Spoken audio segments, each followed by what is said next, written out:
You know, He who wishes to this lake peer is into actually the abyss needs simply to pretty wander through without the gates to hell in the middle of it. Of the wild hunt Linz, for the love of God, I'm trying to start the stream. Stop yapping.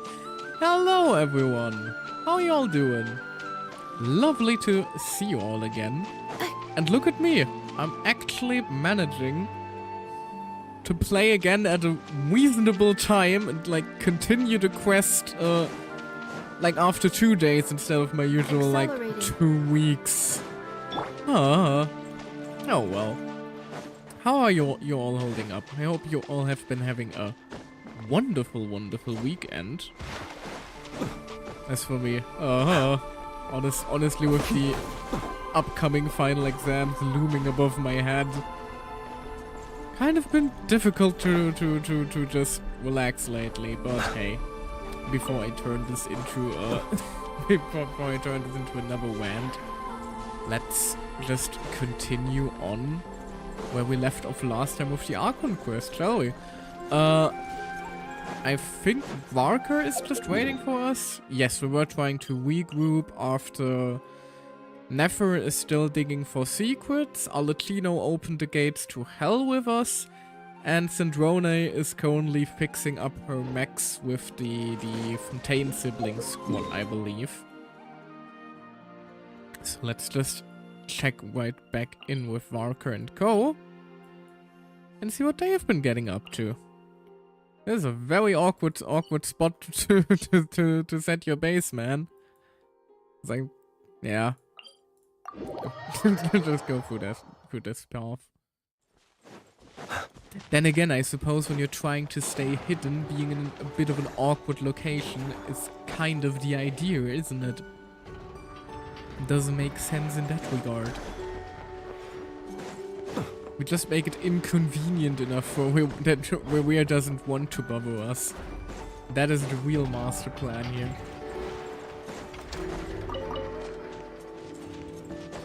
Yeah, I'm curious what else is gonna go down. Because honestly, so far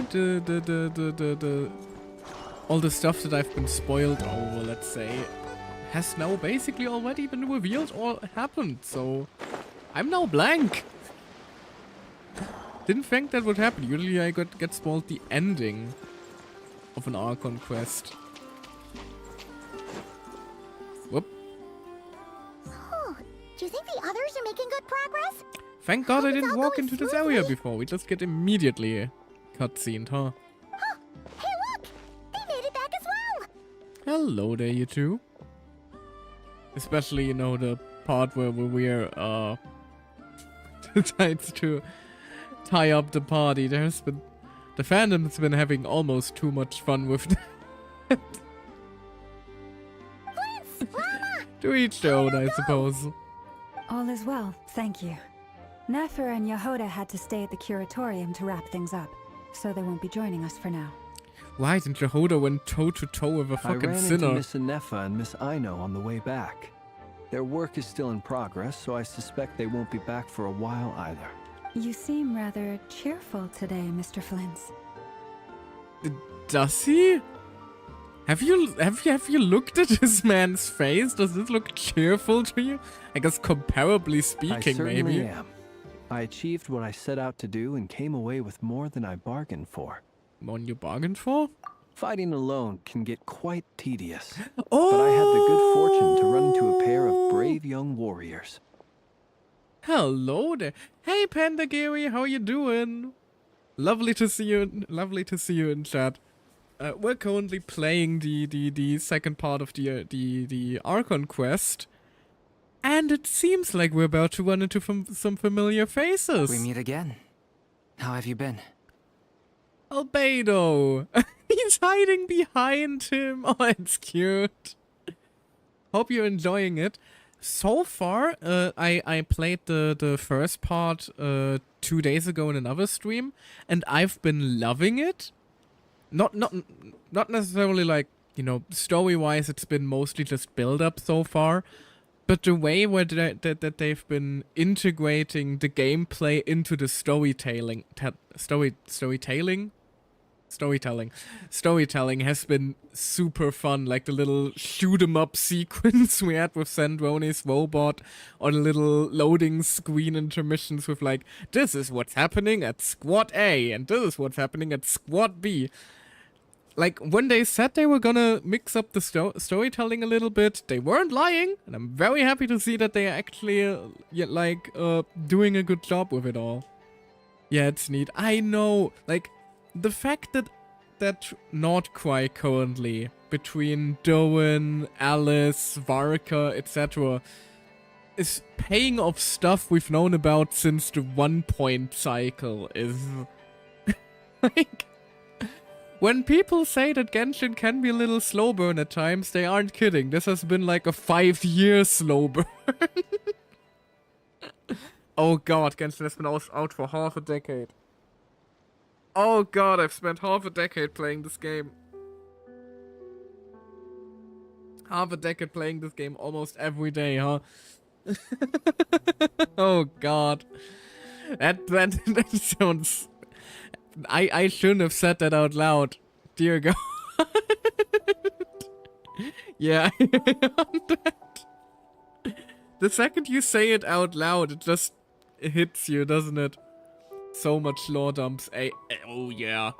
Like I haven't even played the world quests yet, and that is usually where like the main meat is in terms of like lore shenanigans, like the real deep cutting stuff where you get like into Descenders, Primordial One, and that whole can of worms. Haven't even played any of those yet, and I've already seen like some crazy shit that's apparently been revealed. It's that 5 years later meme, exactly. Like to a scary degree. I'm not sure I like that. But hey, speaking of 5 years later, how you doing, little dragon man? Albedo! What are you doing here? It's been too long. Guessing you're here to see Varka. That would be a natural assumption to make. It's also the correct one. Also, random note, but for some reason I always want to write down Varka's name. In my head, for some reason there are 2 A's in there. Like V-A-A-R-K-A. And I don't know why. In my head, apparently Varka is a fucking League of Legends Starkin.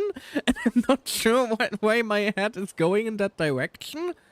I'm unsure what the hell my subconscious is trying to tell me with that. I hope it's not any sort of foreshadowing that he's gonna become like evil blood magic corrupted over the course of this story. I hope that I'm not like having a vision or anything like that there. It's fascinating that even after all that mess with Albedo, VA being slightly part of the horrible stuff, Slang decided to come back to his role too. Has he been? I'm not sure. I didn't follow like I didn't follow a lot of the individual ones. I have a way. I believe that even if you like, even if he wasn't as mean as others, that would make sense why I didn't hear from him then. I did hear that apparently Candace and what's her name?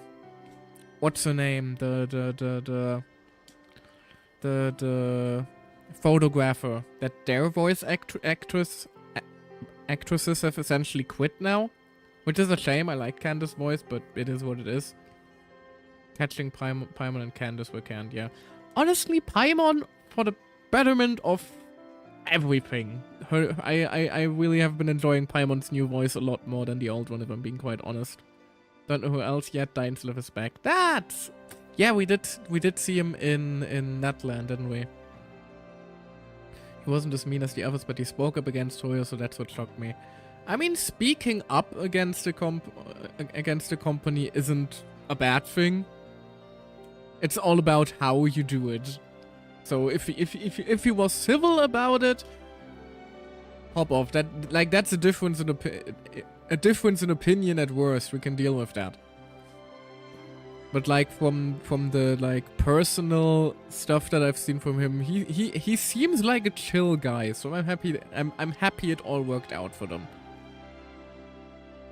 I'm just happy that the situation overall has been mostly resolved now. There are still issues. Not everyone is entirely happy yet, of course, and there are still quite a few voices where it's dubious whether or not they'll be back, but Dainsleif didn't say anything you learned, but he's knee deep in SAG after thing being a long time established VA from the early 2000, I believe, but yeah, he's back. That's good then. It would be a shame to lose, like, you know, what is essentially the narrator of Genshin, although he did lose a bit of relevance lately, didn't he? Because they don't do the collected miscellany or what. I don't know how you're supposed to pronounce that word. Is that what they were called? The little gameplay trailers where Dainsleif or very rarely Alice like narrates little mini thing about the new character's kit and all that. But they have stopped doing them for Nordcry, I believe, and they've been replaced with the. They only stopped it because of the collective work reviews last year. I'm not sure they did, because you gotta keep in mind the game is Chinese. I don't think they would change something as fundamental as the way they do trailers over issues in one region with voice actors. I believe you're giving the strike a little bit too much credit there, if I'm being honest. I believe it was simply an issue of they wanted to... I believe in a dev stream they basically said they wanted to keep the kits more concise. They did have them in other languages. Exactly. They basically just said they wanted to keep the kits, the like character kits in game mostly. I believe they said, so they stopped doing them around in Nefer, I think. We're still getting the trailers, of course, and the trailers are still absolutely fantastic. No, not with my favorite part of each of them still being like the dedicated character themes. The fact that every character gets their own like unique music piece still. Oh, absolutely fantastic. Some absolute bangers in there. But as for the kits, I believe that they just ended up. You know, they do the whole little preview with GIF thing now, and they expanded the character trials and stuff instead. So they keep it more in-game. So you don't have to look up the character's kit and how they function outside the game anymore. I think that was the idea behind it. Which, to be fair, yeah, that's probably reasonable. You want all the information about the game to be contained inside the game, and the more external stuff you have to look at in order to probably play the game, the messier it gets. So like, it is a smart decision on the gameplay side. It is a bit of a sad decision on the lore and character side, because we no longer get to see the very, very passive-aggressive tone that Dane always started to pick up when it came to the Archons. Oh, that was always funny. These two courageously lent me a hand while I was fighting the Wild Hunt. When they told me they were Sir Varka's colleagues, it all made sense. And given how people of outstanding talent tend to cross paths, it's no wonder you're already acquainted. Hello there.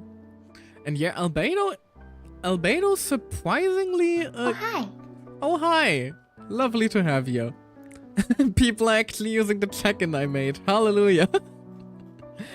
You have no idea how annoying these were to set up. Oh, hi. And now all of them happen.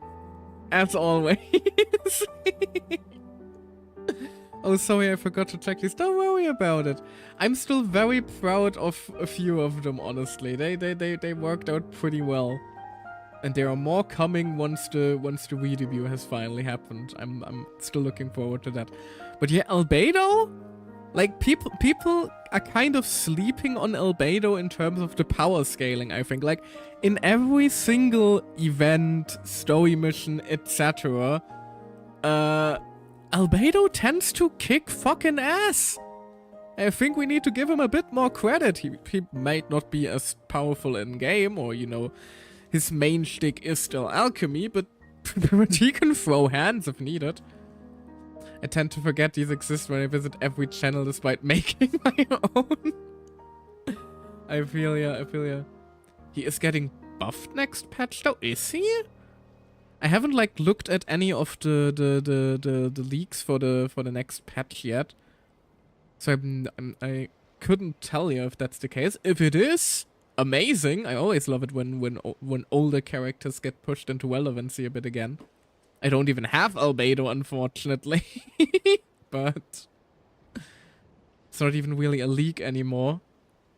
I mean, technically speaking, was there an official announcement? If there wasn't, it's still technically a leak. But yeah, redeems are fun. I had way too much fun making these, to be honest. Like, I had so much fun making them that I think they ended up being a little overwhelming in terms of the sheer number of them that there are now immediately. But oh well. They're going tribal and buffing those belong to the Hex. So oh, White, I heard about that. White and Albedo would probably qualify as Hexen Circle, wouldn't he? Considering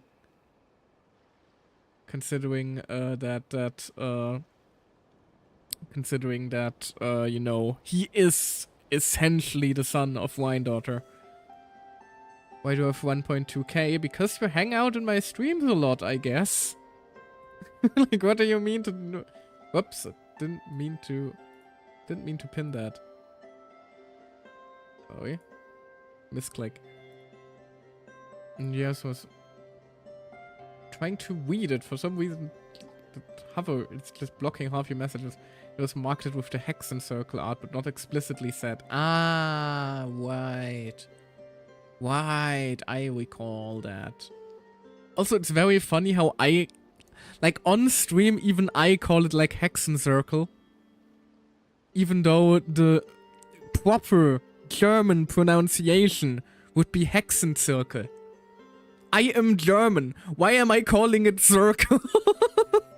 Why am I butchering my own language? This game is having a bad influence on me. Same with, like, fucking Mondstadt and go.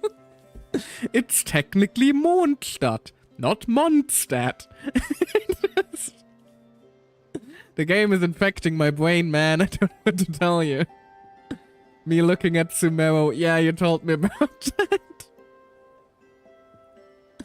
Like, I like, playing this game and seeing some of the stuff they do to your native language is a nightmare at times.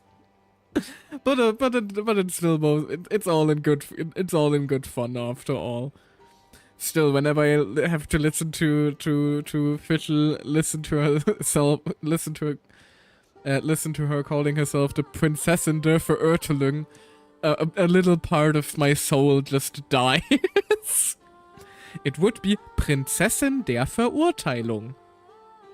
Although I guess, yeah, that would be very difficult to pronounce if you're not a German speaker. And I would also argue her fucking up the language and calling herself Prinzessin der Verurteilung instead of pronouncing it correctly just fits her character so well. Because it's all, you know, play pretend with her. You just have IRL with bold words, kind of. We're just kind of seeing it happen real time, real fast. Yeah. But yeah, the fact that, like, even when I discuss the lore with German friends and we talk about the game in German, I still catch myself calling it Hexen Circle, Mondstadt, and whatever other German terms they may feel like throwing around at the time. It just sounds cool to English speakers. Yeah, honestly valid.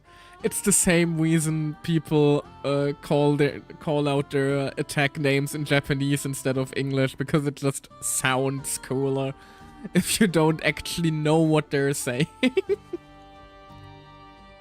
Because then you look at the name and the most badass thing you ever heard so just basically becomes Angry Push or something like that. Like what was it called again? I always think of pain from Naruto. What did they translate it as? Right, it's the repulsion technique. Like his main move is the repulsion technique, which just doesn't nearly sound as badass as motherfucking Shinwa Tensei. Like when somebody hits you with that, you're running the fuck away, and that's just, even if it is just if it is just technically the repulsion technique, if some motherfucker is about to hit me with Shinwa Tensei, I'm out of there.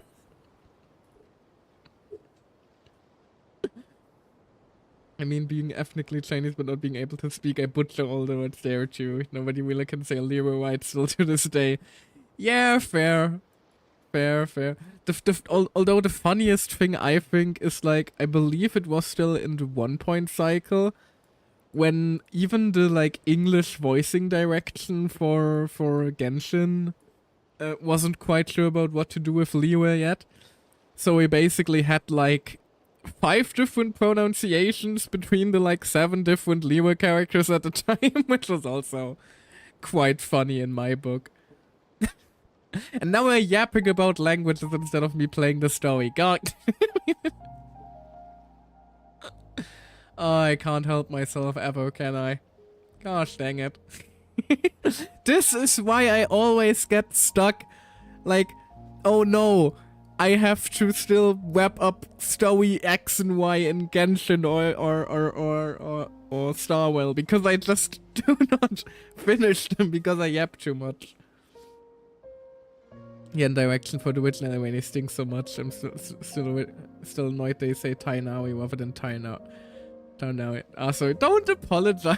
I love yapping. Otherwise I wouldn't be streaming. I just always find I just think it's funny personally. How easy it is to get me into a, like, it's like, we've been streaming for half an hour and I believe we've went over 5 lines of dialogue so far.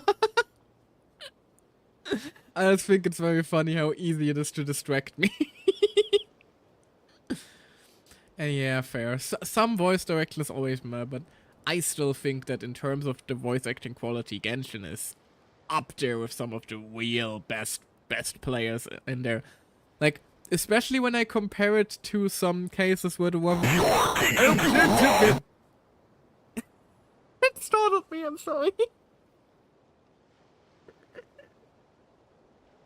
Yeah, I know I'm taking too long, sorry, but I wanna put a little bow on the discussion. Like, if I compare it to games where the voice acting isn't quite as stellar, unfortunately, like the early days of Wuthering Waves or recently Druid Knight Abyss come to mind. Like, Genshin from the get-go really had an incredibly strong voice cast. All things considered. Sure, we did have other issues. The strike, mostly. But, you know, at least it's mostly resolved now. We're all ADHD havers here. Yeah, I'm definitely a case of undiagnosed. But, unfortunately, getting an ADHD diagnosis here costs upwards of like $200, and I don't necessarily have that kind of money, so just coping with other ways, I guess, for me, since can't get the medication without the diagnosis either, so fun times all around. Should have gotten that before I was 18. Yeah. Because after you're 18, you have to pay it. You have to pay for that kind of stuff out of pocket here, which is annoying to say the least. It's not necessarily just ADHD. I don't have it and I tend to ramble too. It's just a human thing being human. That's fair. That's fair. Although in my case, like, So, who's we your know. buddy, Albedo? You guys don't pay until you are 18. I don't think we do. I think for kids you can get a diagnosis for like not for free. The insurance pays for it rather. But after that, insurance only really pays for it in like emergency and edge cases, and it's very difficult to qualify ADHD diagnoses as, you know, being very necessary because you functioned so far. So it basically just doesn't let you. Oh god, I'm dropping stuff left and right. Basically, just doesn't let you get a proper diagnosis where the insurance pays after you turn 18. Look, I have to go start lunch. So hope you enjoy the story. Thank you very much, and you enjoy a lovely lunch then. Make yourself something tasty and take care of yourself. And yeah, I should, in order to enjoy the story, I should probably continue, shouldn't I? Because Doan has still been hiding behind Albedo this entire time. Why don't you come and introduce yourself? Oh, he sounds so gentle when talking to him. He really has just two little siblings now, doesn't he? That's so cute. Look at the little guy. Hello there. I was there when you were born. A few words, I see. And a rather stern countenance. I presumed you were acquainted with him. Is that not the case? Wait, those horns. You must be... It's nice to meet you. Again. We've technically met before. Oh, he's so cute and awkward. Wait a sec. You're Minnie Durin. He still is Minnie. He still is Doan. That's right. It's slightly me. different shape now. I'm glad to see you again. I'm so happy to see you too. By the way, he says it's okay if you drop the mini. I don't want to drop the Mini though. He's small. Yeah, I'm not as mini as I used to be. You still are in my book. Interesting, isn't it? The first step towards blending into human society appears to be reflecting on whether one's name really reflects who they are. Wow, you look so different. In a good way, of course. It's great to see you looking so healthy. It's a shame I probably won't be able to pull for him because I did suffer a lot doing Nefer. Doing Nefer's banner. Thank you, Paimon. And although you're as mini as ever, I understand that diminutives don't always convey endearment. I'll be sure to simply call you Paimon as a sign of my great respect for you. Oh, he has a bit of the chism, doesn't he? Aw, he's cute. Also true, you are now bigger than Paimon. Wow, you're such a smooth talker now. Paimon could get used to this. From now on, you may refer to her as your esteemed guide, Paimon. I actually think a diminutive is warranted here. Personally, I think our little Paimon is the perfect size. When people call her Little Paimon, it's just because she's so adorable that they can't help themselves. Aww. If that's not a sign of endearment, what is? Some Paimon glazing. You're absolutely right, Miss Lauma.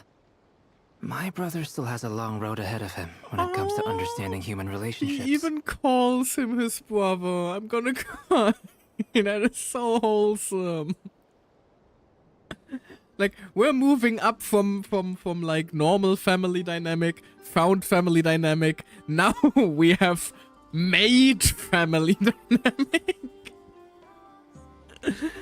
Oh, that is so sweet. Oh, my heart. Anyway, speaking of long journeys, didn't Columbina, leave with you? How come she isn't back yet? Oh, they are super adorable together. That they are. They are. It makes me happy. She's been catching up with old friends. Wouldn't be surprised if she stopped for a cup of tea or 10 on the way back. Uh-oh. People are talking about me. Oh god. Hope it's nothing negative. How do you always do that? How do you always manifest? Seems like she's in much better spirits after meeting her old colleagues. Judging from your expressions, I'm guessing it all went well? It's getting crowded here. I'll go grab some chairs. No need. This is a job for an alchemist. I'll whip some up momentarily. Albedo, you can also just have her fetch some chairs. You don't have to hour farm and create the chairs. Thank you for your hospitality, ladies and gentlemen, but I was merely escorting my friends back. I'll be meeting Zendrone shortly, as we still have some things to discuss. It's been a pleasure, everyone. But this is where I'll say goodbye. God, you're so cool. Sorry. Oh damn, the water reflection. Yep. The game has been really pretty ever since a few patches ago they updated stuff like that. And fair, you're probably playing on lower settings, so you don't usually see this on. Hey, now you have a reason to watch my streams even more. Yeah, never. I mean, I would argue that's still a good thing, though. The fact that the game can still be pushed down enough in terms of graphic fidelity where everyone can enjoy it is very important in my opinion, and something that has been almost forgotten by developers in recent times, and that is a tragedy. Games should be accessible to everyone, and you shouldn't need a $1,500 or whatever dollar PC just in order to enjoy games. And in my humble opinion, like, I also upgraded several times since I started playing Genshin. Genshin still looks good on lower settings. Like, Genshin is by no means ever ugly. And I really like, and I think that's mostly due to stuff like the cel-shaded art style. Because that's a kind of look that you can very easily scale down or up and still keep it being really pretty looking. Like, it's one of the main gripes I have with Wuthering Waves. In Wuthering Waves, the environment doesn't really have that same kind of cel shading that Genshin does. So it does sometimes look a little bit awkward compared to the character models and the overall graphic style of some other things. And it doesn't really scale downwards as well. It scales upwards really well. Like, Wuthering Waves, once you put on, like, you know, the really high ultra settings and what's it called, ray tracing and all that, those super fancy big tech words to make your graphic cards need it basically need its own power plant at that point. Can be absolutely gorgeous. Issue is, the second you can't play with those kind of settings, the game turns into a bit of a gray blob in some areas, and that's always a bit. Anyway, he should stop he should stop constantly comparing the two really lately. Appreciate your help. Both games are good. I like both games. Just always funny because, like, the main things I dislike about Wuthering Waves, Genshin does really well, and the main things I dislike about Genshin, Wuthering Waves does really well. So I would just like a game that combines both good parts. That would be amazing. Unfortunately, the only thing I got so far was Druid Knight Abyss, which more seems along the lines of combining the parts I don't like about Genshin and the parts I don't like about Wuthering Waves, which, you know, kind of the opposite of what I wanted. But hey, other people have been enjoying that game, and that's all the reason I need. That's all the reason I need, in order to, you know, like, be chill with it. Anyway, I'm going on another tangent. I should just... Come on, spare the formalities. I'm just glad I could help out some true friends. Aww, you do have a soft spot for us, don't you? I understand. Well, bye for now, Harlequino. Again, I really want Arlecchino. This place is hopping. It's probably a good thing one of us left. Otherwise, we might not fit all these people in.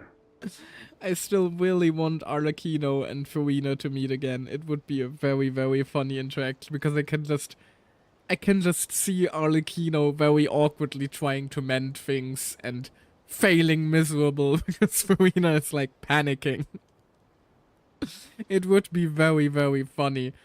Unfortunately, the Fatui aren't really like that would be something that would have to happen in something like an event story of sorts.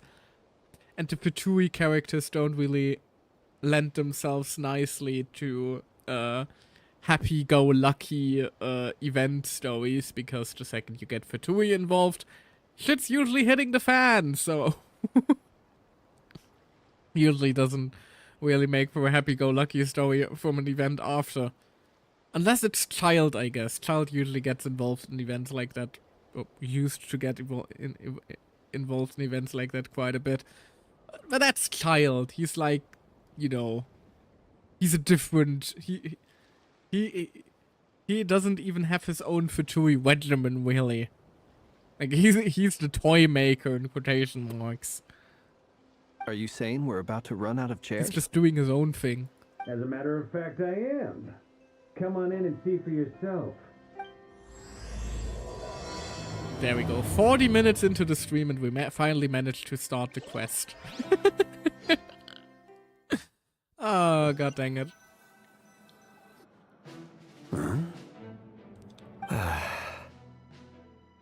Hi there, what the fuck are you doing here? Which is 5 hours alone.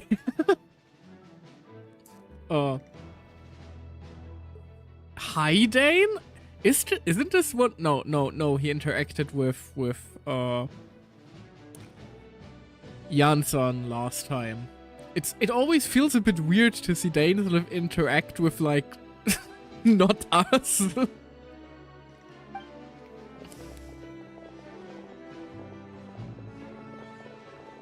I overheard your little chit-chat outside, by the way. With Miss Columbina's colleague gone, we should be back to the original crew plus the other colleagues I brought in. It's like, wait, he is not a figment of our imagination, basically. Daneslip is just our coping mechanism as we miss our sister. Though, it looks like we have another new face. Someone else managed to rope in a colleague too? Sorry, he's fully here for Frankly, us. You and Paimon are the only people I know here. This here is Dainsliff, colleague of Tibet's greatest guide, Paimon, and greatest adventurer, the Traveler. Well, not exactly colleagues, more sort of friends. Sort of friends, about sums it up nicely, yeah. Our relationship with Dainsliff is a little bit rocky. When someone else jumps in to do the announcing, you know you're speaking to someone important. Let's hear what he has to say. Well, he is... Note to self. Once Paimon knows your name, the rest of the world will soon follow. Exactly. When he comes looking for us, it's usually something important. Paimon's guessing you've heard about the Wild Hunt, then. Like, he is the captain of Conwia's old Kingsguard, so he is fairly important. From the looks of it, you're about to hold a meeting. If I were to say that the Wild Hunt is our mutual enemy, would that earn me a seat at the table? Probably. As the saying goes, the enemy of my enemy is my friend. Mr. Dainsliff, there's a seat with your name on it. Though, I can't promise the same for everyone else. Hey, Albedo, think you can rustle up a couple more chairs? After all this time apart, Grandmaster Varka's first order is to rustle up a couple more chairs. I've missed this. Aww. Is he being sarcastic? Hey, he's your brother. Why are you asking us? I've still got a lot to learn about the nuances of human conversation.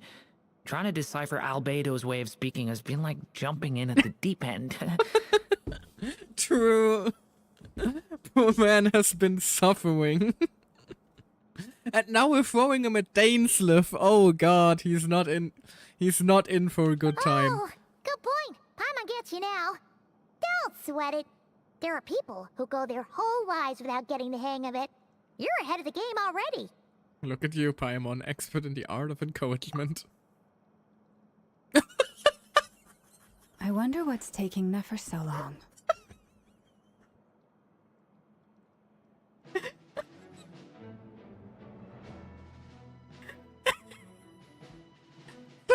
So Zoe, that fucking teary-eyed traveler thumbs up. Just absolutely sent me.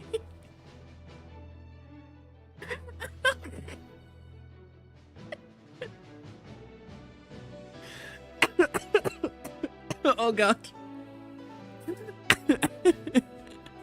And Paimon's react like for real, bitch. Yeah. Oh, that was some of the funniest shit I've ever seen in this game.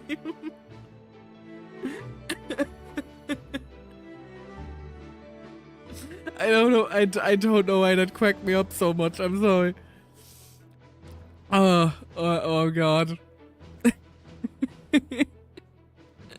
And this came up so out of left field. It came so out of nowhere. Tip, this whole scene may give you a seizure. Oh god. Perhaps you should go and check in with her. If anyone can hurry her along, it's you. I just got back from the curatorium. Besides, aren't you curious to see what's taking her so long? Oh, that was I have tears in my eyes after that one. That was Miss glorious. Nefer doesn't strike me as the type to share secrets. And since gathering intel is her specialty, I'm guessing she'd prefer to keep her methods confidential. Under such circumstances, would it not be tactless for me to impose? Flint's just trying to wingman Lauma here. Oh, but it's fine for me to impose. Yeah, because you're basically her girlfriend. What can I say? You have an unrivaled ability to garner people's affection, Miss Moonchanter. Besides, you have far more in common with her than I do. All right then. Oh, that was so fucking funny still. I'm sorry. Impressive. She barely fought back at all. I admire your powers of persuasion, my friend. As I'm sure Miss Lauma will realize soon enough, the trick in life is to always pitch in with other people's responsibilities so that you can be selective with your own. Another trick is to simply hide in the background. Spoken like a true sage. I ain't discussing the legendary powers of slacking off. Anyway, looks like we've got some time to kill before the meeting. Let's take a little breather, folks. And feel free to chat amongst yourselves.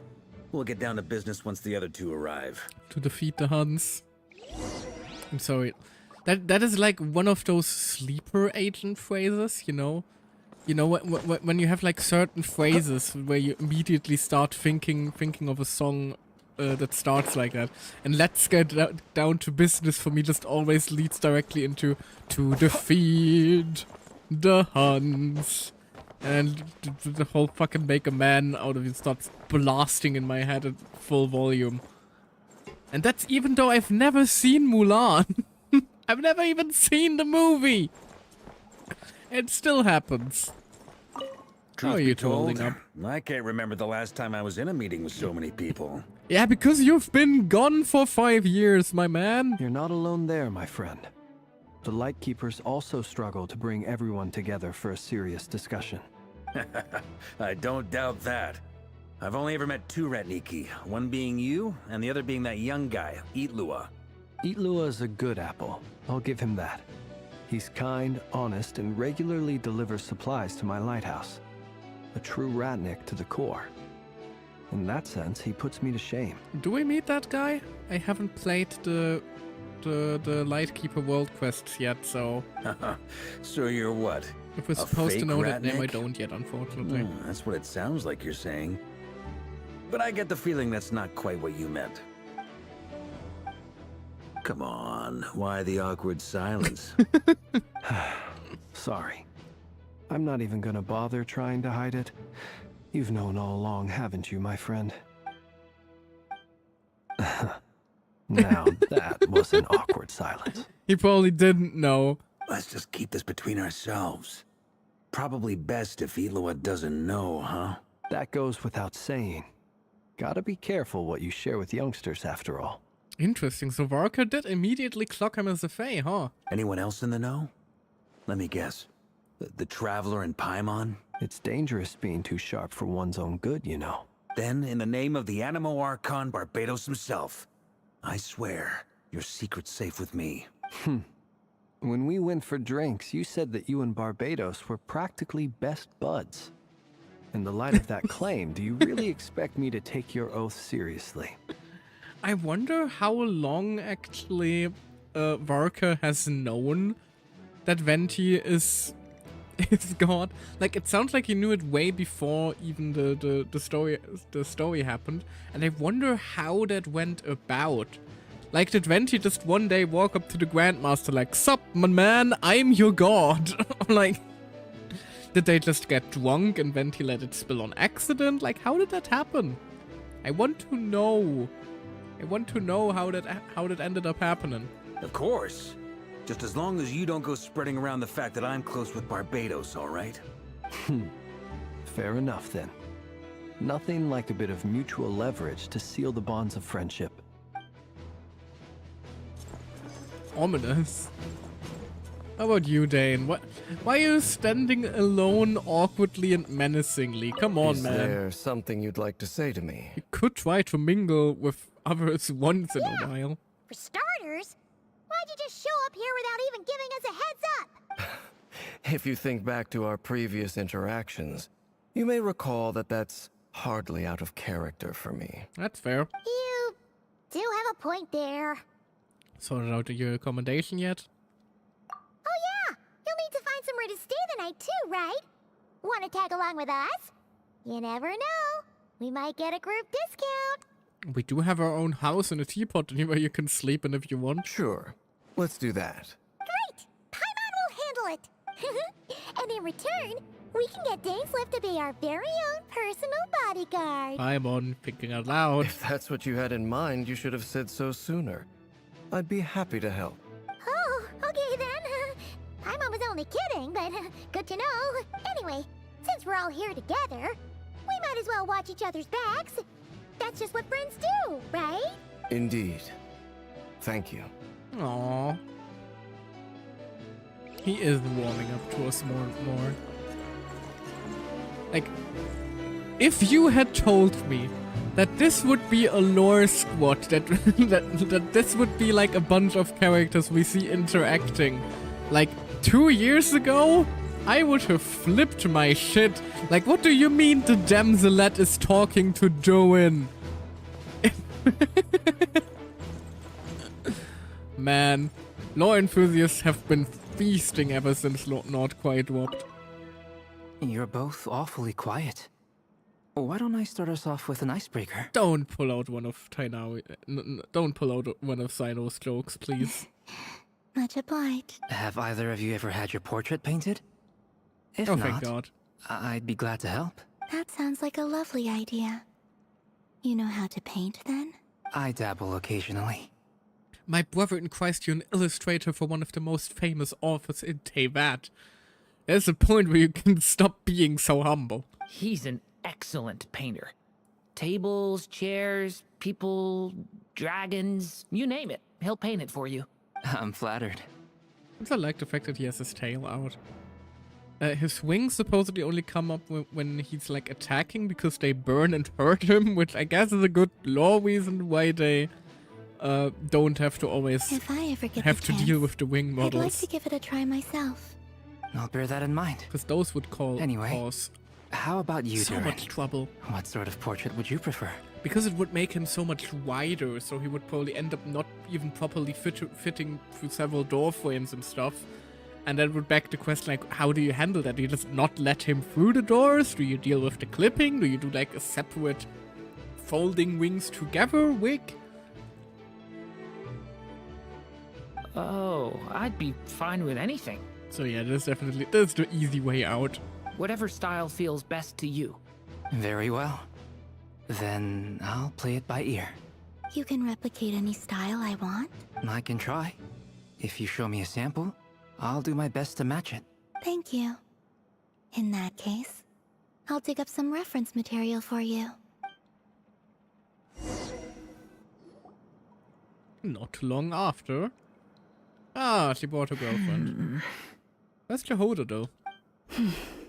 Where's my girl Jehoda?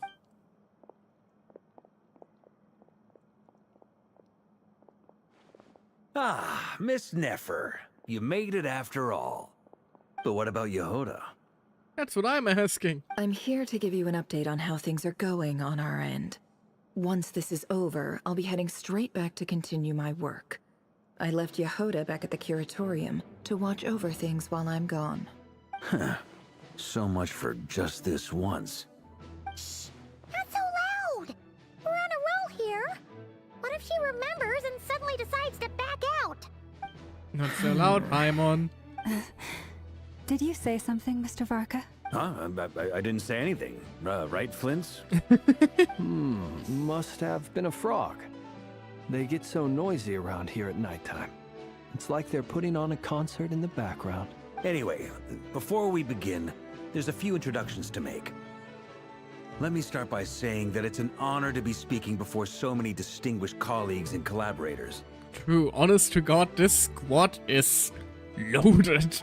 We have the fucking Traveler, Dainsleif, motherfucking Columbina, the Grandmaster of the Knights of Favonius, but is essentially probably the strongest Lightkeeper, Albedo and Duin, and of course, the lesbian power couple. All of them to have a chance against we are, yeah. Supposedly the weakest sinner on lore vibes. Yeah. Like, the nanosecond Surtology pulls up. We're all dead. We're gonna need Skirk to deal with him, otherwise we're just screwed. First up, we have Miss Lauma. As Moon Chanter, she's the we're leader gonna of the Frost go Moon through all of Scions, them, huh? a local religious community in Nodcry. Then there's Miss Nefer, boss of the Curatorium of Secrets, an intel gatherer extraordinaire. Nefer is leading the investigation into Rerer's background, assisted by Yehoda and Lauma. From the little I've heard, they're making some great progress. Over here, we have Mr. Flint's, a Ratnik and guardian of the abandoned lighthouse. In our last operation, he courageously distracted the wild hunt to buy Hell time yeah, this for the really rest is of a us. Smash Bros. Everyone is here moment, isn't it? For those of you who've never met, this is Avengers Mr. Albedo, Assemble. a renowned alchemist and captain of the Knights of Favonius investigation team. By his side is a new face for us all, myself included. Mr. Durin, who's come to lend his aid. Who is the reborn fucking dragon of Dragonspine. Next up, we have the Moon Maiden and former Fatui Harbinger, Miss Columbina. Then we have the Traveler, who's earned more titles than I could possibly hope to list out, so I'll spare you the rundown. And Paimon, the ultimate travel companion and quite possibly the best guide in all of Tevat. Oh, even Paimon gets her titles. Whoa! That's a lot of people! Great turnout! And you skipped over Dainsleif. Miss Nefer, it looks like you might have another job coming your way. So, congratulations on the booming business, I guess. You think I haven't got enough on my hands as it is? Who's looking for me now? That would be me, Miss Nefer. I have a commission for you. And you are? Who I am doesn't matter right now. What does matter is that I'd like you to gather more intelligence about the Rächer of Solnari. Well, it's not as if we never take on anonymous commissions. But in your case, I'll have to decline. I'm gonna take a wild guess and say your job's probably more hassle than it's worth. Something about you seems like bad news. She does have a point here. He does look very ominous at the glance. It's my eyes, isn't it? Yep, full-blooded Conrian. Conrian, I assume. And what's with the mask? Are you trying to hide your identity? In any case, the fact that you're even still alive raises an awful lot of questions for me. My name is Dainsleif. And yes, I am from Conria. As I'm sure you're aware, He ate him the up. Rächer of Solnari's real name is Rächer. He was once an acquaintance of mine. Really? Then you must have been quite an influential figure yourself. You flatter me, but none of that matters anymore. My point was simply to clarify why I have asked Miss Nefer to investigate Rächer's background. Could have led with that. So you're both from Conria, and it sounds like you used to be friends. What am I missing here? Surely you already know how he became one of the 5 sinners. I'll tell you everything I know. The history of Conria, the names and identities of the 5 sinners. Ooh. I remember it all like it was yesterday. Please tell me you don't only tell it to Nefer. Please tell me you tell it to us too. I want the big Lord Wops. I have never spoken openly of this before. But the truth was exactly as people say. The 5 sinners were each driven by their own desires, and it was by playing upon these that the Abyss tempted them to their fall, tearing Conria apart in the process. The visionary, Vedifenir, who wished to foretell the future. The wise, Haroptatir, who sought limitless knowledge. Gold, Rheindotter, who desired to create life. The foul, Surtologi, who pursued supreme strength. And last, but not least, Rächer of Solnari, Rächer, Ravager of the Moon. Of the 5, Rächer is the only one who remains a mystery to me. He never harbored grand ambitions. So what changed in the space of a single night? How did he come to fall like the others? In other words, you're saying that his change came as a shock to you, and you have no idea what actually happened? Interesting. My leading theory still is that something happened to Tolindis and he just went absolutely haywire. That's right. You mentioned how the Abyss tempted them, which led to their fall. But what did that look like in practice? And what other context can you give me about the events of that time? The more detail you can give me, the better. Strangely, now that it comes to it, I hardly know where to begin. The fateful night took place during the era of the Eclipse Dynasty. One day, my elder brother, the visionary, Vedifenir, was summoned to the palace by the Vinster King. Ooh. Only for the king to gouge out his eyes and cast him into the dungeons. Well, it's ironic for someone called the Visionary, isn't it?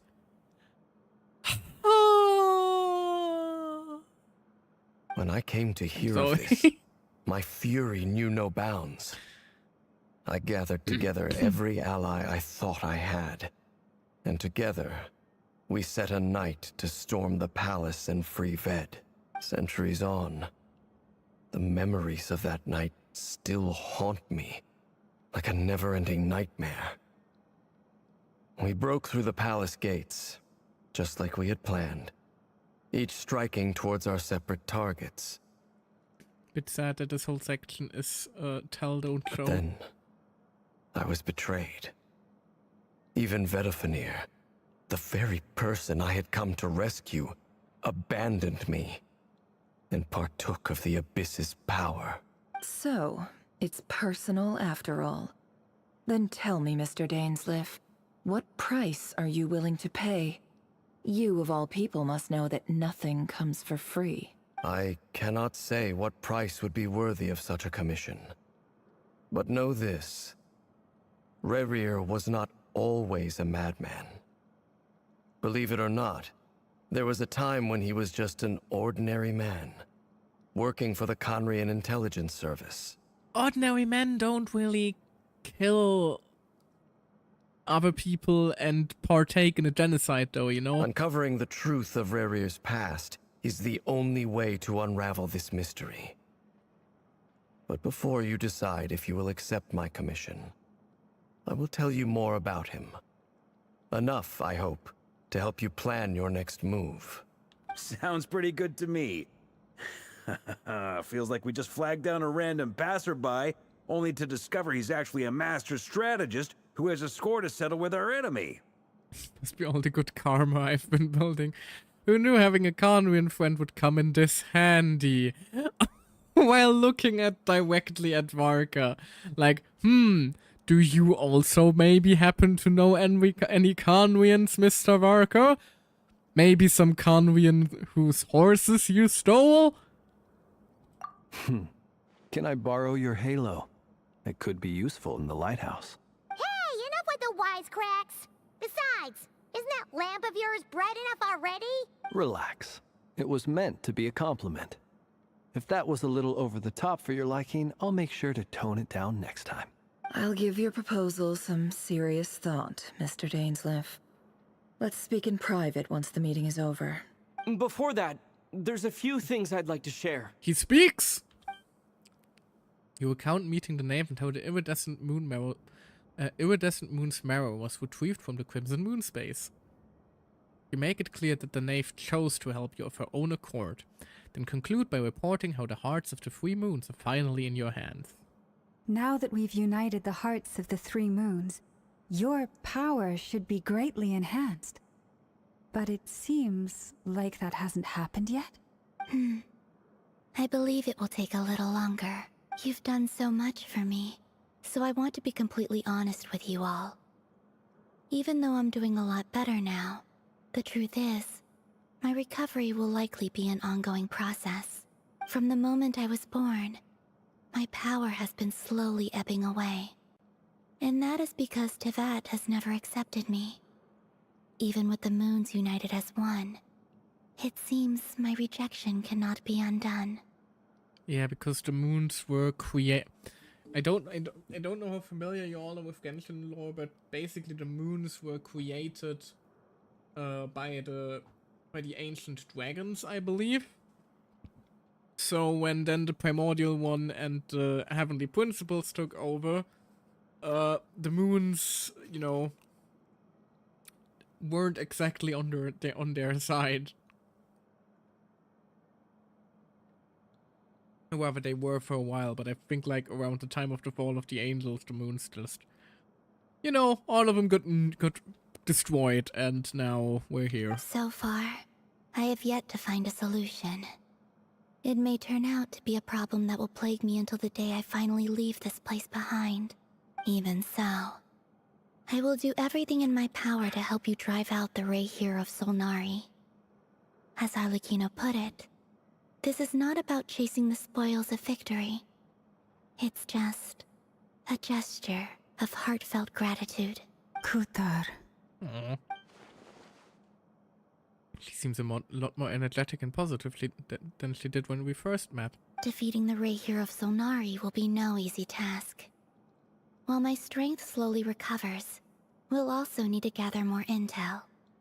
Naturally. We should take all the help we can get if we hope to defeat him. We've considered several viable plans now, but our choice hinges on the answers to a few key questions. Is it even possible to kill Rächer? What experiences shaped the person or monster he became? And what's he really after? He is blasphemy against death, so I feel like killing him is gonna be an issue. Given Albedo's expertise in alchemy, I think we should leave him to try and answer the first of these questions. Understood. As for the other two, I'm afraid we'll have to count on you again, Miss Nefer. Believe me when I say it's not my wish to burden you. But right now, relying on your skills is our only option. Right, this quest is basically also Nefer's story quest in So a you're sense, placing isn't all it? your hopes on me, huh? We Kind can't of out of thank you other enough for options. agreeing to help us. Honestly, I can hardly believe how lucky we are. You sure have a talent for changing your tune, Miss Moonchanter. Timid like Yehoda one moment, then flinches insincere flattery the next. Ladies, please. I must object to your portrayal of me. That's all. Feel free to keep bickering. Just pretend I'm not here. Flint's like, hey, that's a little uncalled for. Anyway, keep going. Oh, he's so I cute. almost don't want to leave this room. I'm curious to see how this plays out. I have faith in you, Miss Nefer. Something tells me you'll stand by us until the very end. It's so funny how everyone just immediately clocks Nefer's weakness for Lauma. It is such a fun, such a cute part of the dynamic. Like, she just can't say no to Lauma. Oh? And what makes you so sure of that? What if I suddenly decide that my compensation is insufficient? This isn't about the money. I can sense that you've got a deep-seated distaste for Rächer. And knowing you, that alone is motive enough. Look at them getting along so well. Like two peas in a pod. Yeah, exactly. And I'm the one they accuse of insincere flattery. There is no justice. Guys, get serious! We're trying to kill a sinner here. Miss Lauma, you have to understand something. Unlike you, I don't actually enjoy having everyone's hopes on my shoulders. Is that right? Well, maybe the fact that I'm willing to put my hopes in other people says more about me than you. But the fact is, I also trust you. And that's because I know that you're someone we can count on. Aww. Anyway, we've got our plans, so let's get moving. Quickly changing the subject. Mr. Dainsleif, let's talk. And Traveler, once we're finished, if you've nothing else planned, I'd like you to come with me. Yes, ma'am. This whole experience is teaching me a lot. For instance, I now know that when other issues come up in the future, I'll have far more luck getting Lauma to convince Miss Nefer than trying to do it myself. Alright, yeah, we get it. Hate to say it, friend, but that's one of the funniest things I've heard in a while. Also one of the truest. Why? You think I've got it wrong? Quite the opposite. But what makes it so hilarious is how long it's taken you to realize. Yeah, exactly. Nefer and Dainsleif converse intently for quite some time. From the gravity of their expressions, you can tell how heavily the next stage of the plan weighs upon them both. After a short chat, Albedo and Durin head off with Varka on what they describe as a sample-finding mission. Lauma steps out for a while and comes back loaded up with emergency medicine. She tells you that while people rarely expect to get hurt, it's her duty to be ready when they do. You and Paimon wait patiently for Nefer, content to see how well everyone is working together. Only Nefer is finished. Once Nefer is finished, you follow her and Lauma back to the curatorium. Oh, no longer the cute little loading screens from Varka. Hi, Ashru. Meow. Excuse meow. Can I pet you?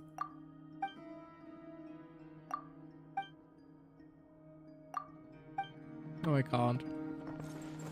Little kitty.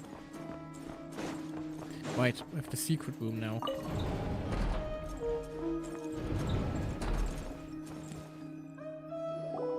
I like the fact that she still very clearly Thank you for waiting. has Sumeru-inspired decor and like furniture in her room, because she is from Sumeru. She just ended up in Nordquai. But it would make sense that she, whoop, sorry, still has a bond with her home nation. It's okay. We actually used the time to help Dainsleif get a room at the hotel. That's very considerate of you. Now, I trust you share my curiosity about Rächer's past, and you seem fairly familiar with Mr. Dainsleif already. That's right, we've known each other for quite some time now. We spoke at some length after the meeting. He was the one who suggested I should invite you to join this operation. He feels confident that these secrets will be safe with you. Dane has a lot of faith in us, that's for sure. Thanks for your trust too, Nefer. Is it trust? Likewise. I appreciate that you got right on board without interrogating me about why I invited you. It shows that you trust me to explain everything in due course. That's because we know what you're capable of. We appreciate you too, Nefer. You might have been forced to help in the beginning, but this time, it was your choice. That's one way to put it. Another is this, that once a decision's been made, it's set in stone. After that, my only goal is to see it through. Alright, so here's how it is. I'm going to access Rächer's thoughts again using my confidential method. Now, I'm sure you've seen things like this before on your travels, so you're surely well aware of how dangerous it can be. That confidential method of hers is definitely tied to like some sort of Sumerian artifact she dug out ancients ago. The reason I've gathered you all here is to ensure my safety during the proceedings.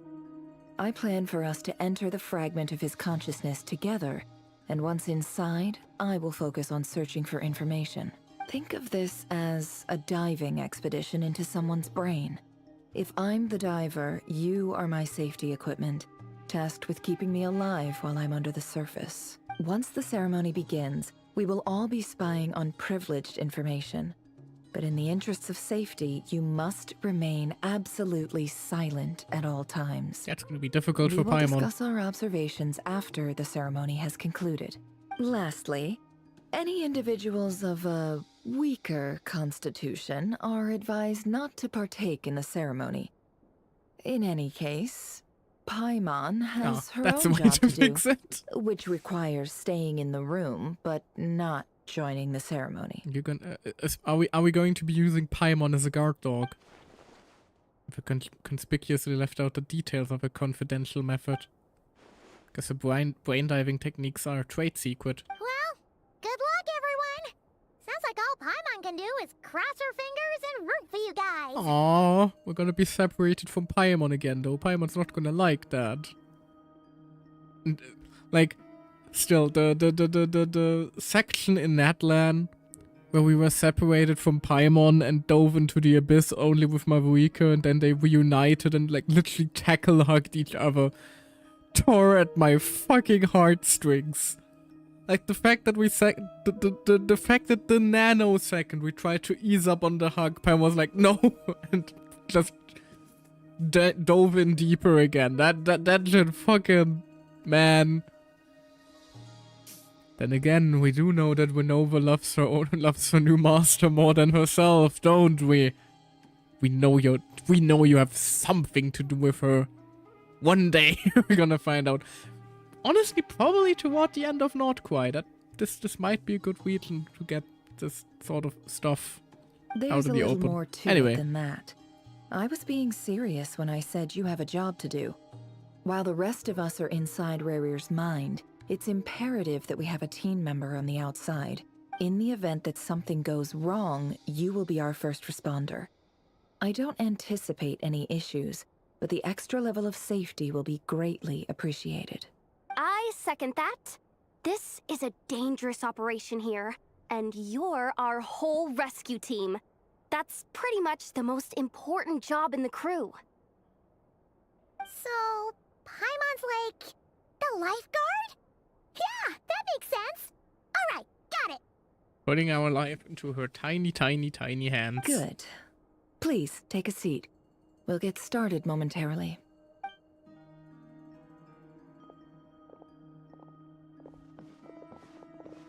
So, did Mr. Dainsleif tell you anything else?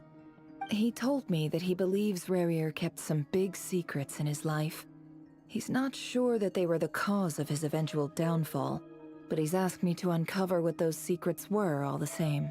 But surely you're not planning to go through with this, no matter the cost. If you think that, you'd be overestimating me. I'm a businesswoman, not a mercenary. But I do have my own professional reasons for taking this job. You think I'd turn down the opportunity to get a first-hand glimpse into Conrian history? No chance. Well, fair as point. long as you don't let morbid curiosity get in the way of safety concerns, we're good. We'll do whatever we can to help you. You're such a killjoy. It's true, she just basically told you to, you know, keep yourself safe first and foremost. She's got incense, candles, almost feels like a summoning ritual. Seems like Nefer still has no intention of sharing her trade secret, but now's not exactly the moment to pry. Is there a chess set on the table? I see there's a chess set on the table. Could it have something to do with her intel gathering methods? Alright, I'm good to go. All set over here too. I'm ready as well. Promise, Paimon, you'll be extra careful. Pinky promise. Alright. Let your whole body relax. We're about to begin. Close your eyes. We're about to get so high. Woo! Diving right back into his brain. Phew. Could this be his office? Pretty standard setup. Bookshelves, paperwork, files. According to Dainsleif, Rächer used to be an intelligence operative. Chances are there's plenty of top secret intel stashed away in this room. Is this where you keep your secrets, Rächer? Can't say I'm not looking forward to this. I mean, isn't this? No, this isn't the room where we were here before the mirror. Where we were before the mirror is gone, for example.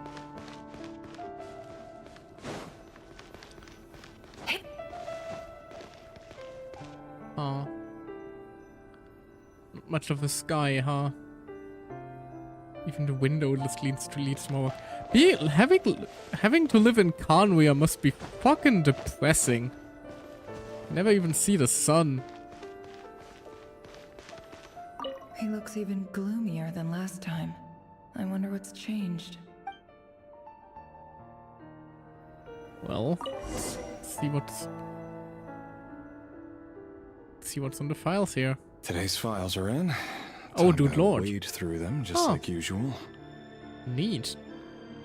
Are we gonna play a round of papers, please, now? Male, 51. Occupation, cook. Confirmed Crimson Moon descendant. Has maintained frequent contact with other descendants over the past year. Poses a threat to the dynasty. Neutralized. Oh, Jesus. We're just paper done for Laevia. We're just filing. Oh, that is... should be archived under purged targets. Oh, this is fucked.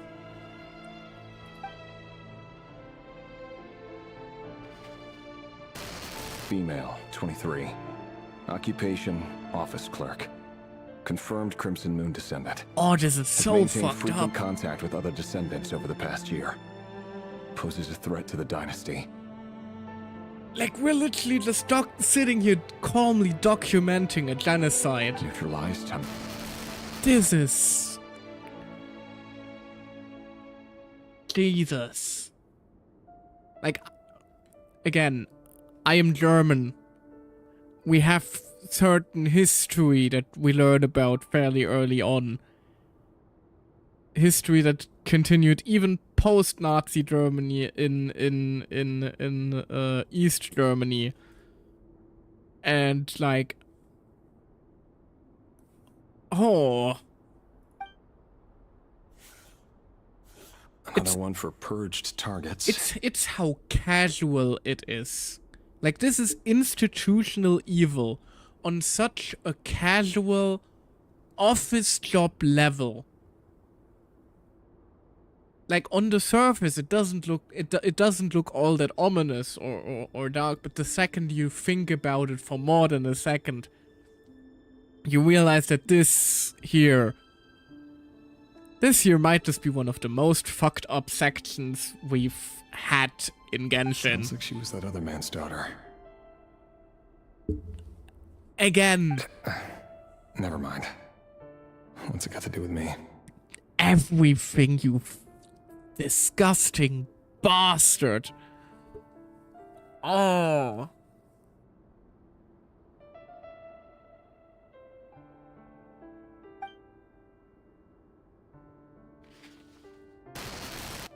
Male, 40. Occupation, teacher. Confirmed Crimson Moon descendant. Has been observed making contact with other descendants during the past year. Poses a threat to the dynasty. You know, maybe Conwea falling wasn't all that bad after all. Neutralized on... Like, just another nobody for the archive. You disgusting creature. You vile cretin. Come to think of it, I remember surveilling this man. A case like his never would have been considered a priority in the past. Huh. He barely even interacted with other Crimson Moon descendants. Disgusting creature we were. The fact that our sibling and Dainsleif are associated with this sort of thing adds certain layers to their character that I'm not sure I like. Especially Dane, you got some explaining to do. Then again, Dainsleif was a different division. He might not even have been. It very much depends on how aware they were of what was going on. This seems like the kind of thing that the Finster King, Warrior, and co. would be hiding from Lumine and Dainsleif, and I hope that's the case. Otherwise, that is unforgivable. Straight up. Female, 16. Occupation, none. Orphan and confirmed Crimson Moon descendant. Has been observed making contact with other descendants during the past year. That's a Post kid. neutralized. That's a kid. Filed. I have no recollection of this girl. None whatsoever. She doesn't seem to be anyone important, but then again, how many of them really are? Female, 13. Occupation, none. Orphan and confirmed Crimson Moon descendant. Has been observed making contact with other descendants during the past probably year. like her fucking parents, you disgusting bastard. Neutralized and... Oh, this is vile. This is so fucked up. I have no words.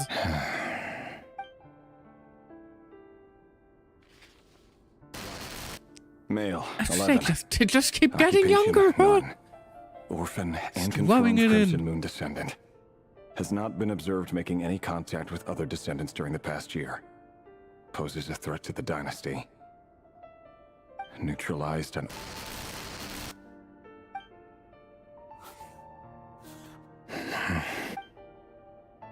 What's next? 8?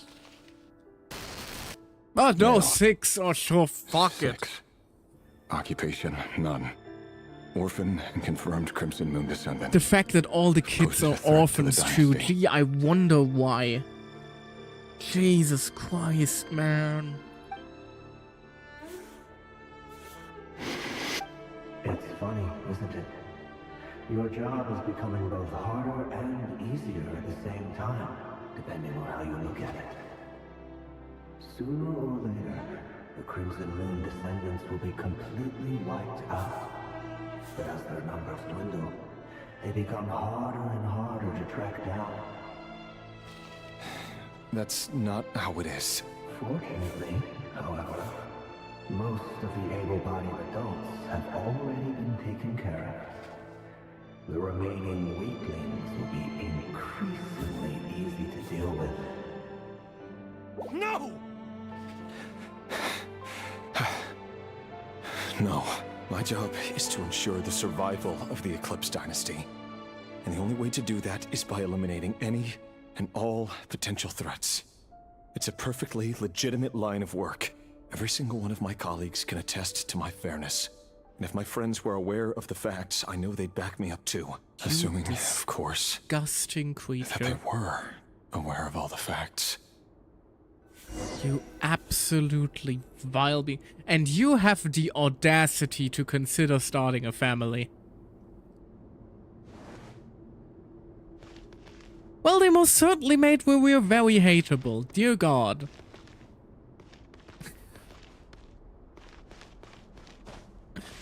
Fucking hell, how do you even move on from that? That is a devastating sequence. What the hell, game? What the actual fuck? Yeah, maybe maybe it was fine that Conway burned. A box containing a ring inlaid with a precious gem. Must be for his girlfriend.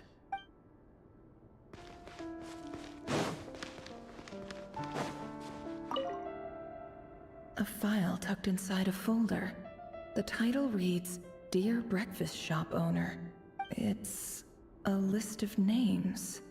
But at this stage, I have no idea who any of them even are. Yeah, not easy, not difficult to guess, is it? Wonder what kind of encryption technique this is.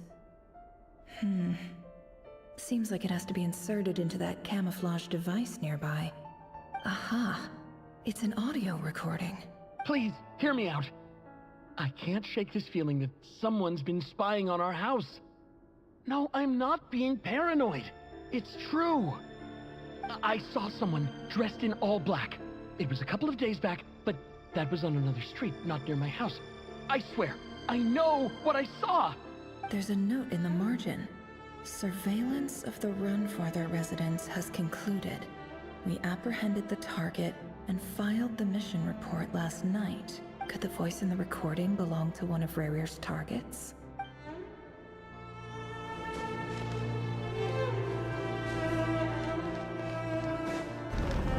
Ah, okay, I'm supposed to head up this way.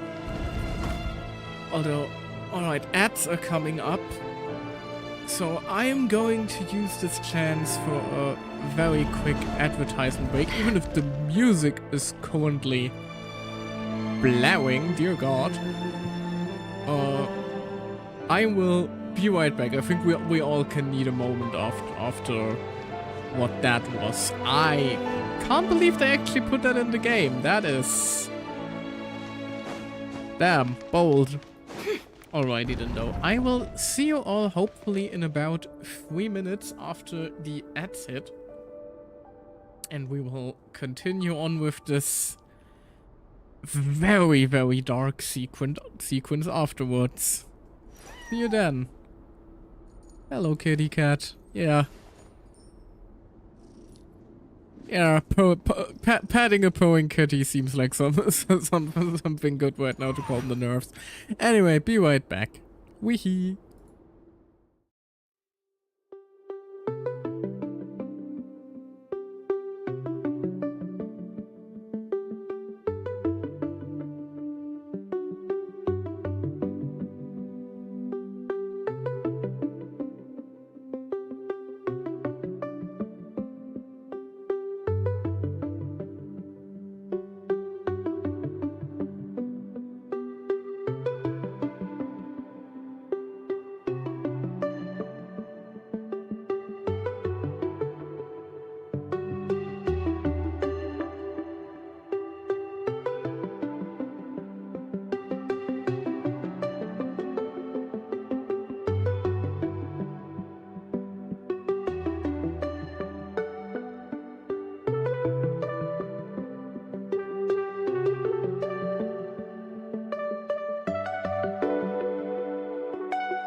we're back.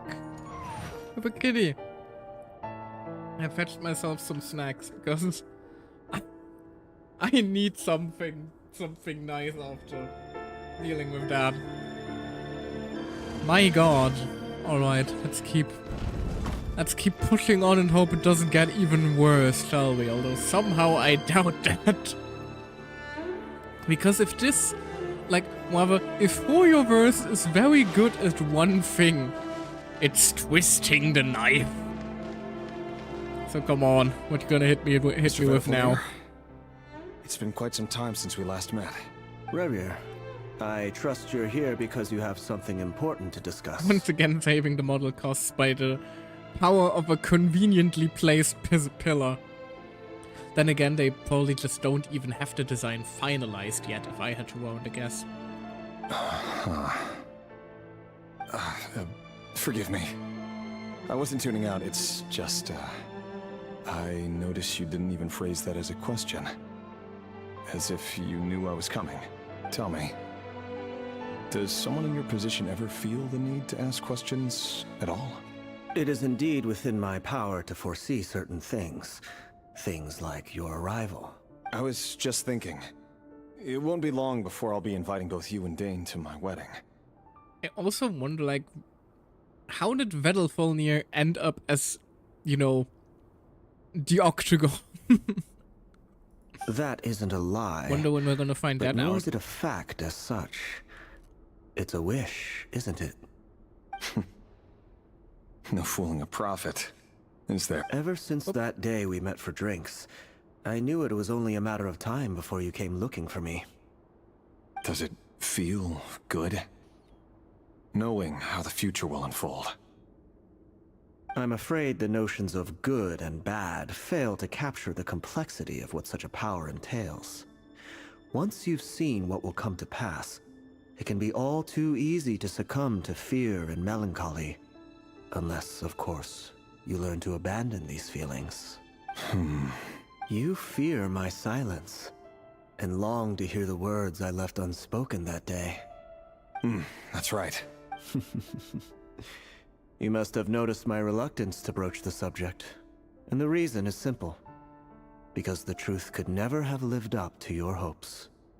For both our sakes, such words are better left unsaid.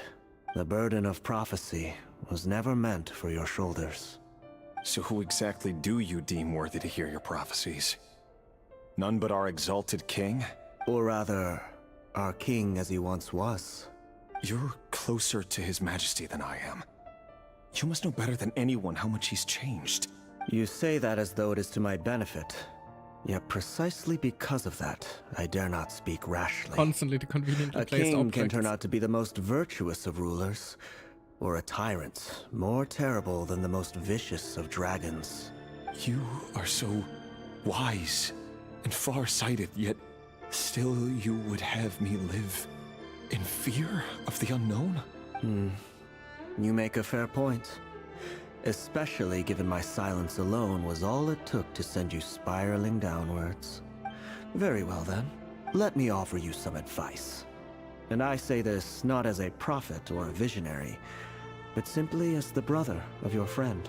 For many reasons, there is very little chance of your marriage ending in happiness. If happiness is what you seek, you should find another fiancé. Yep, figured. Because, hey, chances are Tolindis is not gonna be too happy about you being a genociding bastard. Could this memory belong to Tolindis? Guess. Whoop. Didn't mean to cut her off there. Wait. Hear me out. This time we finally got a clear look at his face and learned his true identity.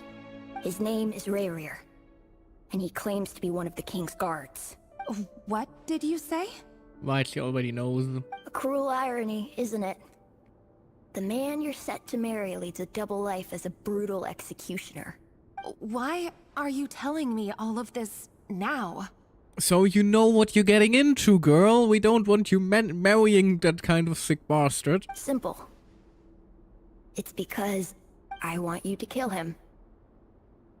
You are the only person he would never suspect. Fair. It can also be a fucked up reason like that. But honestly, like... he would kinda deserve it. No, just saying. absolutely not. I would never dream of doing such a despicable thing. Like, forcing Tulindus to do that is horrible. I wouldn't want it for her. For him. Let's just say if that's where his story ended, I wouldn't lose sleep over it. So you'll just stand by and watch him slaughter us to the last. Do not forget that the blood of the Crimson Moon flows in your veins too. Oh, she's also a Crimson Moon descendant. That just keeps making the situation more and more fucked, doesn't it? The blood of the Crimson Moon? What does that matter now? The dynasty has long been dead and gone. You think that alone is reason enough for me to throw away everything I have? Why wouldn't it be? You two were once a child of the Crimson Moon, just like me. Don't tell me you've never felt so much as a flicker of fury for the way we were trampled into the dust. As long as you promise to abandon this pipe dream of restoring your dynasty, I can try to persuade him. Or have him persuade the Vinster King. Persuade the Vinster King?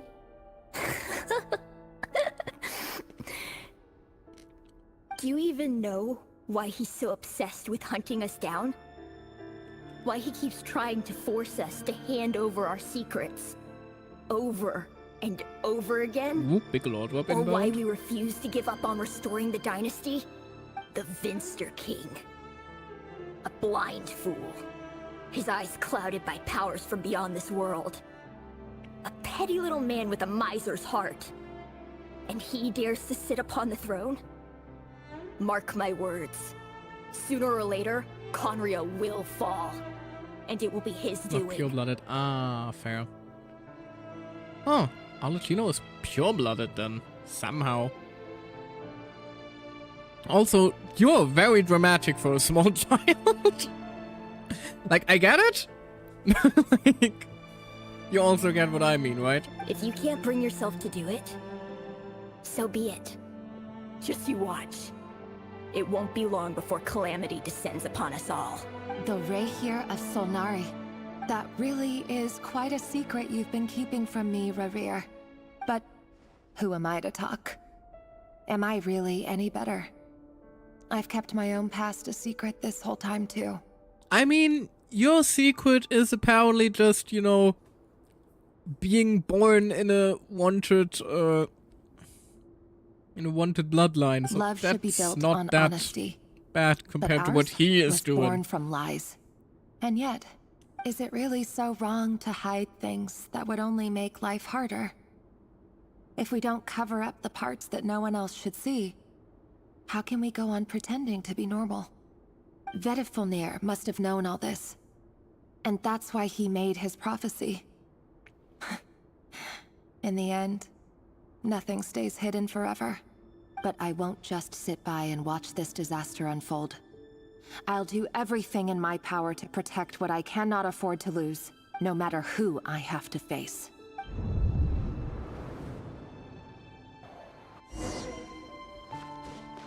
Huh? Oh god. Was that Rächer who just walked past the window?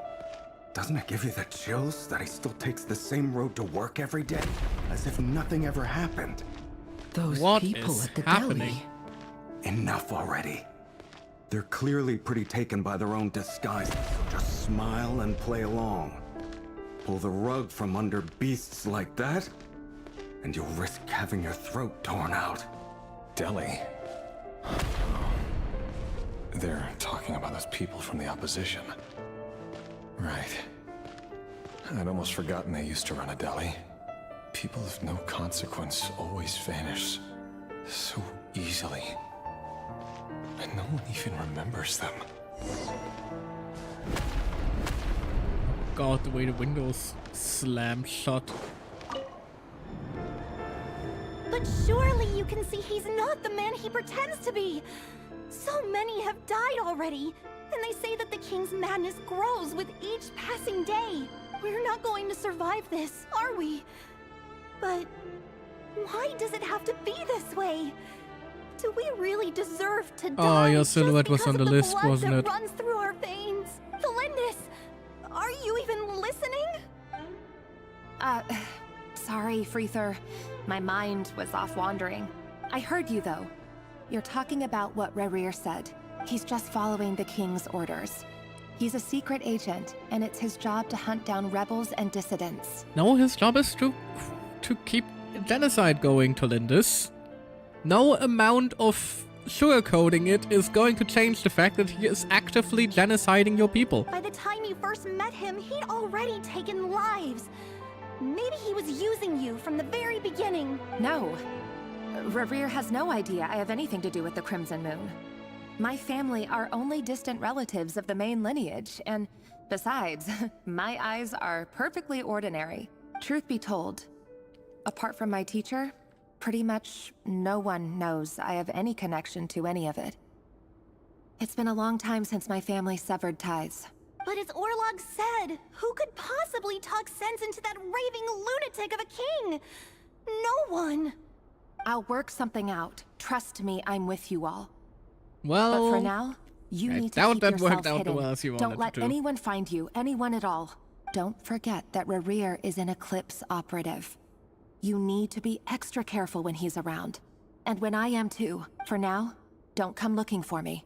And if anything happens to me, just act like we've never met. If even you can't escape this, what hope do the rest of us have? But after all this time together, surely he wouldn't lay a hand on you. That is the curious part, yeah. That's like the part I'm currently curious about. Like, clearly this is all going to crumble. At this point, I'm just wondering who will draw the knife first between the two of them. I won't speak in his defense, nor can I give you a clear answer to that question. But I'll do everything I can to put an end to this. Here, hold on to this. If an opportunity to escape presents itself, take it. You'll be glad you took some spare change. You called that change? But what about you? I've got a job, and there's still money coming in. But you can't go anywhere right now. Please think about yourself for once.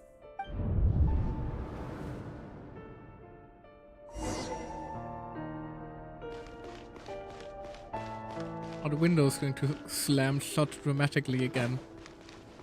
Oh, I'm going in the wrong direction. Apologies.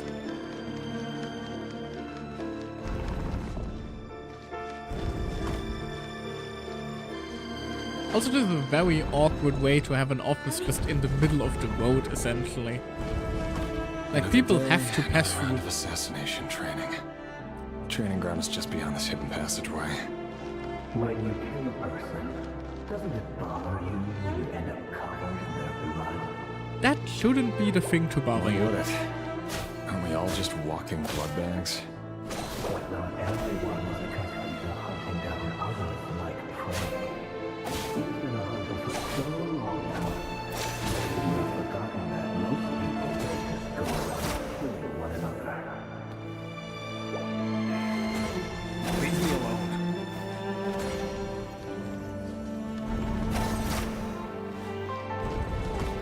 Oh god. Oh, okay, those are the stalls. I'm concerned there for a moment. Begin training. I'm not sure I want to. Make sure you have a firm grip on the handle. Then choose your angle well. Keep your movements light and brisk. And the prey won't sense a thing. Kicking them. I'll bet no one's ever died a quiet death. I work clean. No traces.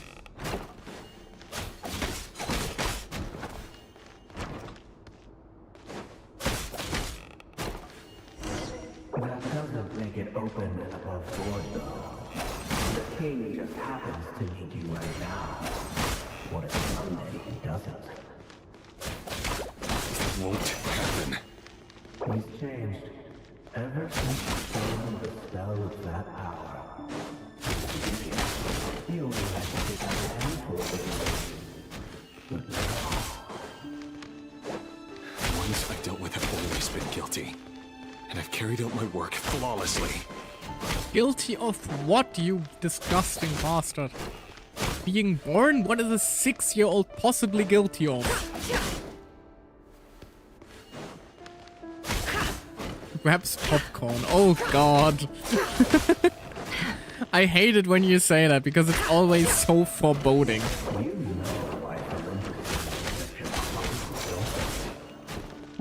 Oh god, the puppets.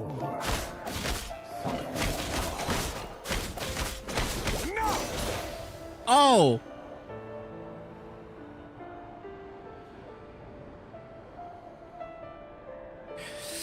I suddenly feel like I shouldn't have attacked.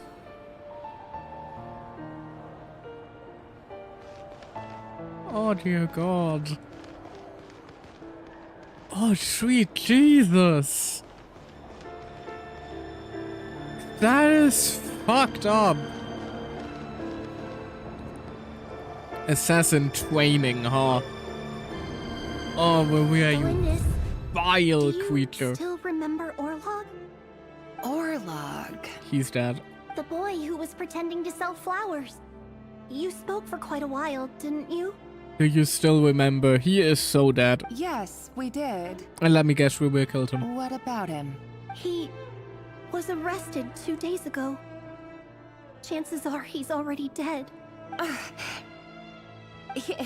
He... I just don't get it! After everything he's done, why do you still stand by him? Or does it mean nothing to you that people keep dying? No, that's not... Just hear me out. I need to go now, Thelindis. They're looking for us. You take care too. If you ever need a place to hide, come find us.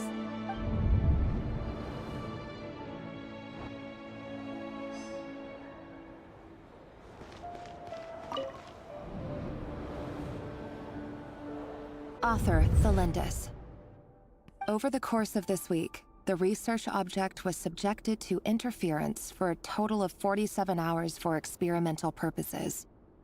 The results are as follows. Oh, please tell me it's actually an object. If she also starts dabbling into human experiments now, there is no hope for this couple. I want them both gone, please. All subjects of observation that were sent inside have now... The situation within is proving more problematic than anticipated. No progress whatsoever. What now? Won't you give me even a glimmer of hope? Things are getting worse by the day. I have to find a way or we'll all be in danger. But if all this research comes to nothing, what then?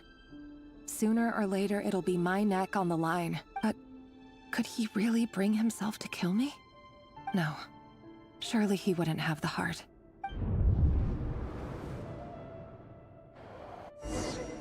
Again, who's gonna pull the knife out first? At least I cleaned up the...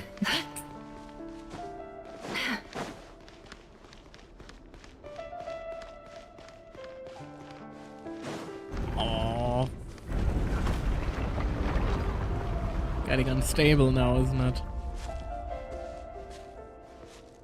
Suppressed memory. Why won't you just let us go? We don't even know each other. All we want is to live ordinary, peaceful lives. You want to live? Yeah, no shit, Sherlock. How is that something you're surprised by? Sorry. Yes. I just want to go on living. Is that really such an unforgivable crime? I'm out of nasty things to say to throw at him. You want to go on living. I want to keep living too. To keep living forever. That's why I have no choice but to continue on the path I'm on. Because he stopped seeing him as human to justify his actions. Yeah. Swoop down and change the way the world is. Too bad that's not going to happen. Still, I'm running out of nasty words to call him. Fucking hell. Imagine that. Whoop. If there really were such a person, you and I wouldn't be standing here like this, would we? I hope he never finds peace. Well, he has gone insane, so, that's good. So these files are in. Time to wade through them just like usual. No, I don't get tired of it. It's my job. And not only am I lucky to have it, I'm good at it too. Bunch of kids again, isn't it? Wait. That's... Thalindis? Thalindis?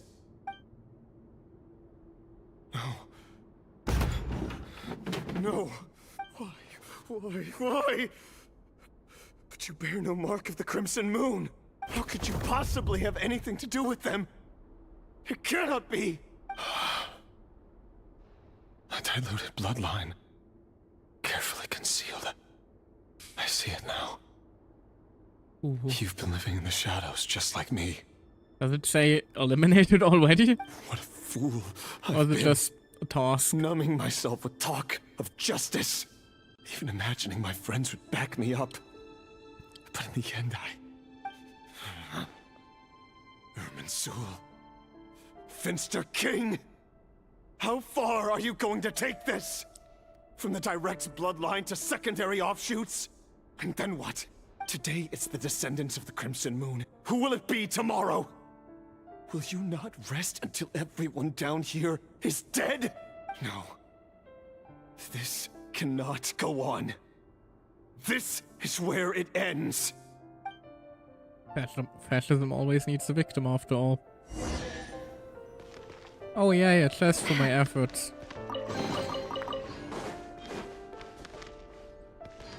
Can we read her file? No. Well, it is about to be quite a confrontation.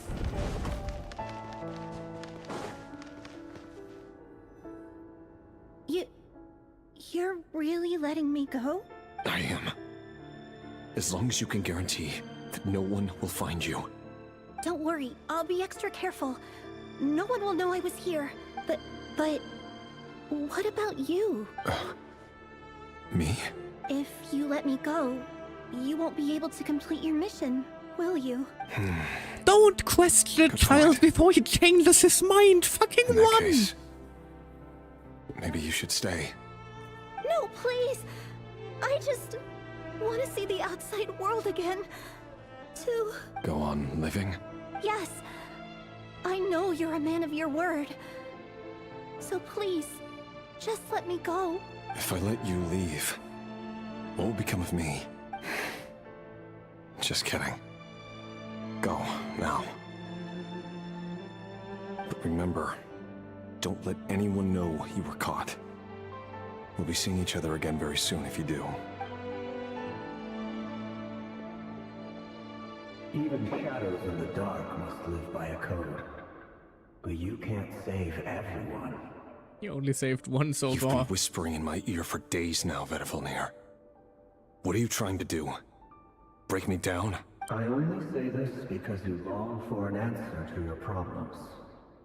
Let her go, Rächer, or you risk losing everything. I will not abandon Thalindis. Then you'll need a little more vigilance and a lot more power. The world is changing, Rächer. Keep your eyes peeled for your moment of opportunity. That voice used to be so unclear. But now I know exactly whose it is. It's Vedifalnir. He won't tell me how to actually resolve any of this, but he keeps trying to manipulate me like a puppet. What's his game here? Tell me then. What will this moment of opportunity look like? And no answer. He's like a ghost. Always disturbing me when I'm on edge, but never answering when I need him most. So, the Eclipse Dynasty was purging, well, massacring the descendants of the Crimson Moon. And it seems like it was all connected to the Finster King's research. The King's obsession with abyssal power left the future of Khaenri'ah hanging in the balance. No wonder every aspect of Rächer's life was so unstable. And it looks like this Thalindis, Rächer's would-be fiancée, herself belonged to a sub-branch of the Crimson Moon Dynasty's Yeah, we kind of been over this descendants. already. It almost defies belief that a couple like them could hide the truth from each other for so long. If the Finster King hadn't intervened in such a drastic way, they might have gone on deceiving each other for the rest of their lives. And why does Vetterfenir, Daneslif's older brother, keep talking in Rächer's head? This guy kept more secrets than I ever imagined. The human mind is like a vast desert of shifting sands. When you follow the flow of someone's memories, you only ever see the parts they're willing to let surface. Time for something a bit more creative. We've been inside Rächer's mind this whole time, building up a picture of his psyche. There's already enough clues on the board to start reading between the lines and mapping out the rest. Now, we can finally begin to put the pieces together. Sure, it'll only be a reconstruction, part simulation, part reasoning, but it's usually pretty accurate. What are we gonna dig into now? Also, the soundtrack is really giving me Ender Lilies vibes here for some reason. Once we've built up a cognitive profile, we just need to cross-check the logic behind his actions. And then we'll be able to take a sneak peek at whatever it is that Rächer must really my eyes! Not the flashbang.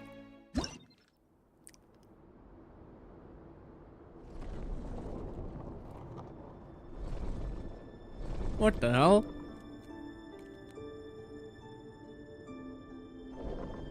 Rächer, are you there? What are we doing now? Moving pieces consumes action points. When all your action points are used up, you'll be returned to the previous save point. When a piece moves to a square with this marking, you'll gain the corresponding number of action points. The square will also become your latest save point.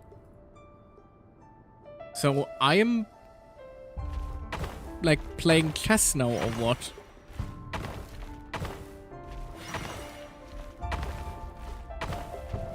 Apparently I am. Hey, Rächer! Come out, it's urgent! They all have their own like chess piece figures. That's Dane? cute. What's wrong?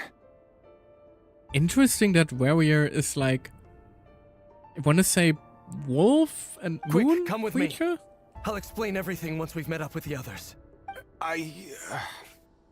Okay, I'll come. But the Lindis is still over at the Universitas. I'll It's need to the leave her a moon note. hunter, so I guess it makes sense. All right then, but make it quick. I've never seen Dane so worked up before. Whatever this is, it must be big trouble.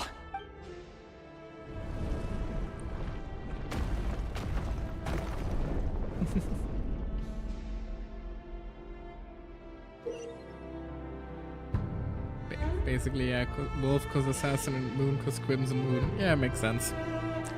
Make use of the movement squares to move pieces in the marked direction. Moving this way does not consume action points.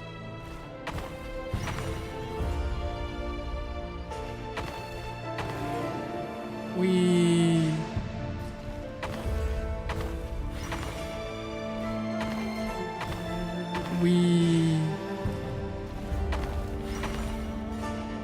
I am a chess pro player now. Horse? Who the fuck is Horse? This is a nice change, meeting you all at this hour. When men and women of ambition can speak face to face in broad daylight, I say that's a big step forward for our dear Conrad. Hello there, wine daughter. Lovely to meet you. Why are you a horse? Don't be ridiculous. We do not fear the day. Why would we seek refuge in the night? Okay, yeah, sword does make sense for Sotalodli though. You might ask your blade that same question. I'm told it prefers the cover of darkness. The word on the street is that Sertologi only strikes when he has an unfair advantage. But that is patently false. I see you're missing an arm and a leg. Surely only a fair fight could explain that. If this is your way of offering me replacement limbs, believe me, I'll take them. Oh, we can certainly discuss that. With bioalchemy, anything is possible. Assuming I have your full support in my research. Lunatic. Roptatir. What brings you here? And what are you? Want to say vase? Why, Daneslif, of course. He No, invited me. mask. Interesting. Also, now, doesn't that mean we have a voice for all the sinners now? Please, cast aside your apprehensions, Miss Laughing Mask of Rhindaughter. Theater, yeah. Whatever the rumors may say, I am but a humble servant of the king. Comedy mask. And I can assure you he affords me no greater convenience than he does you. Well, the Universitas Magistrorum won't stop fawning over you. So at least some of the rumors must be true. You're clearly doing well for yourself. So drop the humble servant act. It endears you to no one. Tragedy and comedy masks are what they are called. You're president of the Universitas Magistrorum, the chief royal mage known as the Wise by royal appointment, and by far the most favored among the 4 pillars of Conria. 4 pillars of Conria. I assume that's like either the university or him directly, which is also interesting because it would mean that the sinners used to be the Vice President Veet we doesn't even had try to 4 hide his pillars and envy then when 5 he sees sinners. you. My success is the product of hard work and good luck. It's as simple as that. Were the king not such an extremist, I hardly think I would have received a senior post at my age. Of course, no job is without its gripes. Serving a king like ours can be a challenging task, as I'm sure you can imagine. And as for Eftervit, in missing out on the presidency, he's dodged a mountain of stress. Like everything else in life, it comes with pros and cons. You're all here. I apologize for the short notice, but it was an emergency.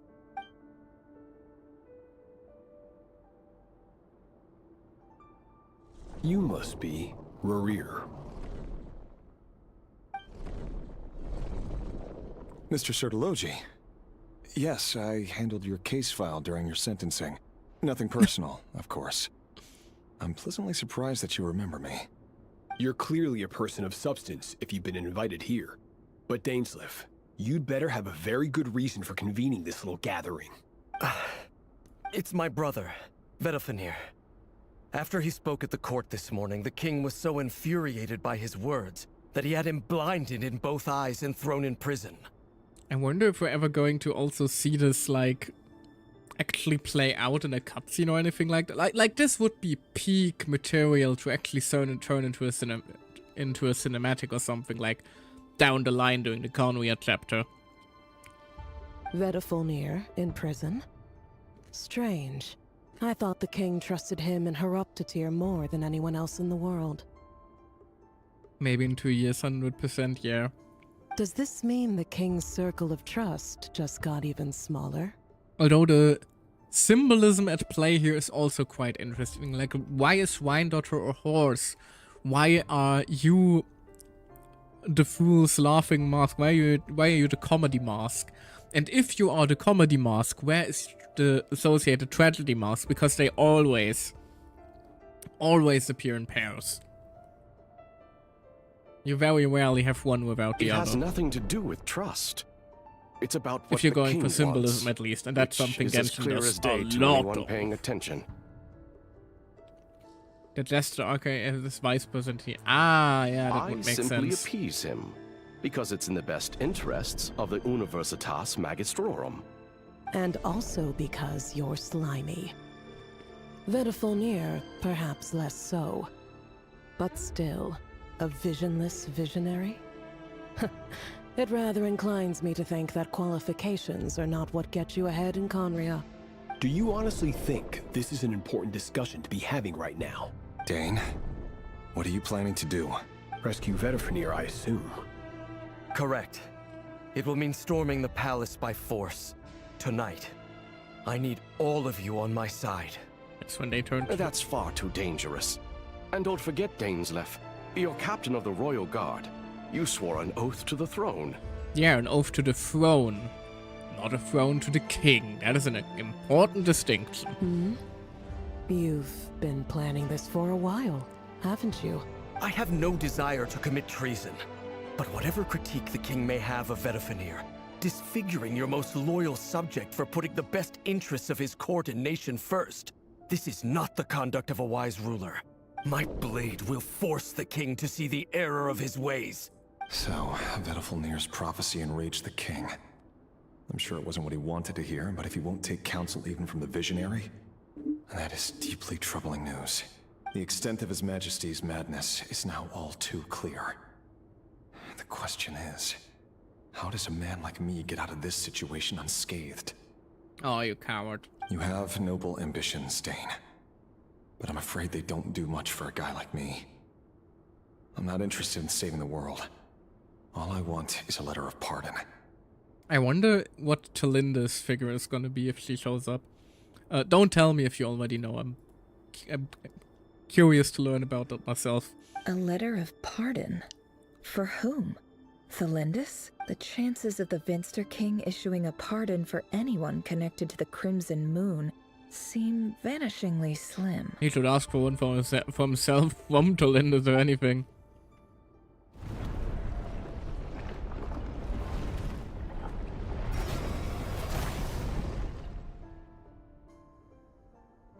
Ominous. This black fog over the board must have some connection to another mystery I'll need to unravel.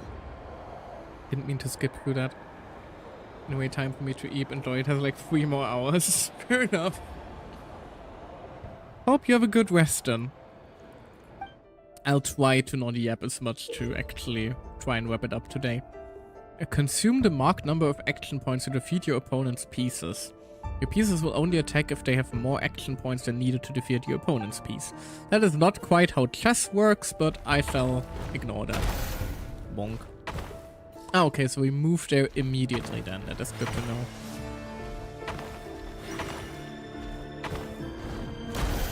Bonk. Here, now we die. But we respawn right here, which means we can just do this. 2, 3, 4. 1, 2, 3, 4, 5. 1, 2, 3, and we made it. Author Thalindus. Over the course of this week, the research object was subjected to interference for a total of 60 hours for experimental purposes. The results are as follows. Definitely she's definitely doing human experiments. This game looks like Honkai Star Rail. Not quite. This is Genshin Impact. Same company though. And same engine as well, so some graphic similarities are to be expected. Also, welcome. New face, I believe. Research Lovely to have you. back to the Crimson Moon Dynasty has established 2 points regarding moon marrow. Firstly, its origins have something to do with a god's power. Secondly, it serves as a portal to an as-yet indeterminate location. Moon marrow can thus be defined as a spatial gateway. Hope you're having a good time, mate. I'm having a great time. Like, the story is really starting to kick into high gear in Genshin. Even if the subject matter is becoming more and more and more fucked up. Like, we're currently basically looking back in time and looking at the memories of somebody who was actively aiding in carrying out a genocide against the people that his would-be wife was also a part of, so, you know, quite the, bit of a conflict of interest there, isn't it? However, there are a number of hurdles to overcome before we can answer the question of where it leads to. To start with, opening the gateway requires a specific power source, which the relevant literature indicates. Sounds cool and dark, absolutely. Like, you can shit on gacha games all you want. Star Rail, Genshin, ZZZ, all of them have fantastic stories and are not afraid to get dark when needed. And I appreciate that a lot. Like, we earlier had one of the darkest sequences in a story-driven game I have ever played, frankly. Which was basically just an office section where we were like stamping documents like file of person A eliminated, file of person be eliminated, and just how casual it was what really, you know, sent chills down my spine. Like, they are currently doing a very good job showing off, like, it's fucked. It sounds just the evils of straight up fascism and how it operates and numbs the people to the evil they are actively doing. An enormous amount of power is then required to keep the gate open. Currently, the total power output of our instruments remains in the single digits. Which, you know, isn't exactly the direction I was expecting from a game like Genshin. To make matters worse, I am now the only staff member remaining in the Moon Marrow lab. The Universitas Magistrorum recently decided to move most of its personnel into abyssal energy research, which has stymied all Crimson Moon-related projects. This is not a wise move. I have always maintained that placing all our hopes in a single source of power is risky, especially one as poorly understood as this.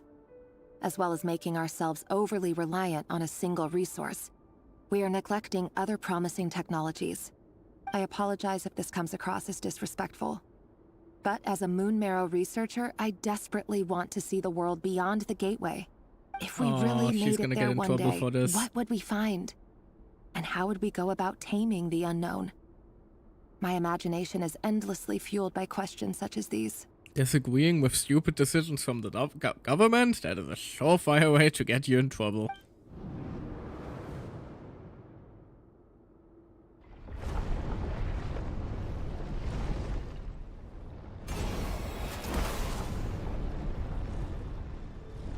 Alright, another chess section ahead of us, huh?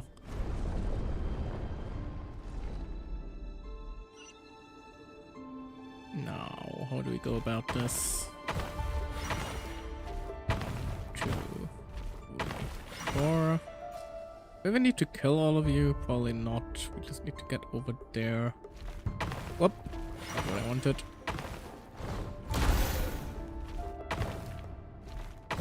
Ah. Can make it after respawning.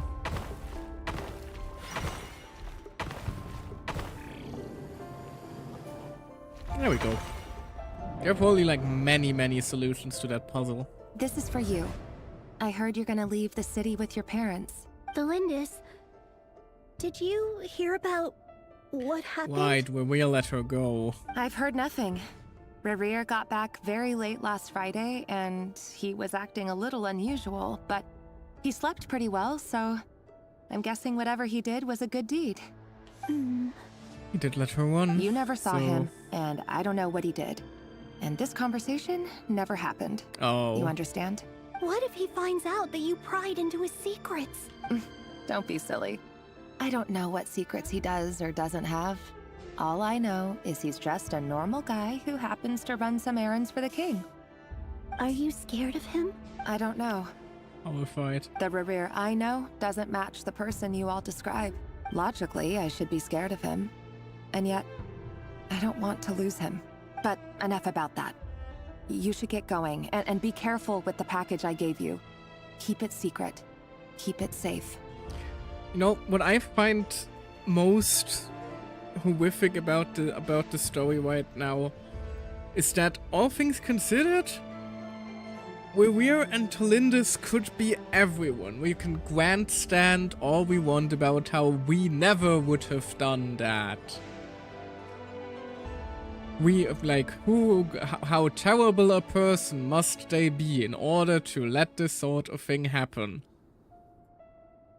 It is fairly, like, if you were put in that situation, either Rächer's or Delindis, chances are you'd act exactly the same. And that is what I think is currently the scariest part about this whole story. They could technically, like it or not, they could be anyone. Very likely you as well. And that is what I think makes this story currently so effective and scary and, you know, uncomfortable in a... Like, I don't mean uncomfortable in an, oh, I don't like reading this way. I mean uncomfortable in, like, the good way in which a good story / literature should challenge your thinking. Does that make sense? A piece of the moon. All you need to know is that as long as you keep it safe, then in the future, everyone will be able to see a red moon. You're giving her the moon, A Memo. red moon? You mean our moon? That's right. Our moon. Promise me you'll look after it. I promise, Tholindis. I still wonder, like, how the Crimson Moon ended up Abyss corrupted in the first place. Because it seems like it was corrupted before the Khanuians ever even established their Eclipse, not Eclipse, the Crimson Moon Dynasty even, because the moon was crimson because it was corrupted. Wonder what the timeline here is. The Crimson Moon bloodline will never die out. Its light, the color of blood, will become like a fire that flows in our veins, no matter how long it takes.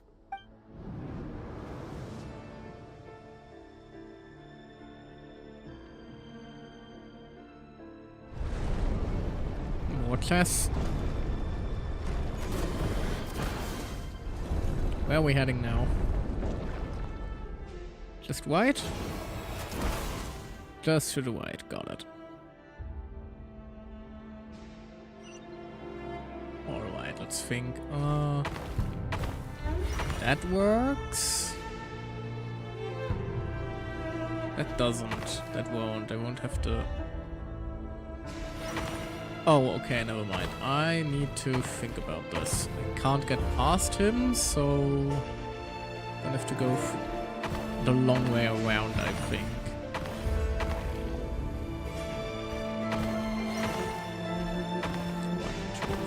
Yeah. We don't need to kill everything in our way, we just need to get past them. That is the important thing to remember here. No, I can't make that. Oh god, all the way back here?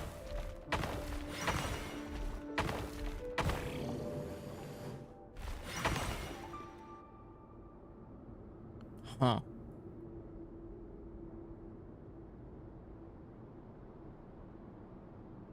Okay, no, hold on.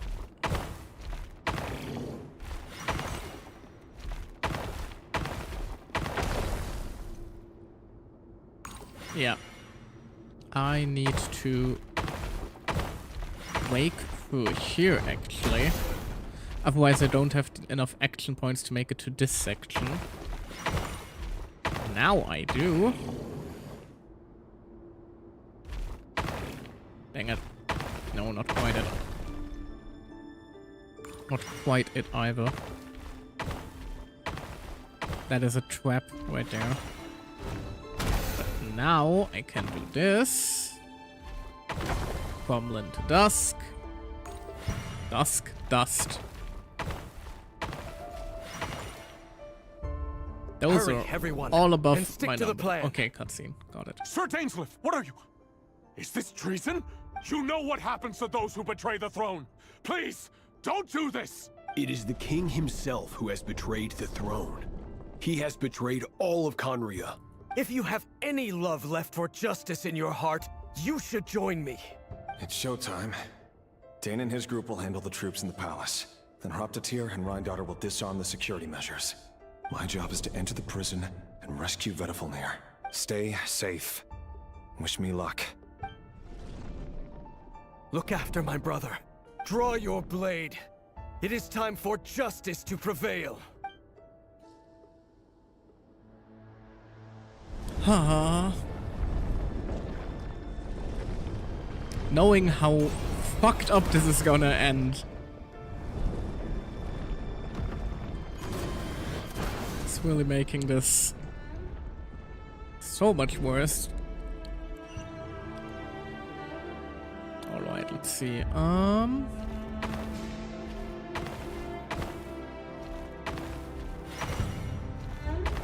No, I think I fucked it. Yeah. Because you can't reach anywhere with the two there.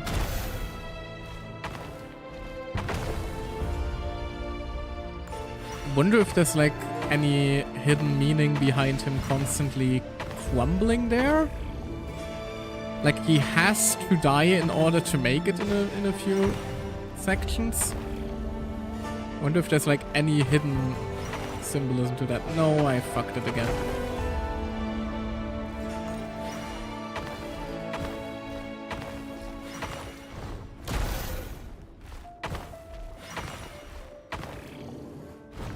There we go.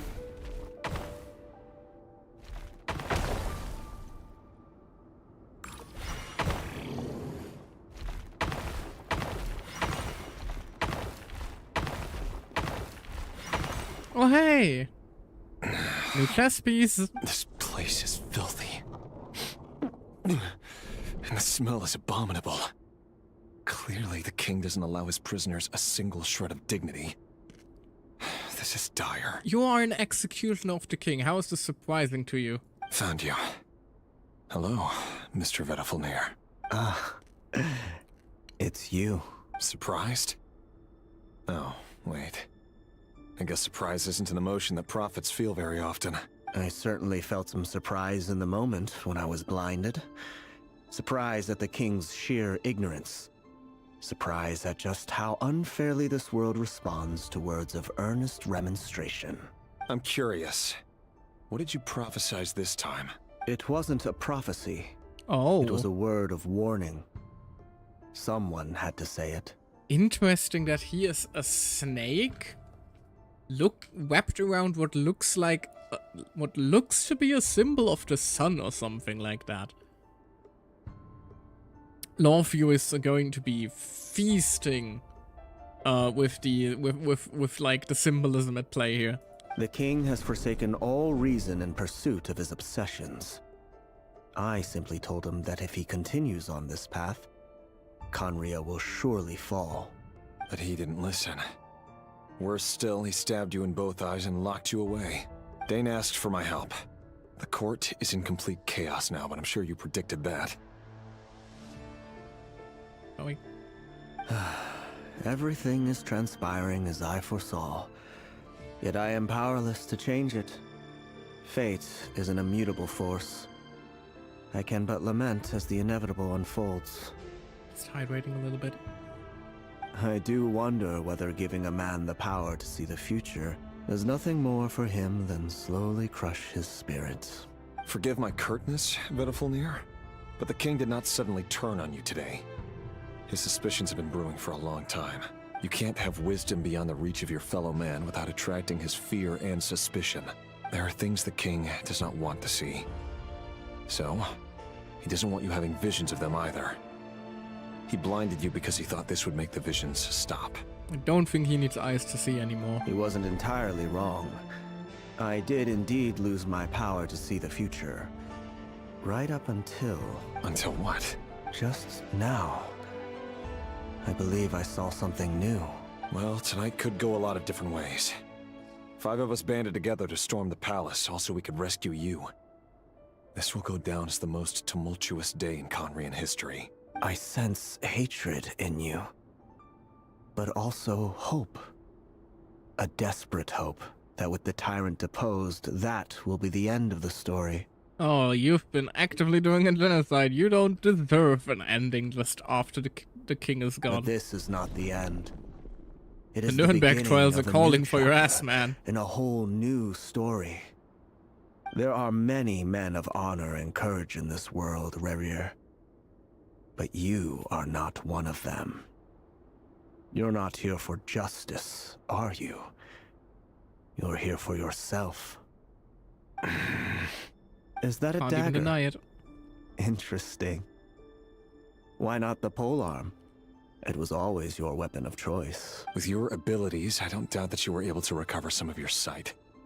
But I also doubt that you want to make an enemy of me right now. Of course not. We're on the same side, aren't we? We could be. But I need you to be honest with me, Vettelfnir. At this point, you're my only hope for the future. You mean your future? With your beloved, Felindus? Yes. And I know there are bigger things at stake here. A dynasty, a nation, maybe the entire world. But forgive me, I care first and foremost about myself. It looks like I can't ads are abandon inbound. the one I love to save myself. I just can't do it. Just But looking for a see good broader place to take a picture of little the break. future than I. You see the solutions to the biggest problems of our age. So tell me, what is my solution? What's the answer? In matters of fate, answers are either right or wrong. What will be and what will not. Maybe you are willing to pay a certain price in the pursuit of happiness, but unfortunately, fate does not negotiate. That is the cruelest thing about fate. It is unmoved by your sacrifices. That can't be true. I know it's your voice that I keep hearing in my head, urging me to see how the world is changing, to seek more power, so I can protect the things I love. You show me disaster, but you won't show me how to avoid it? Why? Because there is no way to avoid it. Why are you doing all this? My voice. In your head. So, you hear it too. The voice that steals your mind, gains your trust, and drives you crazy. The abyss. It turns out that we are not so different, you and I. Vedifulnir just broke into the strangest smile I've ever seen in my life, as if he'd discovered some monumental secret. But then he suddenly switched to looking extremely weary. Very well then. My advice to you is as follows. You must persevere. Whatever trials and tribulations you may face, be steadfast in the belief that they are your path to the future. For as long as you live, your story with Thelindis shall not come to an end. That is the only chance you have of fighting back against fate. It is up to you whether you believe my words. Regardless, that is all I will say on the matter. I have no right to intervene any further. Guess we can just play through it. Nothing too grand has been I happening will so far. hold you to your word. Thank you for setting me free. In return, I will tell you one more thing that you cannot afford to ignore. Just then, a strange wave of energy rippled through the city. Oh god, the abyss is starting to crawl up. I had no idea what it could mean. If I were you, I would head to the Universitas Magistrorum. The Universitas? Why? Oh no! Oh, Thelindis. I'm Off sure he we'll wants. be seeing each other again very soon, Rächer. Ominous. Alright, let's take a very quick break here. Ads are almost over, but I wanna make sure everyone who may be stuck in ads is back before we continue on, alright? Just a minute. Whee!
There we go, and we're back.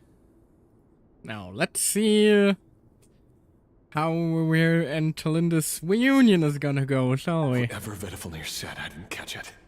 I didn't even help him out of the prison. There was no time to lose. My bet is not all that great. Just a subtle suspicion of mine. Oh, come on. Okay, I should have kept going. One more dialogue line. This would have been such a better section to pause at.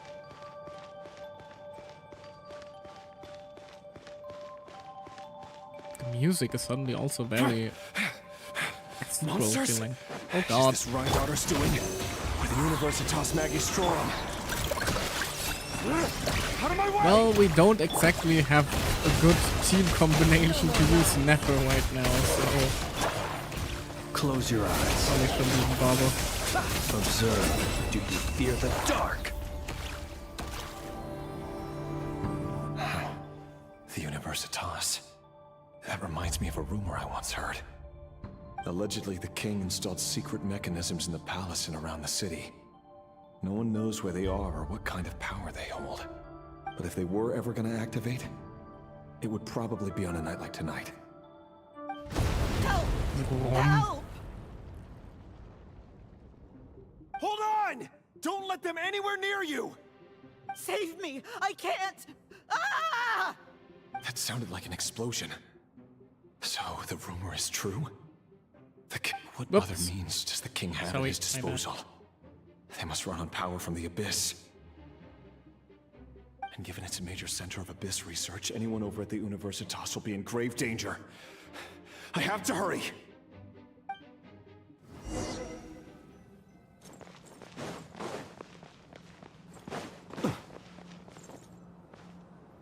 Ooh, pretty environment. Oh god. They're being eaten by wolves.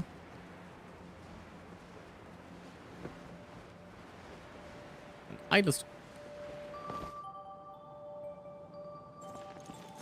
Huh, interesting. There is an invisible wall there, but a one-way one. Flash attack! Ultimatum protocol. Animal hypostasis and... To dust.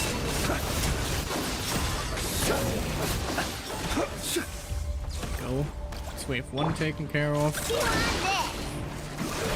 Ah, dang it. Animal test 6308. Absorption test. Just barely don't have enough PR on Dino. Be silent. Observe. To dust. It's a grave situation. Also, I just realized this team comp doesn't have a healer. That could turn into an issue down the line. Preparing for dust up.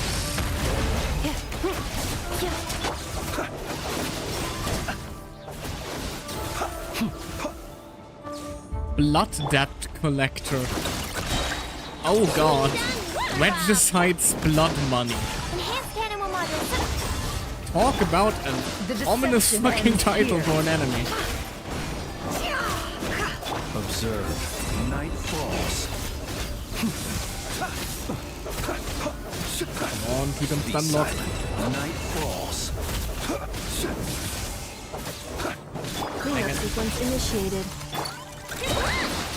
Look, the rainbow! There we go. Jesus, we're beaten up after that.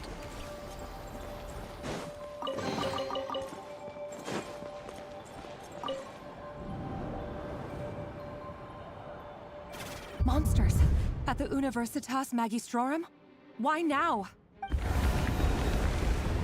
Oh no, they're coming. It's no use. The table won't hold out much longer. The weapons. Where are the weapons? Of course. All the lab equipment was upgraded after the inspection last week, but the new weapons haven't been allocated yet. Talk about unfortunate timing. I'm done for. Is anyone there? I need help! Ah! Stay back! Please stay back! Please!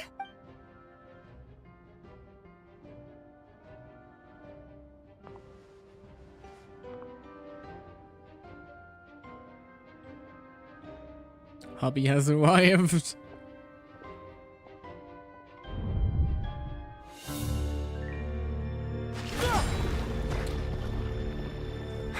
What's that? that? Ooh, actually got a cutscene. Rächer.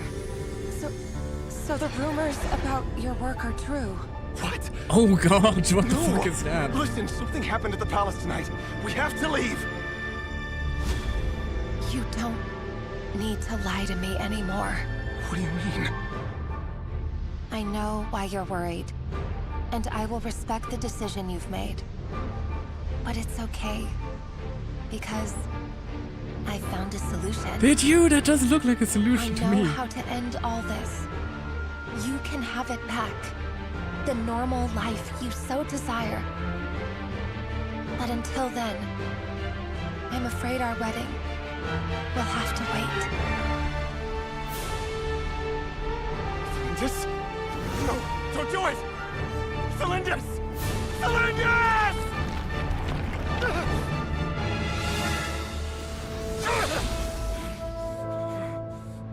I told you, Rächer.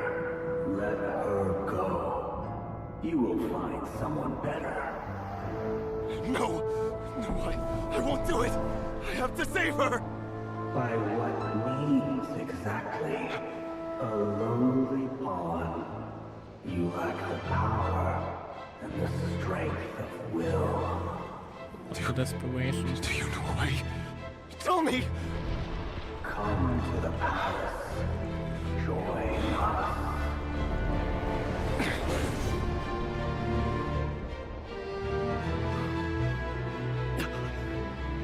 Oh god. Thank goodness we...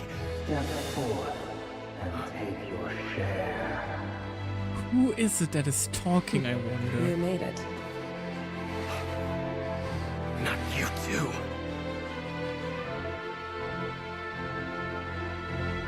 Hatred or grief, despair, desire. We all have our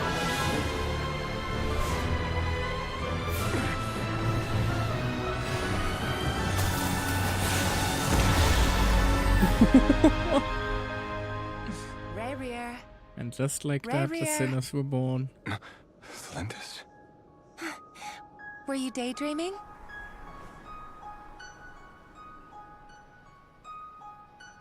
You still remember, Rächer?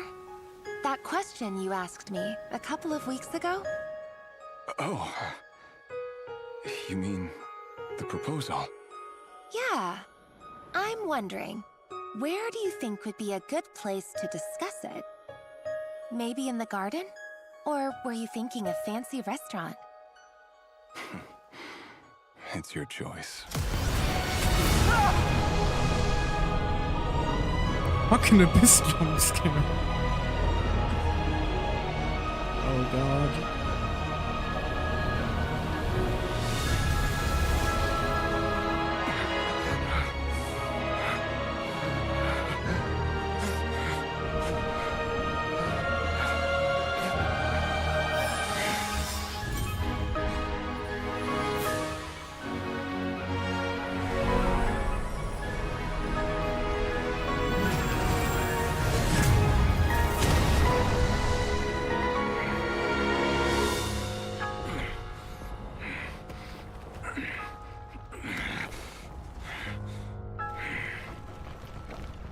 I will find you.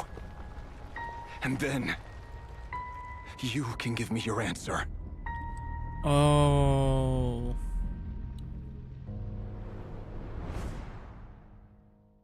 So she fell into the abyss, basically. Or moon? A bit unclear about that. I will find you and then I will wife you. I don't think that after 500 years in the abyss corrupted moon, there is still a lot left to wife, honestly. So that's how the Rächer of Solnari was born. A monster created by circumstance is a monster all the same. He can fix her. If anything, he's the one who needs fixing. I'm a level with you, Chief. Viewing other people's thoughts for too long can get uncomfortable. Right now, I'm feeling a strong sense of loathing. In a nutshell, the story of Conria is what happens when the truth falls by the wayside. Everyone tells little white lies, and before long, You have a huge pack of lies that destroys everything. Phew. Time to get back. His past is filled with sorrow, but the tale of any fallen civilization is one of endless tragedy. Cruel as it may be, that was Conria's fate. Ah, the flashback. My eyes. Not my eyes. How are we all holding up? Everyone, I'm back. Can I get a standing ovation? Never! How are you holding up? Feeling okay? She's fine. Boss is a pro. Yes, I'm fine. You will have seen the events of Rächer's life through my thoughts. It's now clear that he is just a regular nobody, driven by personal tragedy, as he said himself. I mostly agree. There's only so much we can know about him from his memories alone, but they did give us a clear glimpse into his life in Conria. First time we actually saw, like, proper Conria. I don't want to say everyday life, but you get what I mean. However, I would not consider Rächer to be a nobody. He was deeply involved in the events of that He wanted to be era. a nobody, but he wasn't. Yet, when the catastrophe of a generation strikes, nobody is safe. Sounds to me like you're speaking in riddles again. Is this you urging me not to abandon the people of Nodcry in their hour of need? That's not what I meant. Although I do hope you choose to remain a part of the plan. Without you, the mission ahead will be all but impossible. Now I'm about to make herself a Nephros own Then Talindis. try to remember that I respond better to the carrot than the stick. And I don't appreciate being bossed around. Should I be in the room for this conversation? This seems rather, Now, personal. as for you, Missy, you were excellent. You stuck to the rules of the ceremony and kept your mouth shut the entire time. Bravo. Cool. Aww. So, can you fill me in on the deets now? Most of what I saw went right over my head. Aww. Patience. You'll hear the whole story, don't you worry. But let's meet up with the others first. It will save me narrating it twice. Yehoda? Yes, boss. Let me get that door for ya. Aww. I love Jehoda. That's more like it. For a moment there, I was worried you'd forgotten about the first clause of your employment contract. I still think the employment contract... I still think that her employment contract probably says like adoption papers on top, and never just taped employment contract probably over it. Forgive my curiosity, but what does the first clause say? You're my child now. It says I gotta do the annoying stuff that boss is too lazy to do for herself. Like opening the door, pouring the tea, yada yada. Is that right? Pretty sure it's not gonna hold up in any If something is in the court. contract, it's because she willingly agreed to it. Rest assured that the Curatorium abides by the very strictest of labor policies. You don't seriously think I'm cruel enough to treat her like my slave. In any case, I've hardly shied away from my share of the work today. Hope I don't catch Flintz and Varka lounging about in their chairs, enjoying a leisurely cup of tea. There's nothing I dislike more than other people enjoying themselves while I'm hard at work.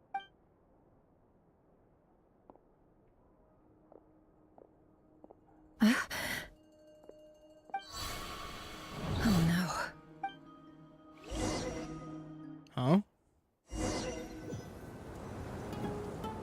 Sorry to disturb you, but we seem to have run into some trouble. What is happening?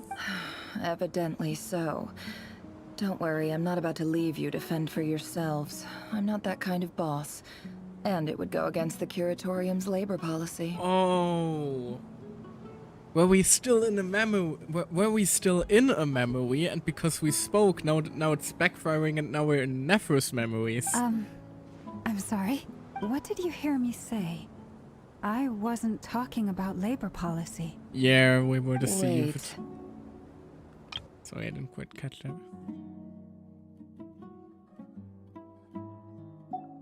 How long have I been standing here? Not long. You just appeared by the door a moment ago. What door? Boss, what's wrong? You look like you've seen a ghost. We've been tricked. We never left at all. Somehow I hallucinated that whole scene back inside the office. Hallucinated? But how? How indeed. This place should heed my will alone. All thoughts and actions that occur in here are just a result of pawns moving across the chessboard in a carefully calculated manner. And nobody has access to this chess set but me. Yet we're here now. So you control everything in here? More or less. But yes, it's a special technique of mine. Has anything like this ever happened before? Still feels weird to hear you talking so regularly. Only once. It was the first time I used the chess set. Is there any similarity between what happened then and what's happening now? I suppose my thoughts are a little turbulent, which was also the case my first time. Is there anything I can do to help? The first clause of your contract clearly states that I only need your help with things that I'm too lazy to do myself. Meaning, you're not feeling lazy right now? Meaning, this is not something Yehoda can help with. The chess set is a personal treasure that I alone understand. I must be the one to find our way out of here. Guess this is the way of the way for Genshin to squeeze in now squeeze the Nefer lore in between all the Conway exposition. It's fine. Really. Let me do something useful. Oh, listen to you. Whatever would I do without you, Yehoda? Aww. What? Really? Yes, really. Where would I ever find another employee as obedient and servile as you? Hey, no. God forbid anything ever happens to you. Oh, okay. Why are you blushing at that, Yehoda? Well, please. Anyway, I was thinking of fetching some water. There's gotta be a source around here somewhere. Yehoda, please, I keep some of your dignity. Everyone finds someplace comfortable to take a rest. We gotta conserve our energy. Even though all this chess malarkey doesn't exist in a physical sense, mentally speaking, it's all real. And so is our tiredness and fatigue. You don't want to dismiss mental fatigue. Just because it isn't physical doesn't mean it's any less serious. But anyway, I got your backs, so don't worry about a thing. Don't I have the best employees? Jealous much? If we can find a suitable time, I'd love to borrow Yehoda for a day to help out at the Frost Moon Scions. Would you be amenable to that, Boss Nefer? Oh, Lauma. Have I ever told you just how pretty you are? Excuse me? Beauty runs from the tips of your antlers to the depths of your imagination. Can you two stop flirting for like 5 seconds while the both of you are on the screen so we can focus on the issue at hand here? Time to rally, everyone. Follow me. We're crying out loud. As we continue our journey, the same rules will apply. The Yui is that powerful stay here. Focused and no talking no matter what we encounter. And don't disturb the chess pieces. You have my word that I will get us all out of here. Nefer in the Nefer in the team again.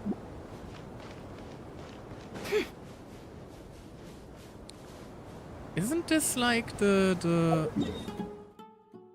I can show the world map. I think this is around here, isn't it? Like the northern part of the Sumeru Desert. This even looks like the tunnel that leads over into Sumeru, like the oasis here nearby. This place looks familiar. There it does. Not a good sign. There's someone. Oopsie daisy. I wasn't Hello, expecting person. visitors at this hour. Wait, is that? Oh, it's him. There you are. Sinue's been looking for you all day. I think he has some news for you. Oh yeah? What were you doing just now, Uncle Rechinu? Hiding away some more loose change? I know I saw some Mora. Interesting, we are small right now. What do you mean loose change? Oh, come on, I'm too old for this. Just pretend you saw nothing. So this is where she grew up then.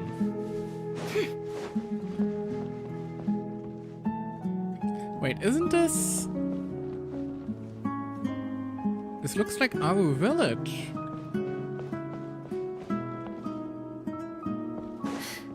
At least parts of it. Hey, kid. Mind telling me what Sinnohe's been up to recently? I'm trying to get in his good books and I need a way in.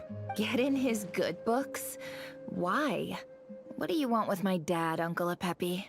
I've written a new song. I was hoping to showcase it at the next festival, but I'll need his approval. A new song, huh? I'd love to stay and listen. Also, again, more pillars of convenience to save on model costs. Well, there's plenty of time and I'm not going anywhere. See that pile of stones? I'll be sitting there warming up my vocal cords. Come find me when you're done. Pile of stones. Got it. Quite reliable for a kid.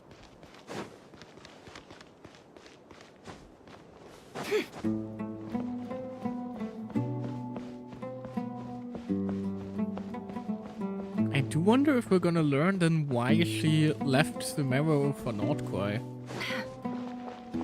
Like, surely it doesn't just boil down to, oh, it's my Uncle job. Rächer, you said you were looking for me. Ah, there's my little princess. If you'd gotten back just a little sooner, you could have shared the spoils of war with me. Spoils of war? Who were you fighting against, Dad? It was just a figure of speech. The aftermath of a sandstorm is no time to be waging war. I was talking about our war against thirst. I went out to fix our water supply problem, and now I'm back. Which means... The water supply is back. We have a well again. That's right. I found a new one and brought back as much water as I could carry. It should last us for a good while. If it wasn't for these blasted sandstorms, our wells wouldn't be caving in. You wouldn't be spending all your time out searching for new water sources. As the chief of our tribe, I'm supposed to be leading us out of hardship and poverty, onto better things. You know how prosperous our ancestors were.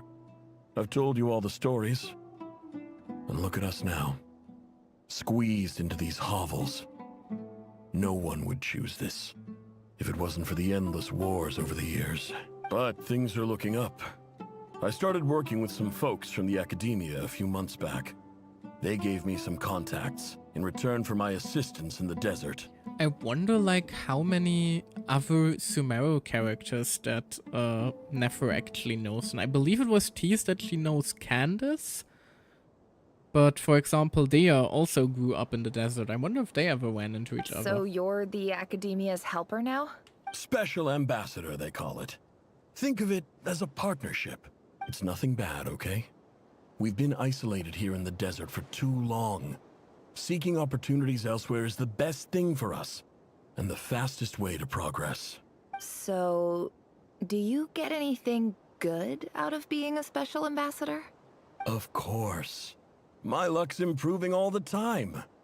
One day, good karma. I swear I'm gonna lead us out of this place. We'll find somewhere new. Somewhere better. Well, your little girl grew up very quickly before your eyes just stared, didn't it, old man?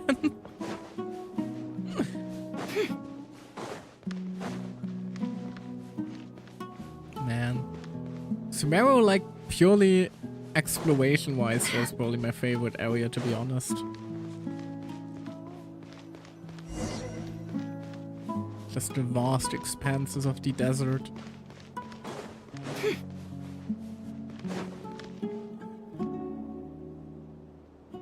That's our well, and you know it. Oh, you God. You stole from us.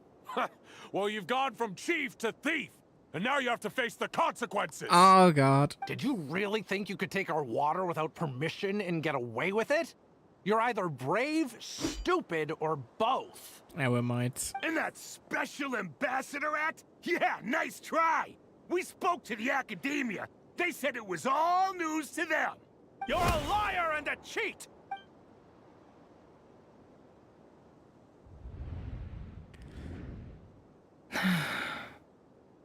I heard Yehuda gasp, but I don't blame her.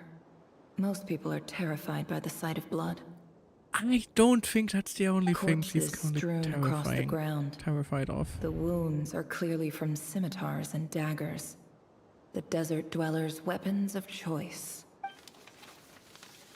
There's a handwritten note on the ground. Let's see what it says. Halil, this is Sinuhe, chief of the Shimti tribe. Surely you remember me. I was the one who helped you and your colleagues avoid the quicksand in the desert. This is my second time writing to you. I assume my last letter must have gotten lost in the mail, as I didn't receive a reply. I hope this one makes it to you safely. I'm writing to you because I need some help. That sandstorm the other day completely blocked up our well, forcing me to look for another water source in Iab and Unut territory. It was a matter of survival. Oh, he helped the academia once and they never returned the favor, did they? That would most certainly explain why Nefer is so obsessed with always, you know, getting her share of a deal. Praise the gods. The well of the Iab tribe was intact. It was my last resort. I drew what water I could and left, but not without being spotted. I fear they will retaliate. You told me to write to you if I ever needed help. You said you'd be my ally in the academia. I urgently need you to formally recognize my title of Special Ambassador and send some of your people to assist me for a few days. It's the only way I can convince them that this was the academia's decision and prevent them from retaliating. This is an emergency.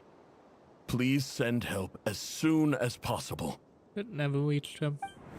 Looks like this letter never got sent. The writer died a grisly death, and the letter was trampled into the ground. It's badly defaced.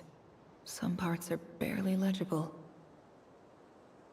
The writer died a grisly death is quite a grim way to talk about your own father's demise. What a ridiculous lie the surviving Shimti tell. Their whole village was butchered over a sip of water.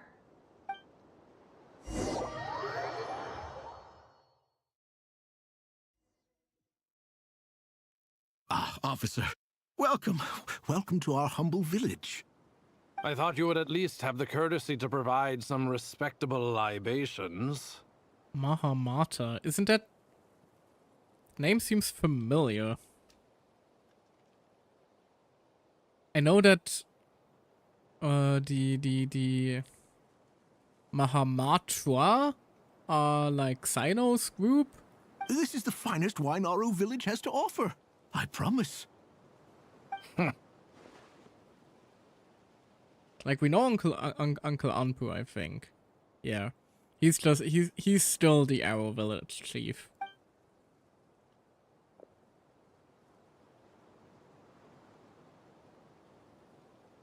The Academia has agreed to reserve a single space for a candidate from your village. But I remain skeptical of this entire endeavor. I highly doubt anyone in this desert possesses serious academic potential. Right, this was before we fixed racism. Well, didn't fix it. Started building bridges, I suppose, would be the more correct way to go to phrase it. Please, have faith. If not in us, then in our God. The child we found shows great promise. I beg you, take her away from this place. Give her a chance. Never, isn't it? Don't let her talent go to waste. I don't recognize her. New arrival? Could say that. She showed up here a few days ago and we took her in. She's a really bright kid. Please help. I'm begging you. So, where are you from? Well... Nowhere special. Just a sand dune. What about the rest of your family? How many of you are there? None that are left. Just the one. It's only you? Correct. So, no brothers, no sisters, no mother or father? Way to rub it in, dude. Any who have slept on a bed of sand, I call my brothers and my sisters. Apart from that, I have no family. All right. Get over here. Sign your name on the form.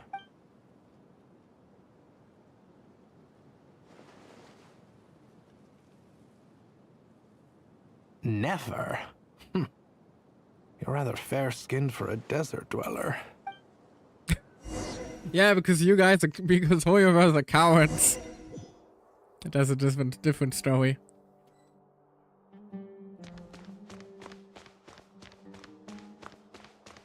Back in the academia, it's been a while since I've been in this place.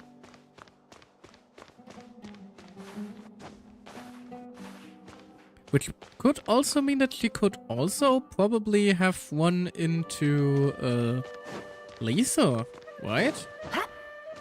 Because she must have also studied in the academia around this time, if I'm not mistaken.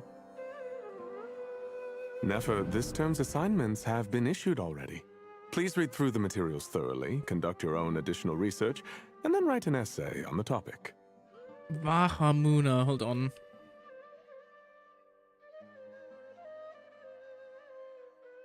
Which school was that? Study of causation of and origination of phenomena. History and social sciences. Oh, so she's technically, isn't she technically speaking, she's a senior of Cephos and Wanderer then, isn't she? Yes, Professor, I'm aware. I just had a couple more questions cute. I wanted to get your perspective on. Oh?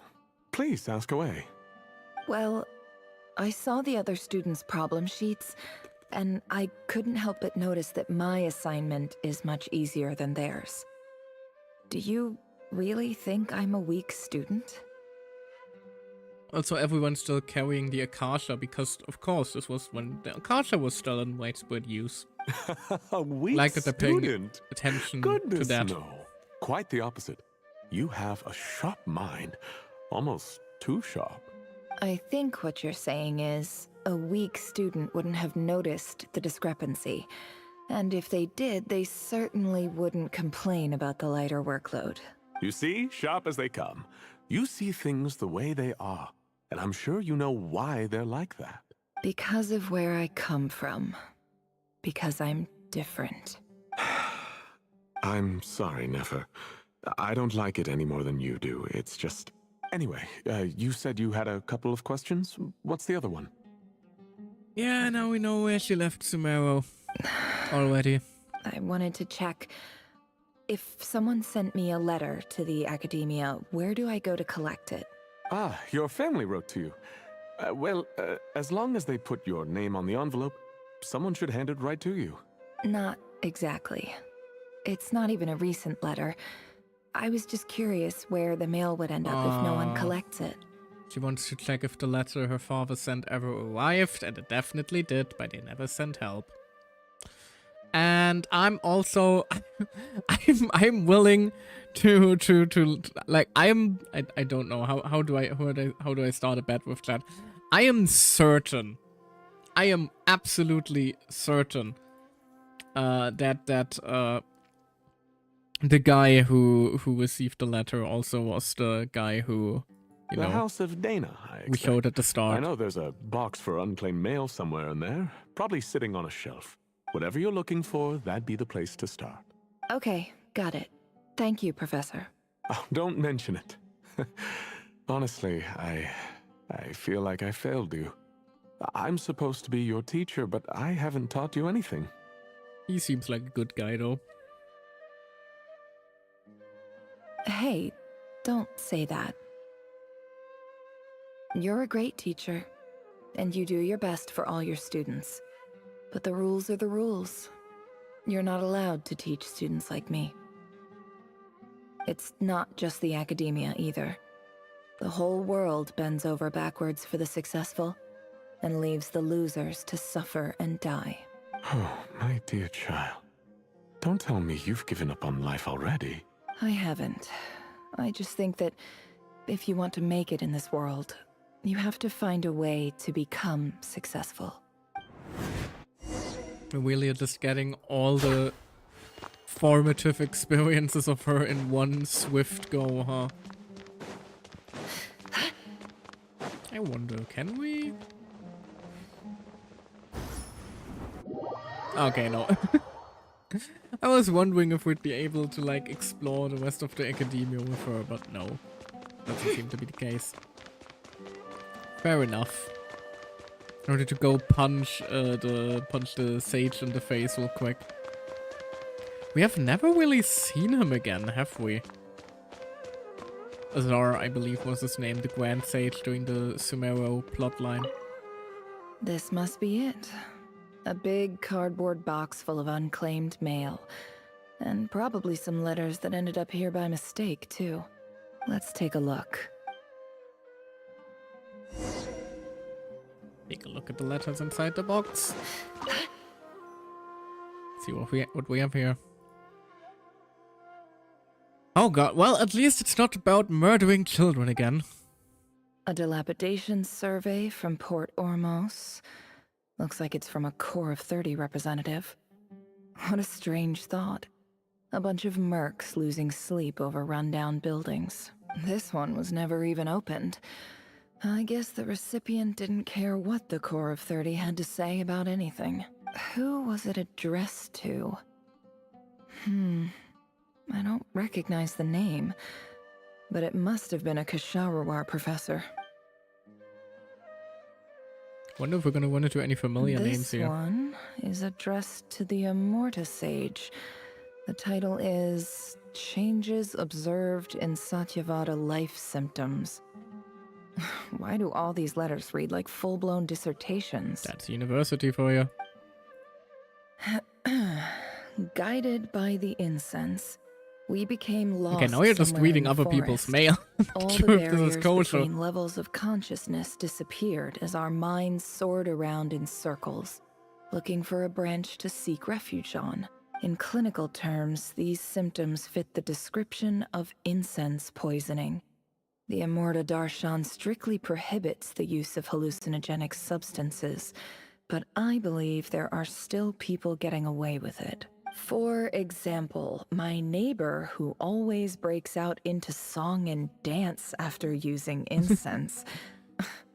Wait, I always forget that technically speaking the Sumero Archon quest started with us getting absolutely high. This seems like something the academia would want to know about. Why wasn't it collected? Wait, what's this written on the back? It's so small. The note says, the sender authored this letter while under the influence of mushrooms. I would send it back, but no return address was provided. Stamped by the Grand Conservator of the House of Dana. What else we got? This next one is addressed to Grand Sage Azar. Oh. A few words of protest regarding recent changes in Sumeru's educational policy. Oh. So this was only a couple of years ago then, probably. In recent years, the academia has taken on a small number of students from the desert region, as per the policy to this effect. However, it appears to me that these students have not, in fact, been provided with educational opportunities that are, in any meaningful sense, equal to those enjoyed by their peers. As well as receiving dumbed-down assignments and perfunctory tutoring, they do not even have full access to the Akasha system. Education is the fundamental purpose of this institution, which should go without saying in a nation whose founding virtues are knowledge and wisdom. I ask you, is the lip service we pay to the policy of education for desert students truly the standard of pedagogy to which the academia aspires? I mean, this is a good letter, but still, Nefer, you're just reading other people's mail here. As Grand Sage, policy decisions are your prerogative, but do not forget your roots. You and I were once students too, as was everyone else in this institution. I do hope you will give some serious attention to this matter. I encourage you to discuss issues like this with myself and others, and listen to some alternative opinions. Great letter. Shame it didn't get to where it needed to go. And the sender is... Huh? Sage Cyrus of Spontamod. Oh. I didn't realize anyone else even knew how bad students like me have it in this place.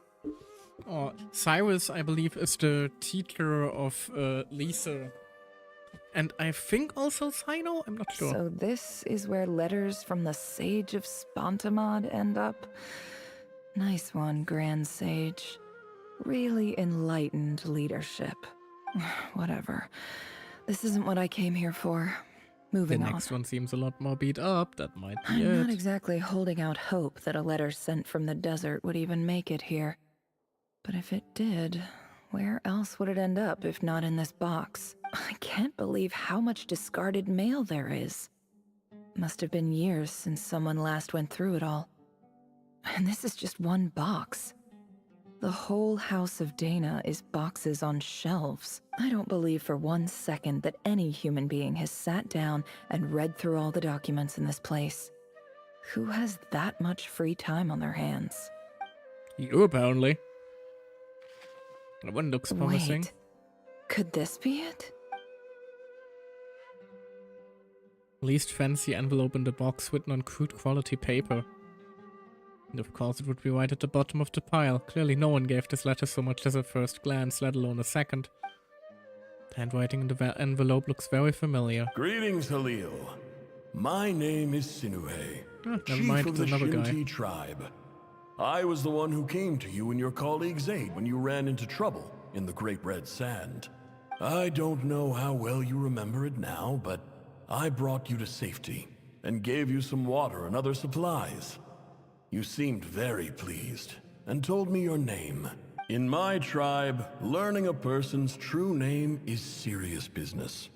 And I therefore see you all as I wonder friends. if Nefer even is a true name. You were kind enough to leave your contact details, so we could stay in touch.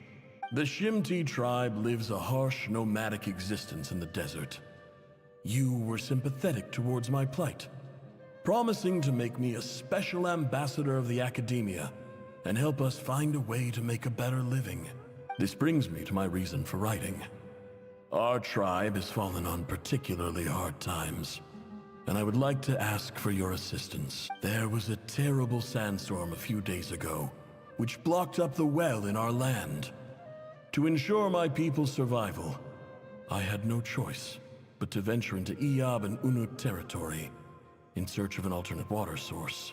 The Eob and Unut are descended from the Thamudians, while we trace our ancestry to Tulatala. We worship the Lord of Flowers and have had relatively good relations with our fellow tribes, up until now. I found a well belonging to the Eob tribe. They declined to help us, but I really had no other option. So I took some water to keep me and my tribe alive. My actions are certain to incur their wrath. When we met, you assured me that you would be my ally in the academia. I would like to take you up on that offer, because I really need your help. I wonder if you could send an academia representative to meet with me. That aside, the last time you were here, you mentioned that the academia had started accepting students from the desert. And I told you a little about my daughter, Nefer. I suppose that means in a sense his last wish still came true, huh? We have next to no resources here in the desert, and my power and influence are limited. Would you consider enrolling my daughter at the academia? She is a smart girl. I know she won't disappoint you. From the outset, the academia never took you seriously. Those things they promised were just empty words. I doubt they even remember the name Sinuhe. And you were so emphatic that your luck had finally changed for the better. You swore you'd lead us to a better place one day. You spoke with such conviction, like you were the most powerful chief in the whole desert. You liar.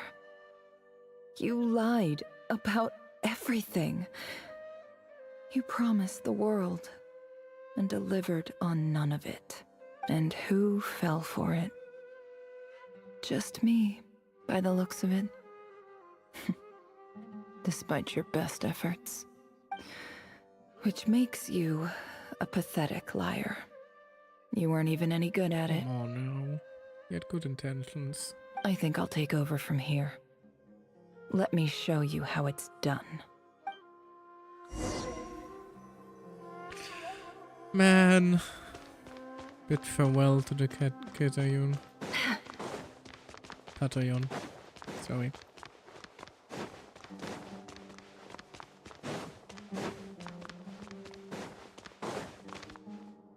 Short sequence, but very effective. I just came to say goodbye. Instantly let us Thanks for everything you've done for me in my time here. Exactly why Nefer is the kind of person she is.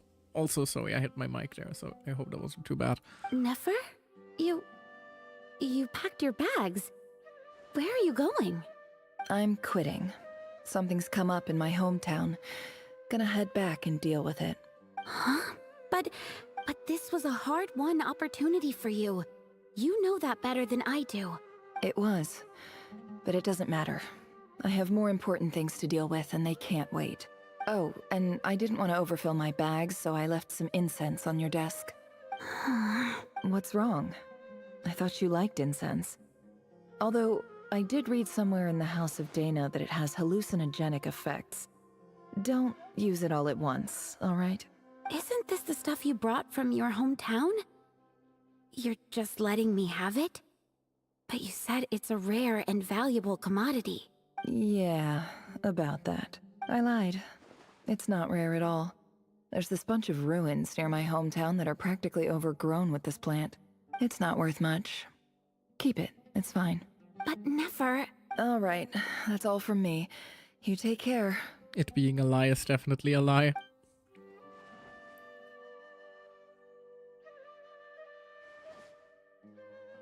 Don't forget me, okay? I mean, we're more than just classmates, right? We're friends. Ayo. Oh, Nefer, you just can't help yourself, huh? You had to leave like some sort of situationship wherever you went. Yeah, I'll remember you. I lied again. That incense is worth a fortune, and it's a rare find even in those ruins. And as for remembering her, I have far too much to do when I get back. No time to reminisce. She's your friend, I'll come be on. lucky if I even make it through this alive. But either way, I expect I'll forget you pretty quickly. Aww, looks so sad. I hope they reunite at some point in like an event or something. Like, honestly, like some sort of event where Nefer comes back to Sumeru and interacts especially with Cephos, because Cephos now also is a desert dweller studying in the academia after the situation changed a lot. You know, and there's also Sino, you know, so... I know, I would like to see Nefer's reaction to how the academia in Sumeru as a whole has changed since she left. I think that would be a really, really cool direction to explore her character a little bit further. Down the line anyway. That definitely isn't something that they can do casually. That's something where they'll have to... That would have to be like a dedicated event, I feel. And having important character development in events is always a bit... you know.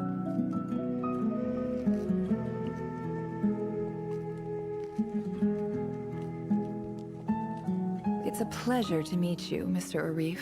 So, what does the that's academia want?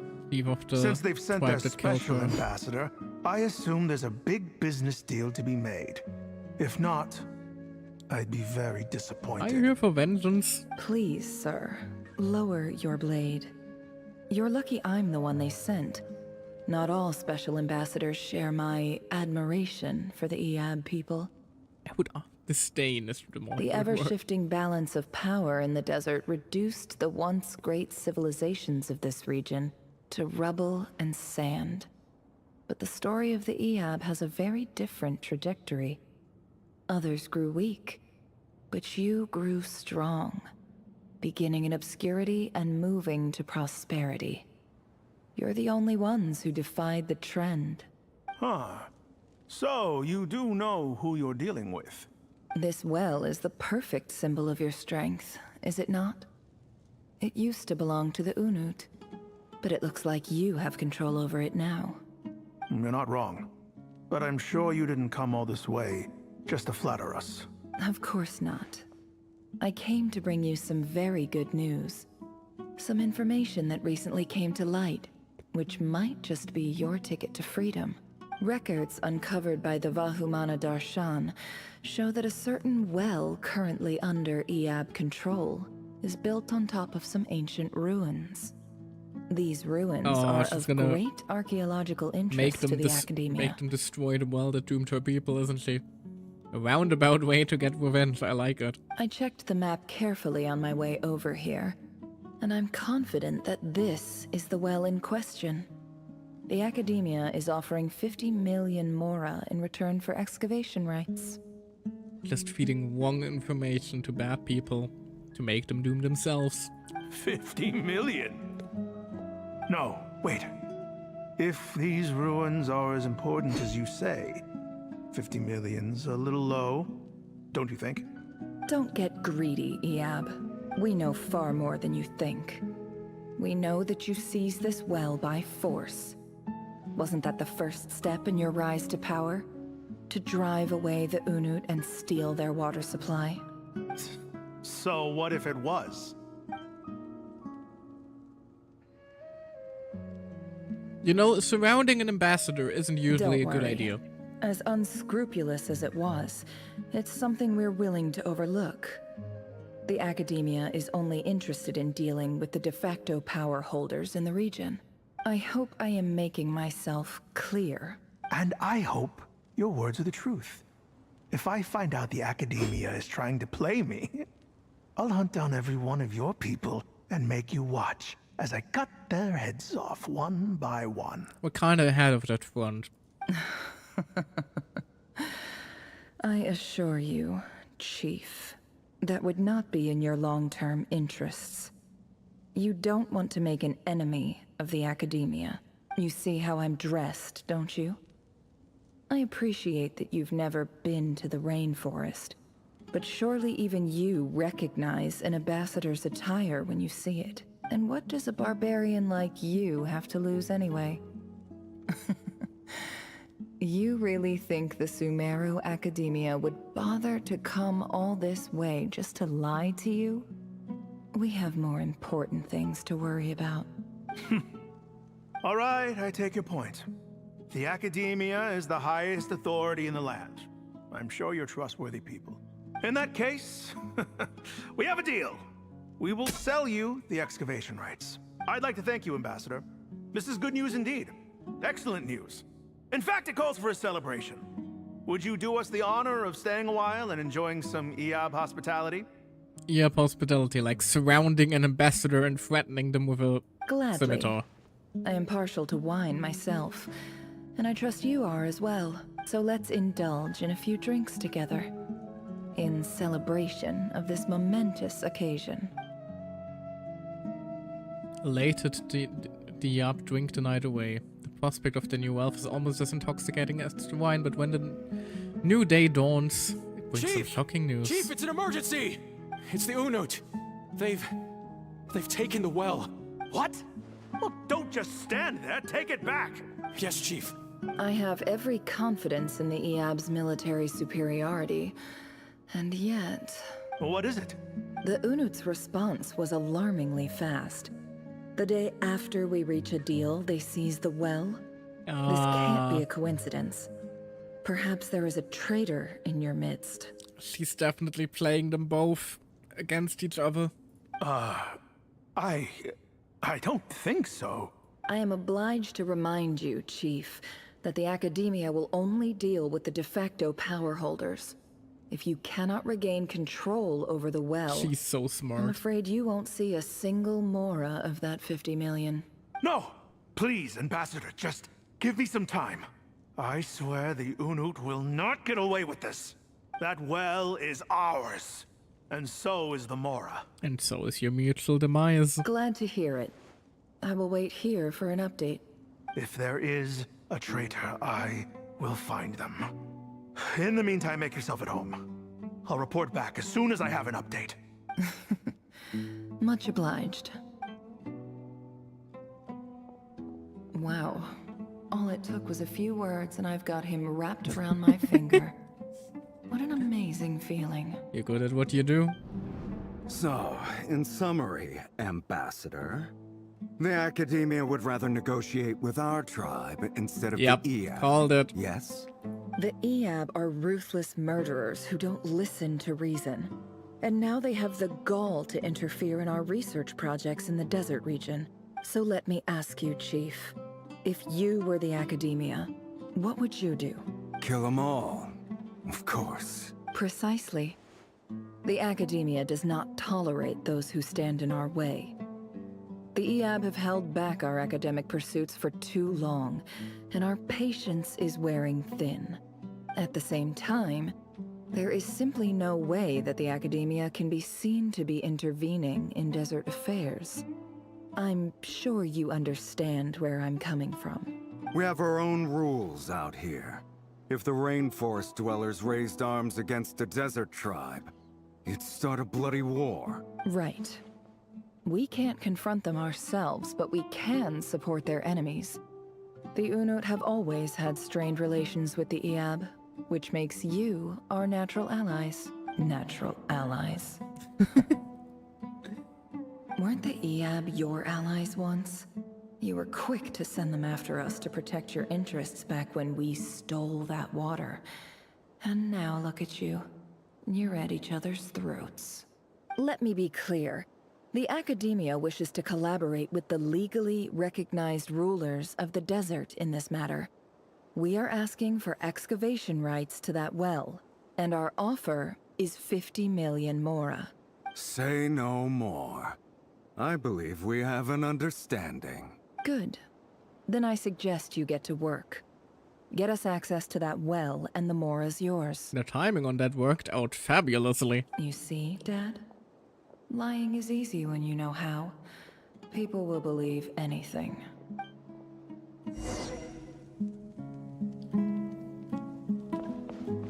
Right, now we watch them destroy each other. You are a ruthless woman, Nefer. But honestly, can't even blame you.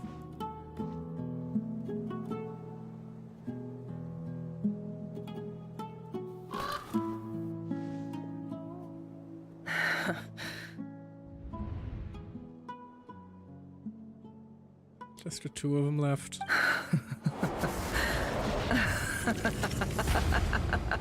Oh, Jesus. She's going full evil.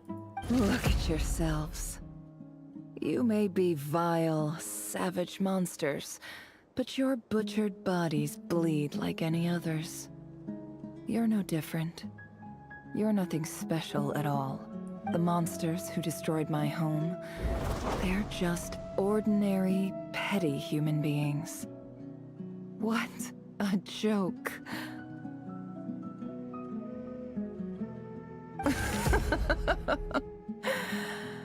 I think we're even now.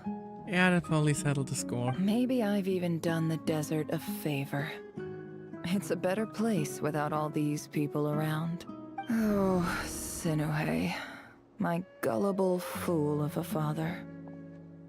Perhaps if you'd been as ruthless as I was today, our tribespeople would still be alive. In this dog-eat-dog world, a chief needs to be tough to survive. It also explains her way of... I know, can we call it raising? Raising Jehoda? But you couldn't do what had to be done. So I did it for you. Nefer, it's okay.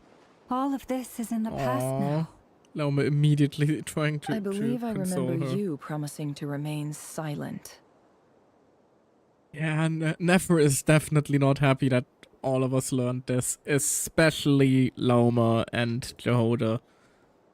I don't think this is something he would want them to know. Yeah, but even so...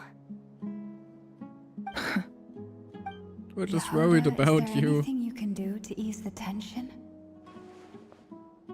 You got this, Jehoda. It's your time to shine. Alright, time for a sharp turn onto a completely different topic. So, anyway, that's enough of that. When are we getting out of this place? Feels like we've been walking forever. I'm getting pretty tired. Jehoda, Alma, please. You tired? Yes. If we can find somewhere to sit down, I could certainly do with a rest. Never looks like... I told both of you to shut the fuck It's up. not far now. There should be a temple just up ahead. Is the situation about to reach a conclusion? Yes. Really? A temple? That's where this story ends? I guess that's how things go in the desert. I've been to a similar place with a friend from the desert before. Desert dwellers can never escape their destiny. Or so everyone says.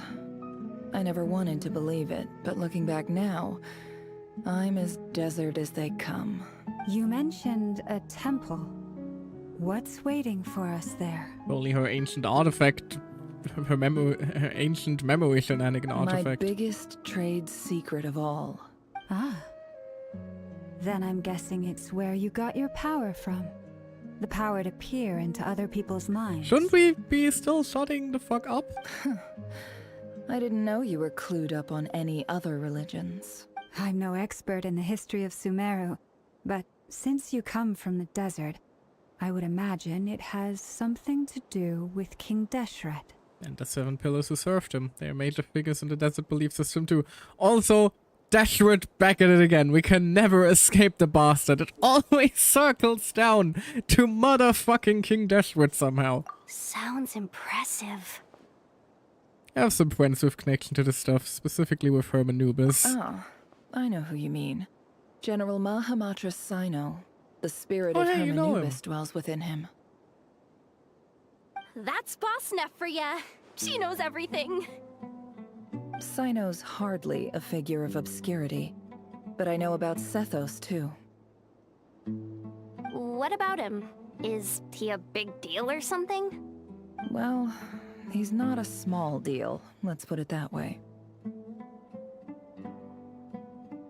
You should know your stuff. Please, this is the bare bone basics. Save the flattery. Thanks for your patience, everyone. I'm sure it's been a lot to take in. With any luck, that's our exit just up ahead. What sage she might be connected to then? They are all based on the main Egyptian gods, I believe. So it could be she ends up with ties to like Toph or Sobek or something along those lines. Or at least a Genshin equivalent of that. After all, Herman Nubis is a fairly obvious reference to Anubis.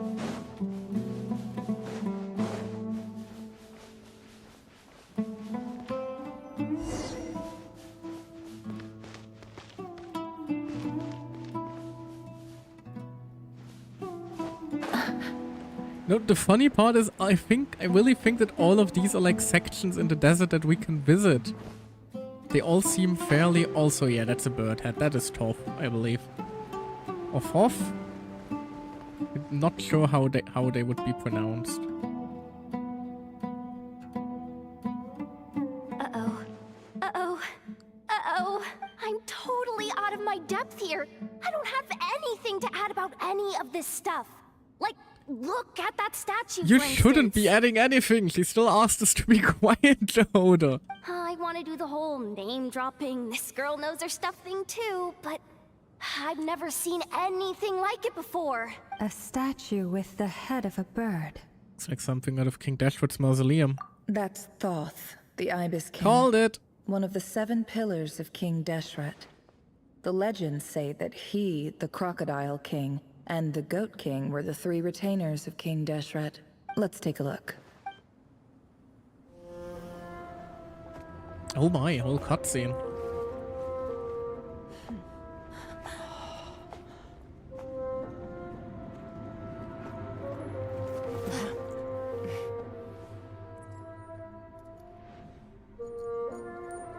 Kitty!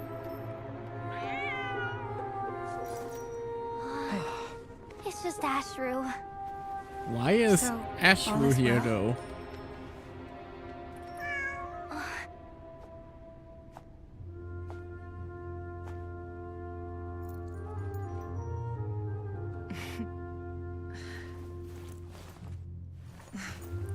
Typically speaking, at this point, the world disintegrates. Then we find ourselves back in the outside world. Besides, these are my memories. There's nothing to fear. You're sure? I feel a butt Of course. coming. It's almost over. Oh! What the fuck? The cat is evil?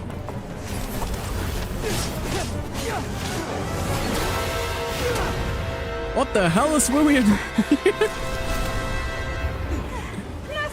Hold on! And why in the fuck is he posing as a cat?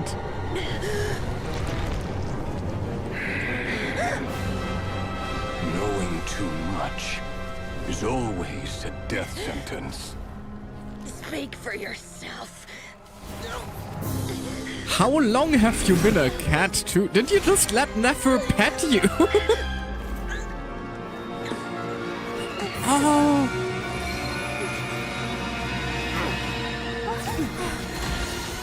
Why Joey gave her that amulet? So is it like a Ooh.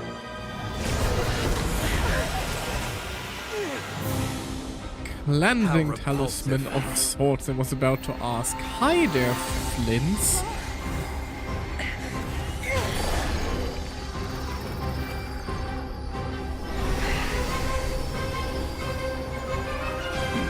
He doesn't seem bothered by this.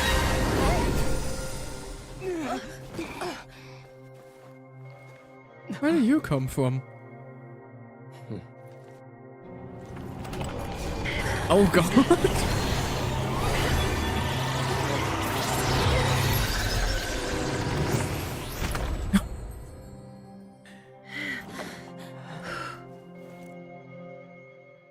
Did we just end up sealing where we're in Nefer's memories? I'm sorry, I'm a bit confused about what the hell just happened. Timed that pretty well, didn't I? Yeah. Certainly did, thank you. It's okay. I'm just glad no one was hurt. Paimon noticed you doing something too, Dainsleif. Were you helping get them out? Of course. When I asked Nefer to conduct this investigation, I was not naive to the dangers involved. I had a duty to ensure your safety. Good to know your sense of justice is still intact after all these years. Alright, she knows a lot about him. I take that to mean that you saw the truth. I certainly did. And thanks to your help, I also managed to trap Rächer inside the chess set. Whoa, really? How'd you manage that? Well, to be honest, I sensed that something was wrong long before we made it to the temple. Yeah, for example, us just still being there. By using this fragment to probe into Rächer's past, well, the monster formerly known as Rächer. It seems I alerted him. I was tracking him, then he caught on and started tracking me too. Can't say I'm surprised. But how did he track you through your thoughts alone? That shouldn't be possible. He is a sinner. He can do whatever the fuck the plot demands him to do. Rächer was a secret agent who reported directly to the Vinster King. He is an expert at finding a trail and hunting down his pursuers. No wonder. He infiltrated the chess set, read my thoughts, and built a new virtual chess set inside of it. That's why we weren't able to leave at first. Speaking of your chess set, it's quite a remarkable item. Would I be right in thinking you have some connection to King Deshret? You overestimate me. I only have a connection with one of his underlings, the Ibis King. Oh. You all saw how this came to be. A long time ago, the Iab massacred my tribe, the Shimti, in our home village. A few years later, I enrolled in the academia, where some new information came to light. The Unut and the Iab fought a bitter battle over the rights to a well, all for the sake of a non-existent 50 million mora. The Iab ultimately won that confrontation, but their victory came at the cost of almost every warrior in the tribe. The final blow to the Iab came at the victory feast, when an Unut assassin beheaded their chief right before my eyes. The remaining Iab fled and have been scattered to the winds ever since. Yeah, no wonder they didn't show it on screen. That would have probably been a little bit too graphic for the game. Having gotten my revenge, I returned to my hometown, where to my surprise, the nearby temple was still standing. There it was, seemingly immune to the relentless hostility of the desert, while my tribal home lay in ruins. As I stood there gazing at the temple, I noticed a cat just outside. This cat, as it turned out, was home to the spirit of the Ibis King. He led me to a gate deep inside the temple, and there he made a deal with me. This chess set is my gift from the Ibis King. The chessboard within is made to the same specifications as the one in the mausoleum of King Deshret, and represents his power of piercing analysis. I'm not sure.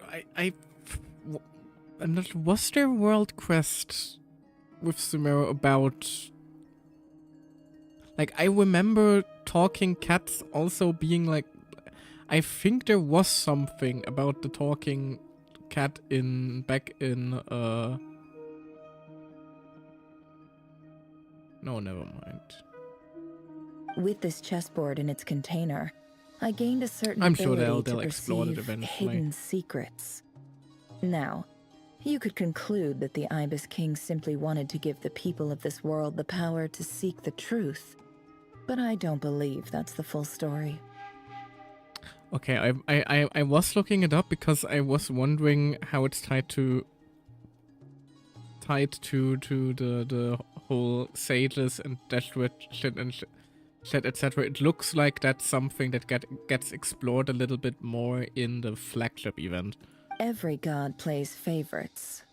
Their hearts are as fickle as any humans. So hey, full of secrets, perversions, egotistical tendencies. But precious few gods are willing to admit this. Yes, that just goes to prove my point when I said earlier that having Nefer go back to Sumeru to explore her character and her relationship with Sumeru further in an event would be a good opportunity. I just didn't think it was already ongoing as I was talking about it. It is the same with all powerful forces, including fate itself. Their gaze falls preferentially upon a select few. As you rightly point out, this is an act of favoritism. If you're alluding to the Abyss, then yes, I agree. Gather the others. It's time to share everything I've learned. Before long, the group is gathered in the office. Oh, didn't quite catch the rest of that.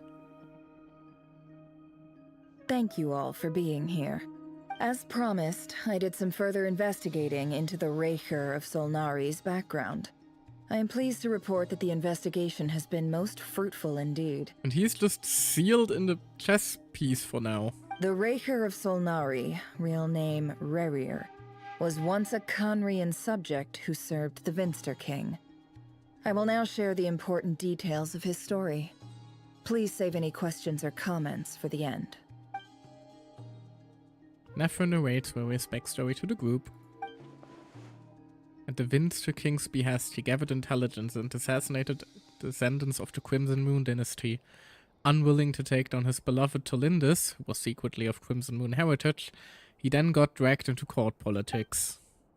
Vedul Folnir's voice, which spoke to him of his fate, was like a reflection of the moon, Though he could disturb the waters to gain some temporary relief, he was powerless to erase it entirely.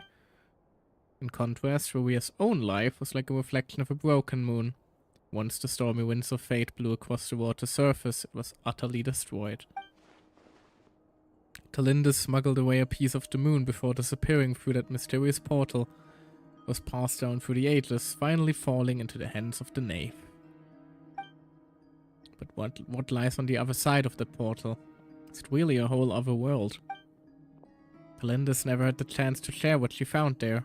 Neither did Revier, who followed her in. So that's why he's so obsessed with the moon. A tragic tale, to be sure. But it does not excuse his many transgressions. Absolutely. No matter how much Rächer suffered in the past, the fact remains that he is what we know today as the Wild Hunt, wreaking havoc upon innocent lives in Nodcry. And was wreaking havoc before on innocent lives in Conway. He becomes more dangerous with each passing day. If left unchecked, it is simply a matter of time before all of Teyvat suffers the consequences. This is a threat that the Knights of Favonius cannot ignore. A question for Miss Columbina. Forgive me if this is presumptuous, but have you ever seen the spatial gateway that appeared in Revier's memory? Never. But I have heard stories of something called the Moon Gate, and this seems to fit the description. Miss Lama, any thoughts on this? More? In the lore of the Frost Moon Scions, the moon is believed to hold many secrets. Some sources speak of ancient knowledge, others of a gateway to the unknown. The term Moon Gate is one I have heard before. But as is the case with all of our legends, there are no records of any first-hand witnesses. We cannot know whether it truly exists. Then back to Miss Columbina. As a moon goddess yourself, do you have some idea of where the Moon Gate leads to? Not at this stage, sorry. I do hold the power of the Frost Moon, and my strength is recovering well. I can sense that the gate would open at my command, but... Probably not the wisest idea if we are literally like being sealed the next room over. There's more to the power of the Frost Moon than that? Yes. A moon goddess has the right to open the Moon Gate, since it is a path to the moon. But as never mentioned, holding open a spatial gateway takes a huge amount of power. Which you don't have yet. And right now, I need to conserve my energy to fight the Rächer of Solnari. I'm afraid this is one mystery we may have to leave unsolved for now. I agree. Better to save your strength.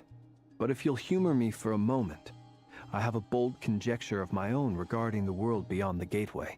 Hit me? I highly suspect that neither Tholindus nor Rerir made it through unscathed. The evidence pointing to this is the fact that the Rächer of Solnari exists in the form of countless fragments. Does this mean... Is this going to be like a fucking Viego League of Legends situation where he tries to collect the scattered pieces of its wife? With the abyssal power he wields, no ordinary foe can touch him, let alone tear him to shreds. And yet, the Wild Hunt proliferates wherever his scattered fragments lie, drawing hordes of monsters to many different locations across the land. So your theory is that Rächer was physically torn to shreds by some powerful force? Hence, why the Wild Hunt is a distributed phenomenon, rather than a unified one? Makes sense to me. Explains why the Wild Hunt is so pervasive, and why he's been trying to piece himself back together. He was whole to begin with, and he wants to be whole again. Without the power of the Abyss on his side, he almost certainly would have perished the moment he was torn apart. But the Abyss, much like a curse, has kept him alive. I could not agree more. The power of the Abyss is most surely a curse. Yeah, we already know you're staying for that. It is a compelling explanation, and one that accords with my present understanding of Abyss creatures. Whether the life form in question is primitive or advanced, if a curse has extended its lifespan unnaturally, it will continue to survive in spite of everything. This raises some interesting questions. I will run some experiments and see if there is any validity to my suspicions. That being said, regardless of whether my research bears fruit, I would like to thank Miss Nefer for conducting such a thorough investigation. Already, it has greatly enriched my understanding of the entity we face.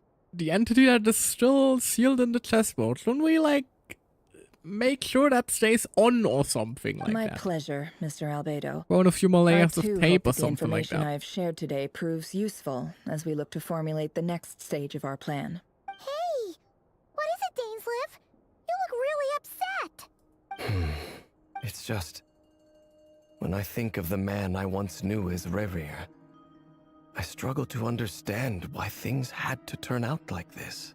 The two of you used to be friends, didn't you? I don't know if these words will bring any comfort, but my heart goes out to you. Mine too. We can never know all the hows and whys of the way things are. The moon and stars are full of untold secrets and lies. And the skies are host to many more mysteries than these alone. Yet, none of that can begin to compare with the complexity of human life. Those are the first comforting words I've heard in a long time. Thank you, both. Well, I think this is a good place to end today's meeting. I'm sure Nefer needs some time to recover. She's been through an awful lot today. That's very thoughtful of you, Llama. Of course. Sounds good to me. Take some time to rest and digest before we reconvene to nail down a plan.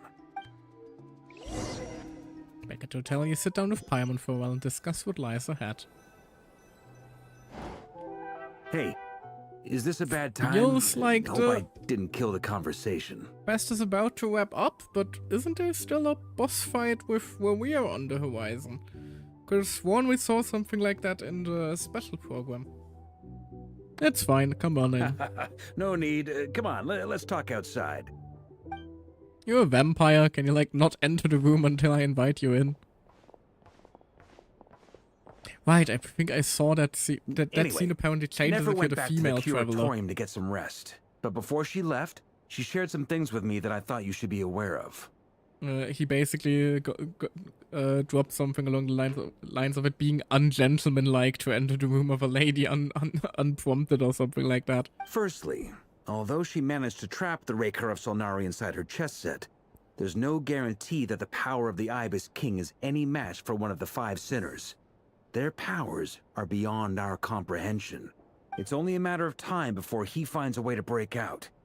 We have to come up with a plan and take care of him before that happens. Honestly, my mom figured that might be the case. So, how long have we got? Well, I asked her that same question. She talked for a long time, but for the most part, it seemed like she was trying to convince me how precious her chess set is. What a long and storied history it has. Well, she probably doesn't want to destroy it in the process. It felt like some kind of sales pitch, you know? The kind where you end up handing over Mora against your will? Anyway, after all that, she finally answered the question. 2 days, at most. 2 days? Holy moly! Can we even recruit enough help in that time? That remains to be seen. Which brings me to the second issue. Dainsleif is obviously conflicted about this whole thing. But given how little time we have, there's no way we can pull this off without his help. Yeah, but I highly doubt that Rächer's gonna give a single flying fuck. You have some history with him, right? Do you think maybe you could talk to him for us? I'll see what I can do. Great. I appreciate it. All right, on to item 3. So, Albedo, Duran, and I put our heads together and came up with a plan. Can't promise it's gonna work yet, but at least So we it's are a still start. gonna have a boss fight, apparently. We figured we'd bounce the idea off you first. We'll explore it further once everyone's recovered. Oh, please ask away. Oh, Paimon's dying to hear this. All right, so here's what we're thinking. In a hushed voice, Walker lays out the cold plan. It's a shocking plan, but nothing can face the greatest traveler and trust his travel guide in Tibet. It doesn't take you long to get behind it. Am I going to learn about it? We felt a little uneasy about roping you into this. I mean, Fair enough. Firstly, you're not locals, and secondly, none of us are your boss. You're well within your rights to refuse if you so choose. Not locals is putting it lightly. We're not even local to Tibet, my man. Roping us in? Why would you even say that? We know the stakes here. It's all of us against the Rächer of Solnari. or none of us stand a chance. I choose my words very intentionally, I'll have you know. I like to think there's an art to striking a down-to-earth tone even when the stakes are through the roof. Sir Varka, I have a few thoughts about this plan. I'm all ears. I think we can be more flexible with how the roles are allocated. In my view, the most sensible lineup would be like this. Oh my, we're being a little tactician here. I see your point, yeah. But if that's how we're going to approach this, you'd better make sure you're ready. Aw, come on, let me in on the plan too. To be clear, I don't doubt your abilities. Far from it. I just want to make sure. Are you really willing to take all this on? Not an omniscient reader, are we? I want to do everything within my power. The Rächer of Solnari is a truly fearsome opponent, and if I do my part, it'll greatly reduce the risk for everyone else involved. Well, that tracks with what I've heard. Jean's mentioned in her letters that you're so diligent it's almost abnormal. And that's quite the praise coming from Jean. As in, most people weigh up the risks and rewards in situations like this. But you seem to just march towards danger without a moment's hesitation. Of course, everyone appreciates a fearless pioneer. But all that aside, I'm the Grand Master of the Knights of Favonius, and you're our honorary knight. I want to make sure your courage doesn't come at the expense of your safety. Thank you, Sir Varka. True, technically speaking, considering our title is Sir Honorary Knight, he is technically speaking a rank above us. I should be the one thanking you. It means a lot to have you on board. I'll give some serious thought to your suggestions. Barker gives a very knightly bow and says he'll see you at your hotel again later. He has arranged for everyone to meet and finalize the plan of action.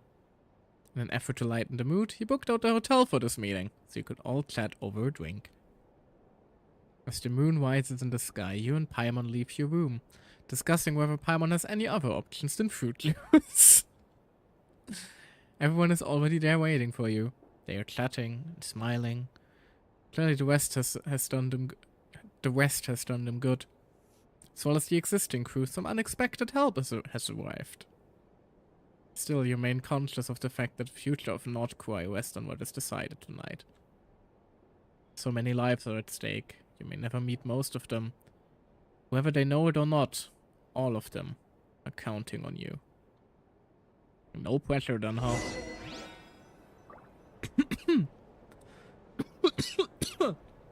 Sorry.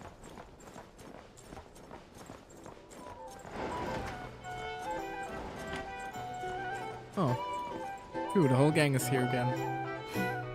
This is a thorough plan, but I do have one last question before we take action. How can we be sure that our enemy won't leave the designated area? Great question. Oh, hey, even though he been hard showed at up. work analyzing Rächer and the Wild Hunt's behavioral patterns.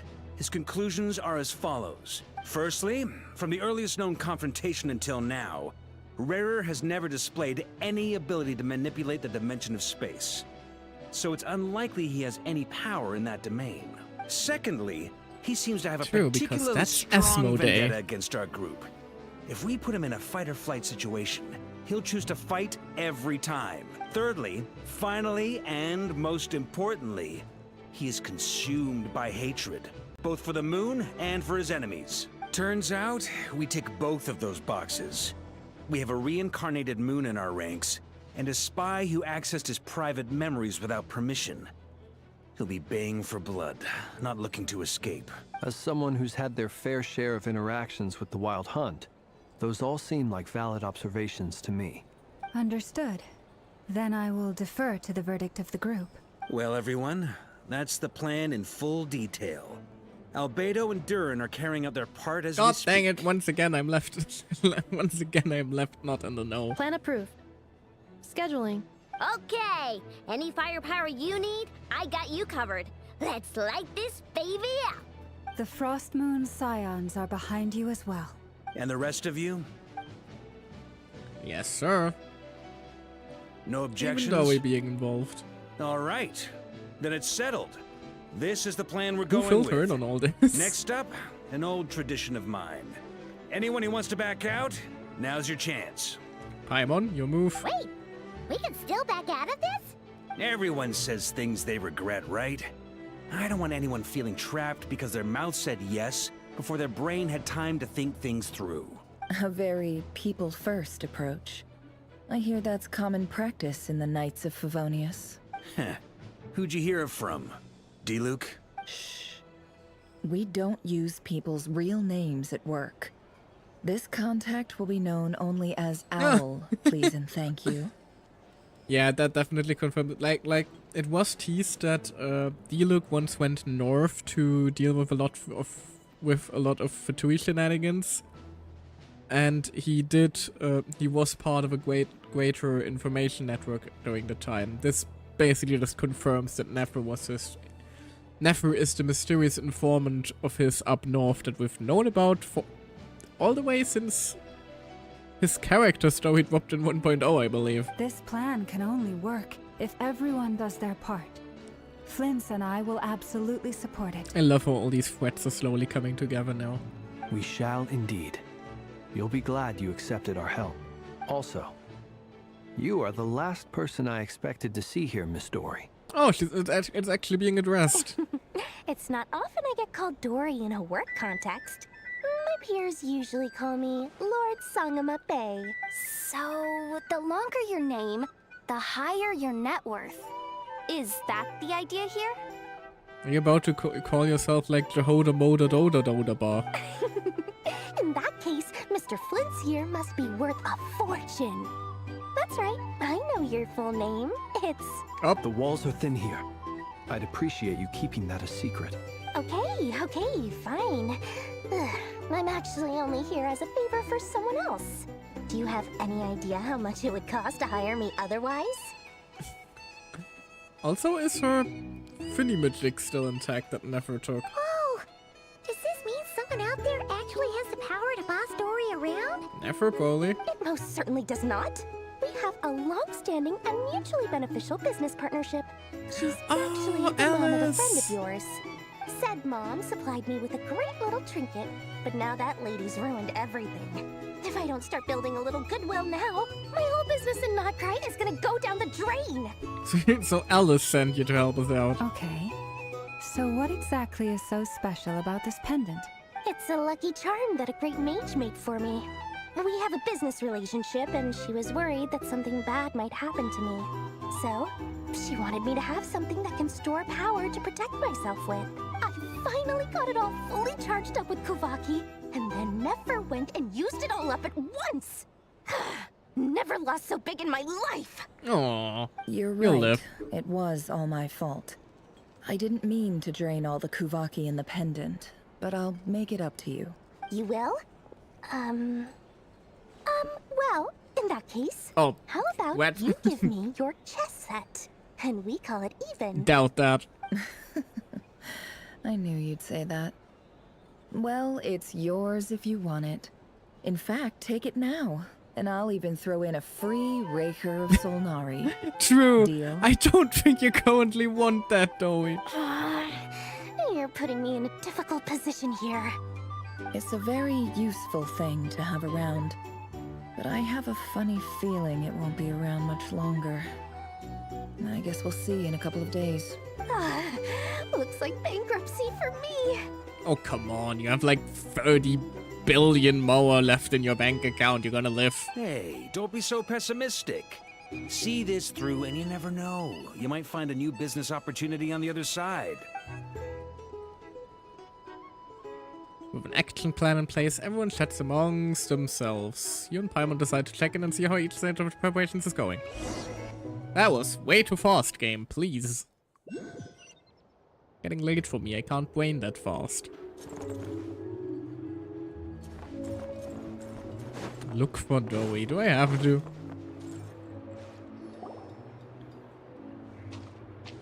Dory! How are things going? Feeling ready? Oh, I was born ready. We only have 2 days. You think Lord Sangama Bay would let an opportunity like this slip by? Don't forget, when something's in high demand, the people with the goods on hand get to charge the highest price of all. Even higher than the sellers taking advance orders. Ta-da! See? It's right here! What the hell is that? Did you make it? I had no idea you were so skilled with your hands. No, I have a supplier. We go way back, so he made me a very attractive offer. Aha! No wonder you were talking about Lucky Charms at the meeting. Aw. Even getting Kave to make them for you. Poor Kave. That's not the full story. It actually started a while back as a project between me and the Dendro Archon. Kave probably got like free mower for the project. Mage Alice once warned me that this world won't stay safe forever. There may come a day when everyone faces a great crisis. I passed this on to the Dendro Archon, and she secretly brought together a research team made up of Sumeru's top scholars to invent a technology that could keep people safe. I won't go into the details because it's all very complicated, but if you want to know more, you can ask the Dendro Archon about it sometime.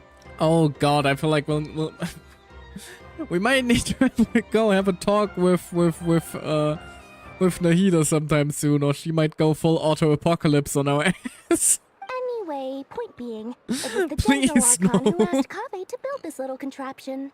As one of the top Kashara War talents, he was the obvious choice. Took him long enough. Please, God, He stressed no. over it for ages. Must have gone through at least a dozen designs before producing a final product. But that's Kave for you. Marak delivered it to me a couple of days ago, along with a letter from Kave. Could I ask why I'm sending this technology to you? What's your proposed use case? Has it been approved by the relevant authorities? So nosy. Stickler to the rules. My fault for sending him the research permit to begin with. Surely Nahida must have told him you were involved in this project. He was probably just nervous because you're always so secretive about your business. Could be, could be. Anyway, I just replied, let's hope there never has to be a use case, because it would involve grave danger. That's just gonna put the poor man even more on edge. What have you done? Fair enough. But it sounds like he was just being cautious. He probably felt responsible as the one who made it. Or maybe he was asking as a favor for his housemate.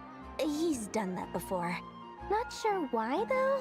His housemate doesn't seem to really care that much about this kind of stuff. Either way, all's well that ends well. I'm just glad to finally have my hands on the product. I wouldn't want to be without it, given the potential dangers that lie ahead. Look at that. Actual, genuine emotion in Doi's voice for a change. Huh? What does that look mean? Paimon's just super surprised. This must be the first time we've ever seen you actually get serious about This is something. not the Lord Sangamabe we are used to.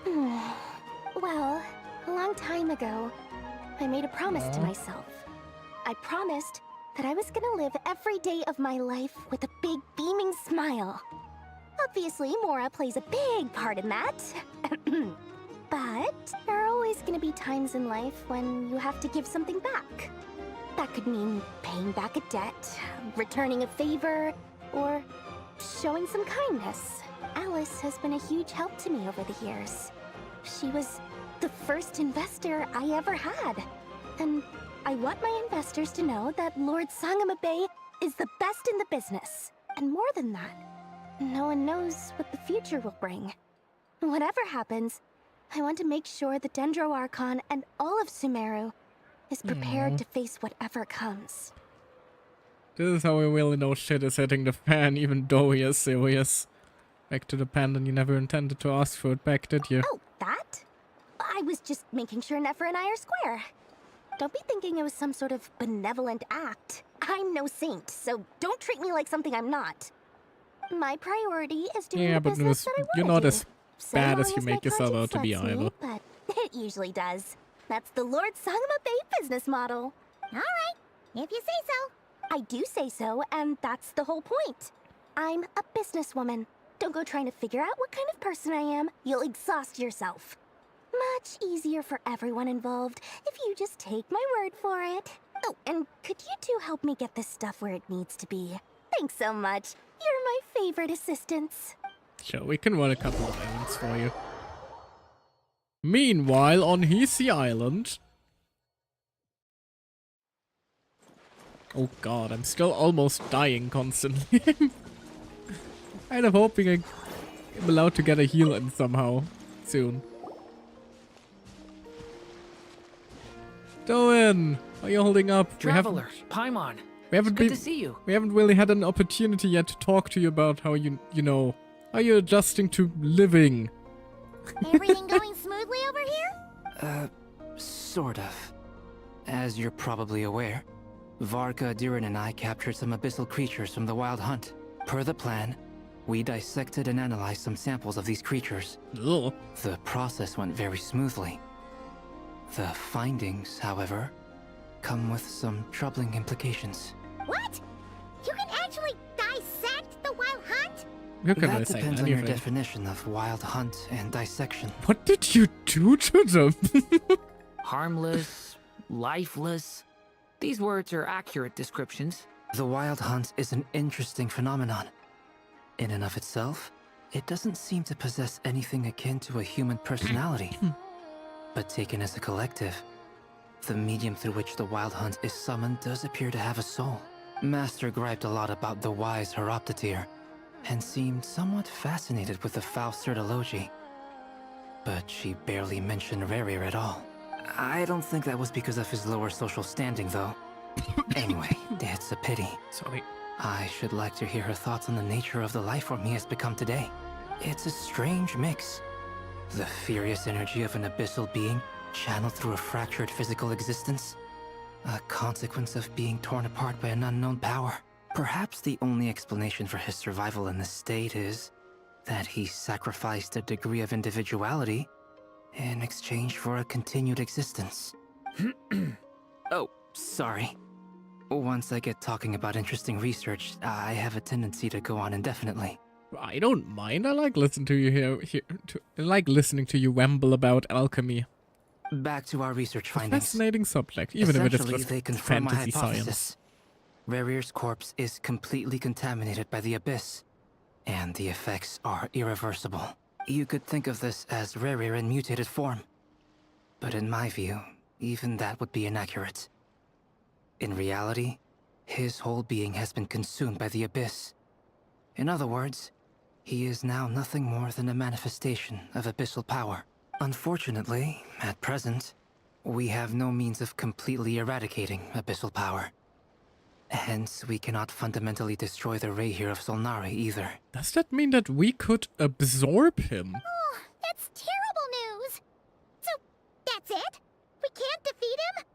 Not even if we get the power of the Three Moons? I can slurp up abyss. Miss Can I Columbina's slurp up that much situation is abyss? a difficult one. She can never achieve wholeness when the world does not accept her presence. It's as if her creator banished her to a place she can never be accepted. It means she spends most of her energy just on her own survival. Given the circumstances, it's only natural to despair. But we must see this plan through to the end. Time to kick off the backup plan. Oh, Paimon almost forgot. This is for you. Dory asked us to bring it. Ah, how wonderful. Well, thank you for making the trip. Durin and I will be heading off shortly. I'm sorry I won't be there to protect you in person this time. Please be careful. We will. Don't worry All right, about then. it, little one. Stay safe. We're just checking in on everyone. Never mind. This is just only Varka and Lauma. Wait, isn't there a? Yes, there's a statue of the Seven nearby. Let me just very quickly use the opportunity to, you know, keep myself alive. Currently, like, fall damage from a small drop would murder half my team. There we go, that's better. Ready for action once again. That is, I suppose, the disadvantage of only playing with a shielder and not a healer. Any damage done just sticks.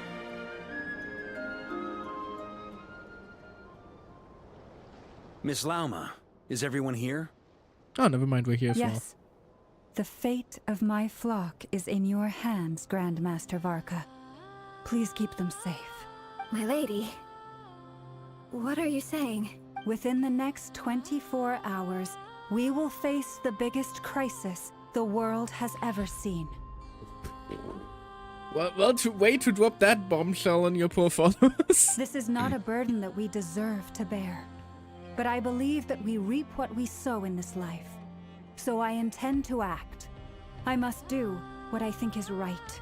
For me, that means fighting for the future of Nodcry. This gentleman is the Grand Master of the Knights of Favonius, Varka, Knight of Boreas. In my absence, please follow his lead. Hey everyone, guess I should introduce myself. Well, to start with, I know my way around a battlefield. Oh god, he got negative whiz. Biggest strengths are honesty and hard workingness. Oh god. Anyway, point is, I don't intend to let Lauma down. I'm gonna do everything in my power to keep every last one of you safe and sound. There is a reason he leaves the office work to Jean, I feel. Frostmood Enclave.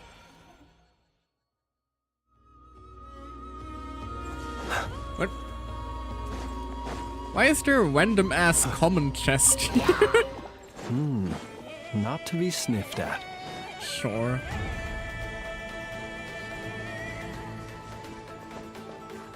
Whoopsie daisy. I haven't explored this area at all. Something on your mind? Miss Columbina, was it? I believe that's how the others addressed you. That's right. Names are funny things. Have you always been called Dainsleif? Oh god, dude, these two trying to converse. This will be a trip. Yes.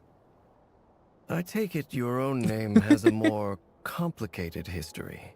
I have a different relationship with names than other people. To be honest, I'm not even sure that Columbina is my name. At least, not in the same way that Dainsleif is yours. But it's what everyone calls me, and I go along with it. A lot of my life has been that way. I get so used to things that I forget to question why they are so. I never used to think much about where names come from, or what they mean to people. Maybe something's wrong with me. You're different from other people. I sensed it the first time we met. You're more perceptive than most. I'm sure your long life and rich range of experience explains that. Do you ever find yourself missing Conria, Mr. Dainsleif? Difficult to answer. I have dreamed of the past many, many times. Sometimes I'm fighting tooth and nail. Other times I'm lying on the ground, defeated. I don't recall any happy moments from that time. It has been too long. Is that because hatred survives longer than love and affection? That would not be for me to say. I make no excuses for the grudges I bear. But whatever the reason, I remember little that was beautiful or sentimental. Thank you for your help with the Rächer situation. Without your efforts, I never could have learned the hidden truth of his story. You're welcome. I know he's your friend. Loss, rather. Friend? He betrayed me. And I never really understood what he was going through in life. Some friendship, that is. Okay. So, do you plan to fight him with us? You see, you're torn. Now you know what really happened. You see the things he's done in a new light. I need some time. Of course. We don't really have I time, completely Dane. understand. Anyone else in your position would feel conflicted too. Actually, I went through something similar myself recently. Something happened that changed my perspective on a situation. Oh? A situation I took for granted at the time, but now I feel very grateful for it. Are we gonna get like some more hints about why specifically she left the Fatu? We know that she did something big for Ditsuitsu and left after, but we still have been rather muddy on the details about that. You mean the Harbingers who still support you, even though you've left the Fatui? Yes. I always thought they were only helping me because Harbingers are forced to work together. But then I abandoned them. A warrant was even put out for my arrest. And even now, they still support me. Which means I was wrong about them all along. Clearly, they view you as a friend. I feel a little guilty now. I regret not seeing her help for what it was, and not treasuring it. I see the guilt that you're feeling now, because I feel it too. Hopefully, talking about it will do us both some good. Have you noticed that the Traveler and Paimon are over there? I think they've been listening. Hey now, don't rat us out. Shall we say hello? Sure. Hello. Hi. They caught us! Sorry, we're just concerned about you. Can't exactly hide from a moon goddess though, can for we? making you worry. No doubt you wish to know where I stand on the plan to take down the Rächer of Solnari. I'm afraid I need a little time, but I will seriously consider joining you. Can't even say his name because that's making it Thank you so much! too much like you're about to fight your friend, huh? They needn't be. This was something that I was going to have to face up to eventually. That doesn't matter to them. They're grateful to you regardless. You can't control their gratitude, so just accept it. And then, have a think about whether you're willing to join us. She's grown so much already. Meanwhile, at the Sanctum of the Oathkeeper. It's nearly showtime! Let's go rendezvous with the others. You know the place. Wait, and of course now ads are approaching in 5 minutes. Are you taking the piss? That is quite unfortunate. Hello, me. Ah, you're earlier than I expected. Is that why you just stood there awkwardly for a few seconds? What was that about? Been waiting here long? Not too long. I came a little early so I'd have some time to think. Are you nervous about the battle? Quite the opposite. I'm reminiscing on my past battles. When I was awakened by the Radniki, I had not touched a weapon in many years. I felt like the battlefield was not where I belonged. But after waging war against the Wild Hunt for so long, I came to realize something. A life of absolute peace is simply not a possibility for me. My restless flame indicates that somewhere inside of me, there is a deep yearning to root out the evil in this world. Oh, that doesn't sound like such a bad thing. I agree. Well, in the past, when I was a Fae whose primary concern was hibernation, it was hardly ideal. But it certainly serves me well here in the present. And I am delighted to be able to join forces with you in this endeavor. Looks like I'm not the first to arrive. Ah, Miss Lauma. Did you sleep okay last night? I struggled to settle down at first, because of the nerves. But don't worry.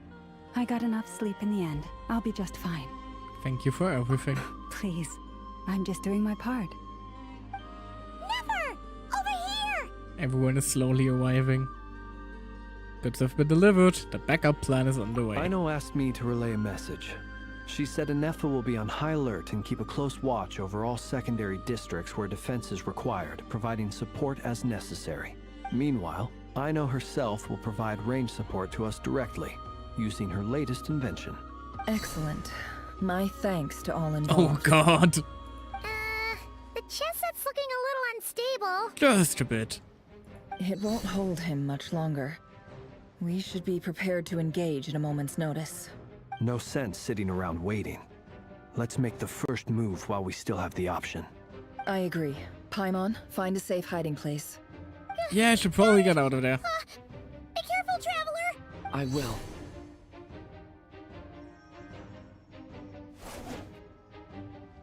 Alright, we're about to throw down though. And ads are about to hit, so I'm going to pull a little sneaky. And just take the ad break now instead. I will see you guys after, and we will finally come face to face with the Waker of the Solnari. Dear God, this could end very poorly. I don't think my team is good. I don't think my team is built well enough for this. We will see. Anyway, see you in a bit.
And we're back. Ready to throw down, I hope. Now, let's see. Everyone, take your positions as soon as the battle starts. Every I'm ounce about of to get strength my we have in ass our beat. bones, let us bring to this fight. Ready? Let's go. I've seen all your futile ploys before. You have become the authors of your own demise. I wouldn't be so sure about that. You are merely a moment of sport before I tear down the moon. The moon's already been destroyed, my man. Oh, that is a badass loading screen. Oh god. The moonlight betrayed you. Yep, you too. Let me help you guys. Big threat! Ow. Move. The moonlight betrayed you. Move. I like that we have a whole trial team going. Close your eyes. No healer though. I'm definitely about to get my ass whooped. Whoop. combat animations are cool. Moonlight betrays you. Why do you give me Hydro Traveler of all things? Leave this place. With one heart, we pray. The mystery unravels. The moonlight betrays you. It all adds up. Hunt them down. Observe. I don't know enough about how Nefer works yet. I haven't learned my rotations. Ah! Stay your hand. Futile. Ow, ow, ow, ow. This is not dealing much damage. Hunt them down. Probably because I'm supposed to win this.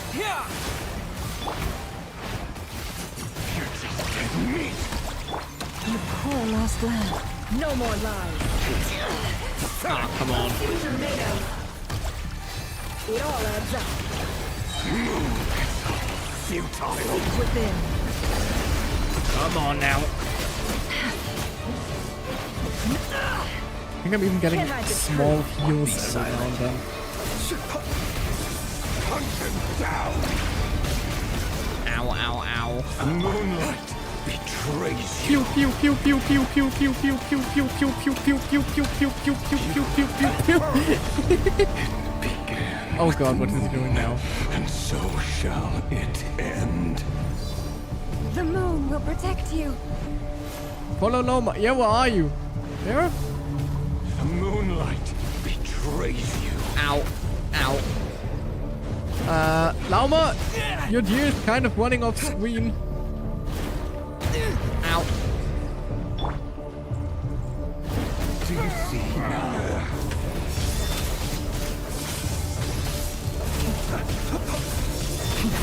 Here. When will it be as you foretold?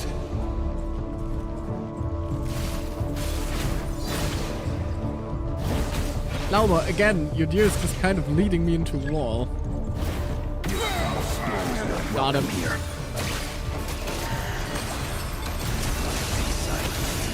Observe. To dust. Close your eyes. Receive my blessing for the everlasting forest. It all adds up. The deception ends here. Move. No more. Don't have enough hydro to really get the Nefer Bloom machine going, I feel. It all adds up. Hunt them down. Leave this place. With one heart, we pray. Seek within. No more lies. Ow. Ow.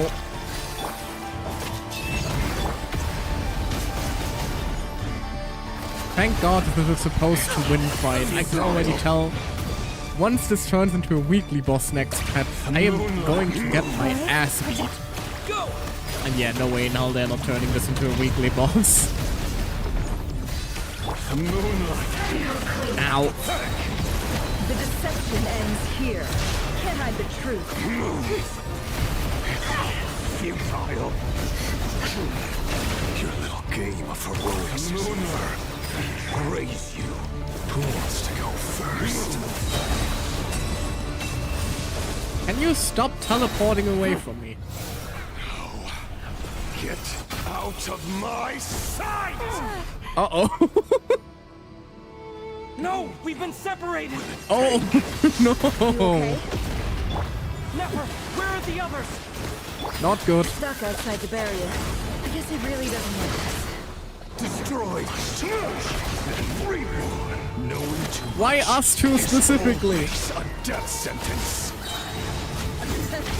Be careful what you wish for.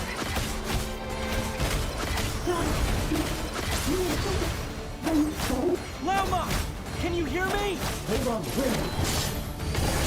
Trying to get back in. The voices are gone. But at least I know they're still there. Focus. Stick to the plan. Remember my most important task. Just keep stalling. If I can stall him Run. more, Hide. come.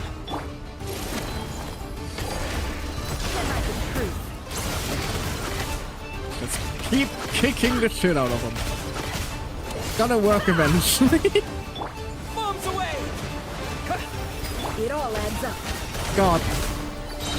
This is by far strongest enemy we ever had lore-wise in Genshin. We're forced to fight him with fucking Hydro Traveler. Also, I just want to note, his pole arm looks awesome.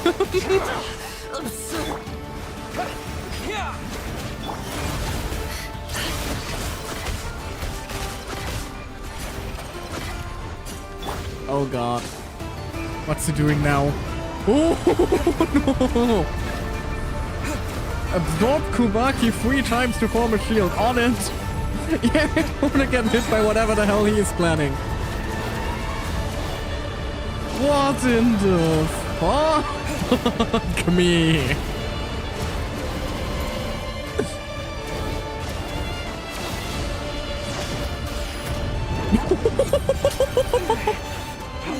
Broken. Keep this up. Oh, that was slightly horrifying. This man is not fucking around. Ow. My spine. My bones. My poor bones. Can't hide the truth. Let's see what you're made of. Seek within. It all adds up. Time to come clean. Go! Wipe out! Thank God Lauma is basically consistently healing us from off stage. It all adds up. The deception ends here.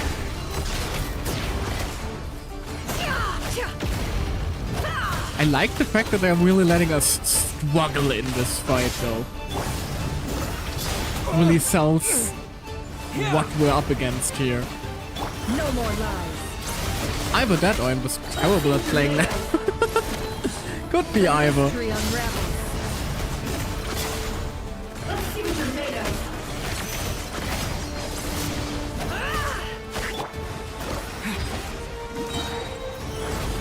Wipe out! Ow. Can't hide the truth.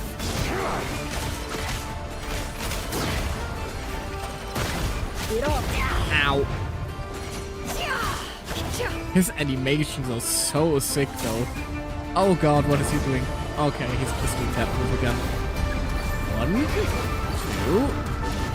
3. Now, we won. What are you doing?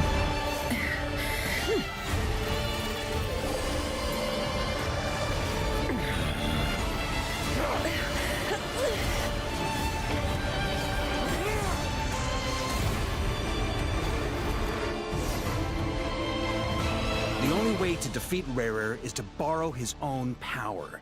That means Columbina will have to disappear while you two bear the brunt of his attacks. You have to hold on. Now we get the intel. Find a way to finally. keep him focused on killing the two of you.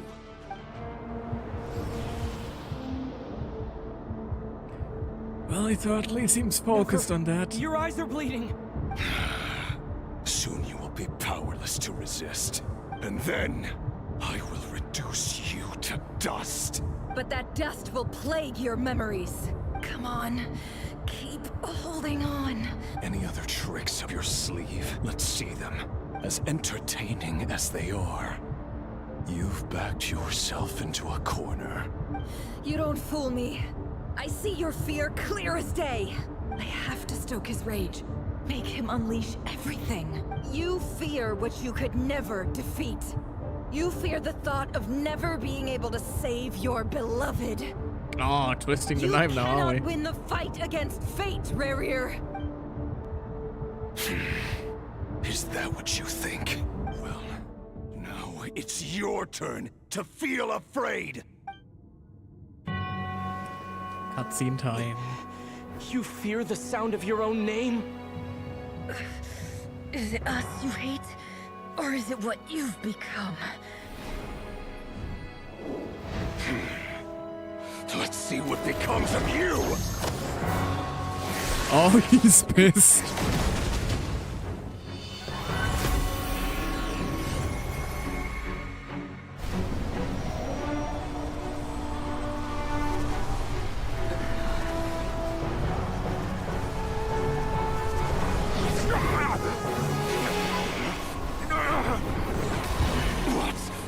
happening.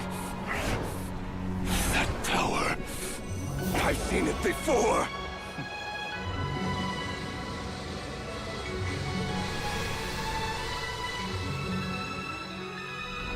His power is on another level. We'll need to use an alchemical array to convert his power into a usable form.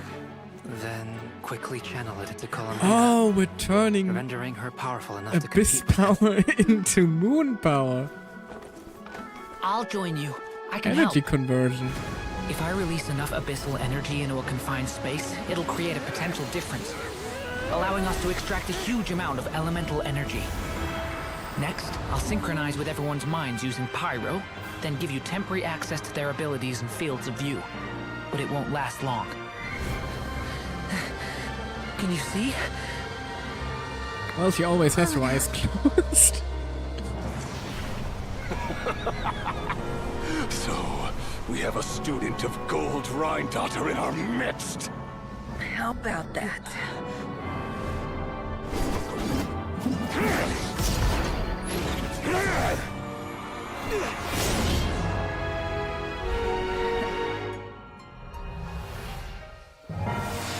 Columbina, your moment.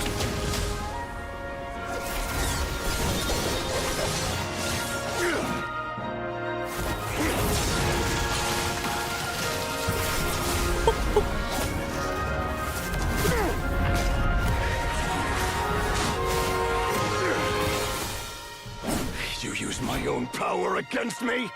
Just like how you stole Kuvaki. Look familiar?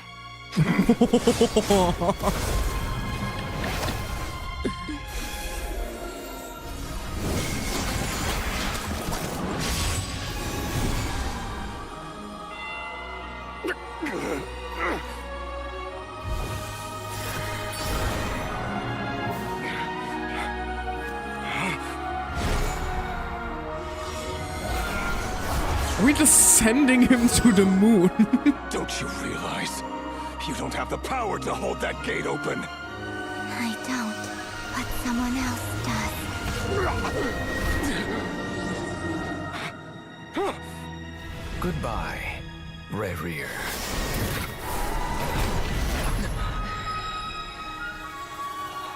He just yeeted him into space. We won.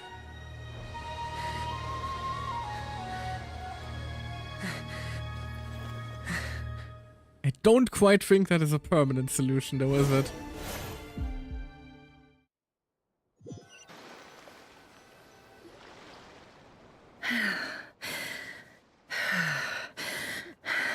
Oh, damn, they actually have to... Nefer, how are blood your on her eyes? They're fine. Apart from the blindness, of course. It's not too late. Let me handle it.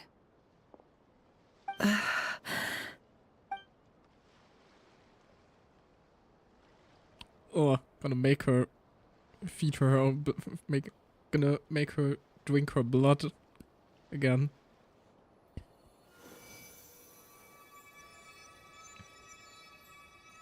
Miss Nefer, it's not like you to lose your composure. That was the most reckless thing I've ever seen you do. Also, between like this fight scene right now and the one from the Mavrika versus Capitano one, dear god, they've really been stepping up their game in terms of cutscene fight choreography.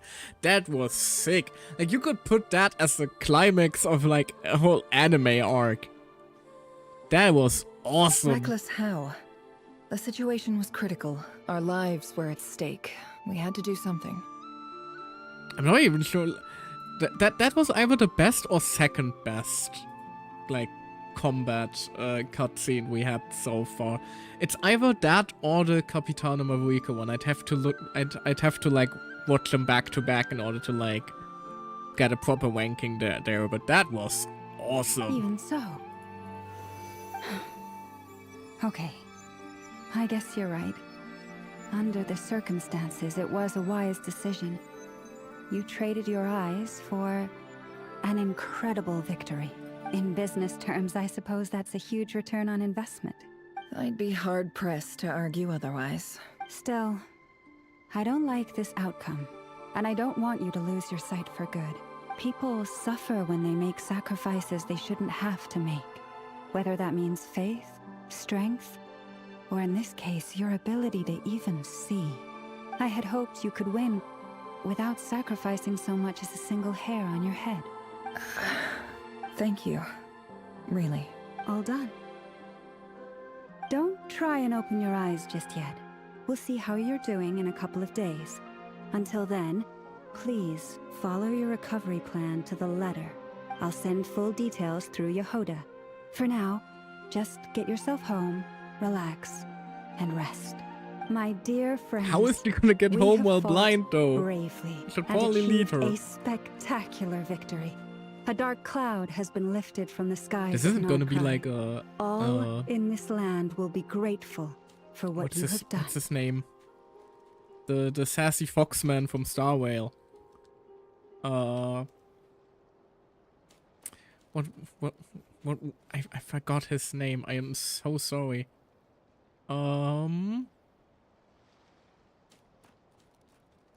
Goucher. That was his name. She isn't gonna be like Goucher and just be permanently blinded in game now, is she? The moon will remember this day. Thank you both. No, he already had his eyes closed in his character model all the time, so he didn't have to deal with it. Nefer has her eyes open in her animation, so wouldn't make sense. Yehoda shows up and helps Nefer get home, and you of course have Paimon to escort you back. The sight of Nefer navigating the road with her eyes closed is a new one for you. She proceeds cautiously, but as her silhouette disappears into the distance, you notice she seems almost smug. There's something I want to let you know. What is it? When Durin connected everyone's minds so I could access their powers, I also felt everything they felt. And since Nefer's eyes were injured, my eyes are hurting now too. Hold on. Let me try. I only feel the pain. There's no actual damage. I just thought I should tell you. Aww. You're right. There's no damage. That's a relief. And I was almost hoping she would open her eyes. But I must say, I'm surprised to hear the Kutar share something like this with me. In the Don't past, think we've you never ever used seen to her open up eyes about open so yourself. far. Things are a little different now from how they were. I'm learning to And I share still how I don't truly believe that feel this with my is gonna... friends. Like, this isn't gonna last. No way in hell. Like, where we are still is definitely coming back. Friends. This would be way You have too no soon idea to, how like, glad I remove am to hear that. what is essentially the main threat for Nordquai. Can't help but break into a smile at the word friends, as a warm and fuzzy feeling fills your chest. One by one, your fellow teammates report in to inform you that everything is under control. At Loma's insistence, you lie down. You fought on the front line against Rächer, and now you need rest.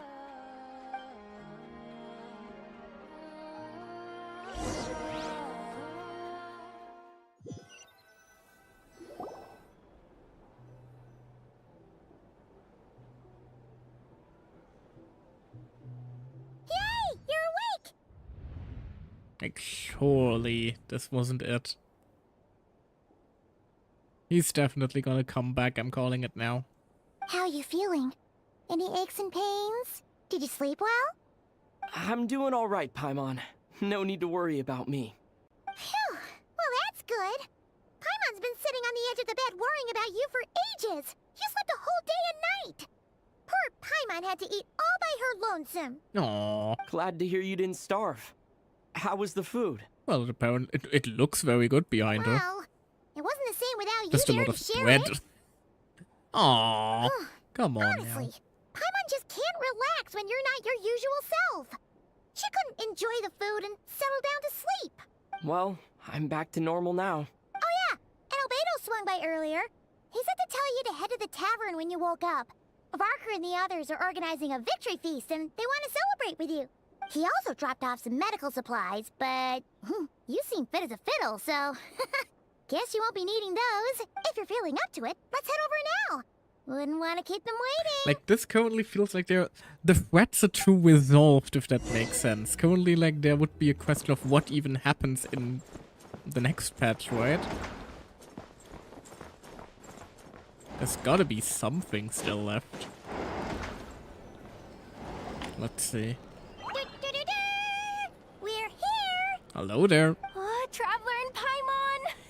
Perfect timing! We were literally just saying how there's no way we're holding this victory feast without you any longer, and we would have postponed it till tomorrow. I mean, I would also argue we should still postpone it until Nefu can celebrate with us. How are you feeling today? You know?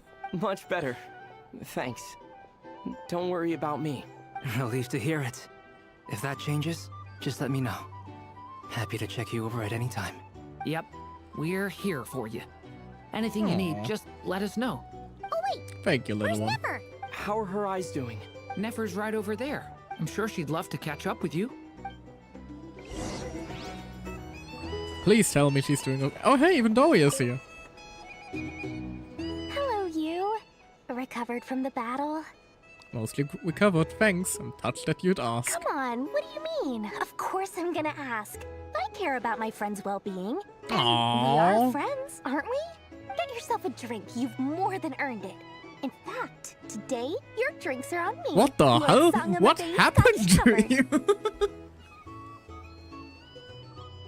Shocked what a bit of, like, the apocalypse almost happening can do to a character, huh? Wow, really? What about Paimon? Has she earned it too?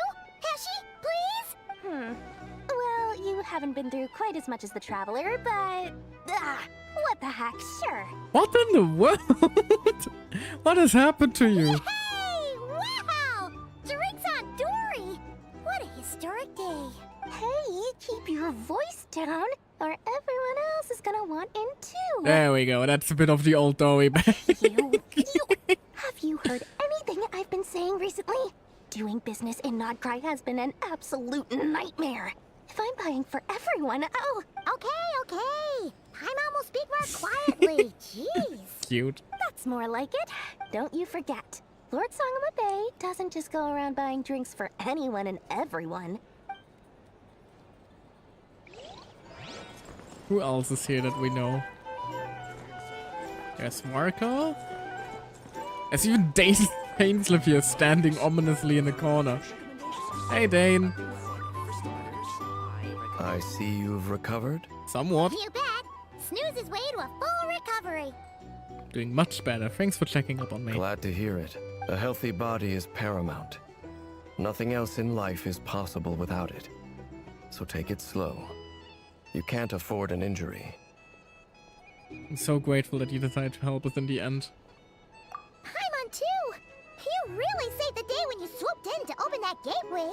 I came to accept that although Rächer was my friend in the past, here and now, he was an enemy that must be defeated. Though I will never fully understand what happened between us, I could not let this crisis deepen any further. We fought a very necessary battle, and you played your part admirably. Thank you. I know it was hard, but you'll get through this. Yeah! And if you ever need to Still talk, don't think he's gone. just remember, we're always here. Still doubt it. I'll do that.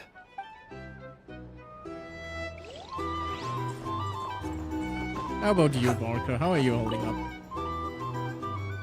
I thought of 1,000 ways to congratulate you, but now you're here, words are failing me. The honorary knight stuns them speechless once Oh, the monster salute. That's cute. Well said. The honorary knight showed us all how it's done. The other knights tell me that Mondstadt was the first stop on your journey. All of us are truly delighted to count you as our friend.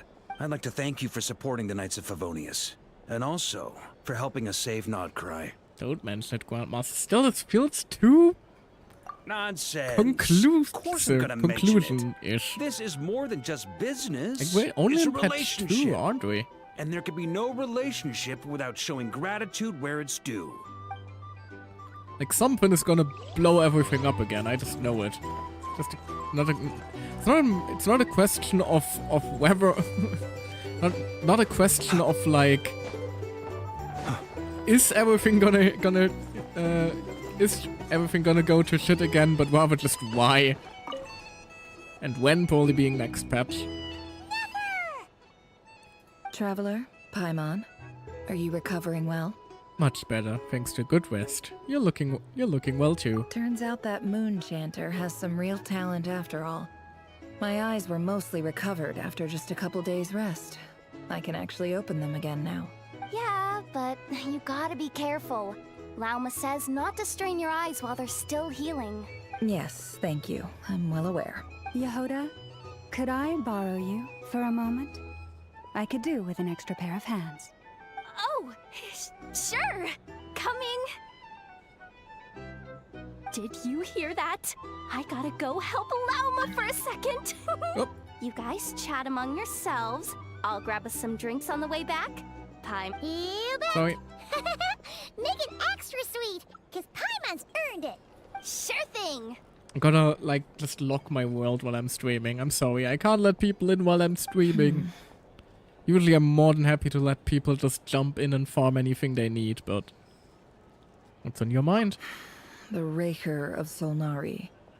Kind of a snake, don't you think? More of a wolf in my mind. No, definitely a snake.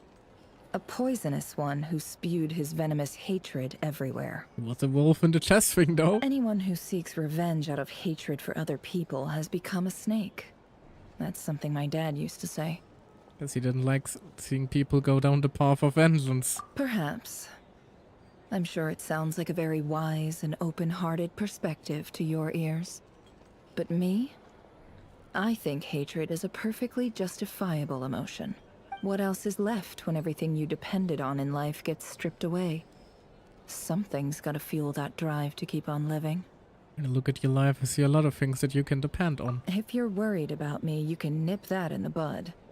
I'm not someone who gets stuck in the past. It's just... I suddenly feel like I was wrong to call my father a liar. He was just a fool. That's why the academia turned their back on him. A lot of kind people are fools. And why the other tribes ganged up on him. Oh, father. How much better things could have been if you were a skilled liar. Look at the Ibis King. Thoth is a fiendishly cunning liar. And yet, strangely, he feels more like a father to me than my real dad ever was. Hey, no, come on, give the man some credit. He's never brought it up, but I'd bet he feels the same way. Why else would he give me the power to perceive the truth, while at the same time training me in the art of deception? Sadly, I've never heard the Ibis King's voice. What's he actually like? Well, King Deshret banished him to Aru, which is essentially a prison, and posed 3 questions to him. He promised that he'd have his freedom if he could find the answers. His response was to take on a physical form and approach me, hoping that I could become his envoy and search for one of the answers. So he really on is his just behalf. sealed in the fucking cat, isn't he? Did he really think I'd fall for that? He's stuck there.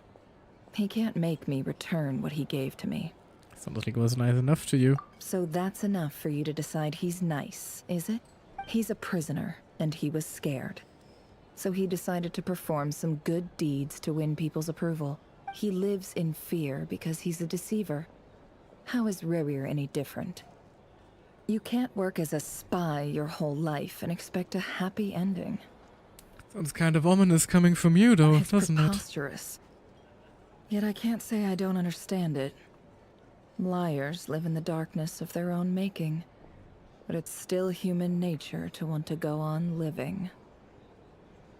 They say that a liar's soul is the most worthless thing in the world.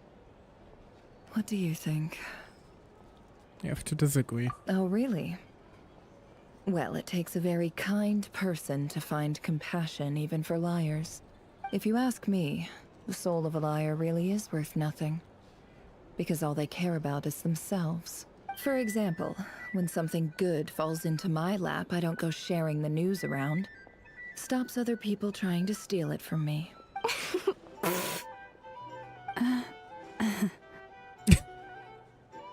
I have a feeling some people over there may have overheard that. Yeah, I was about to say Lauma and Jehoda may beg to differ. So be it.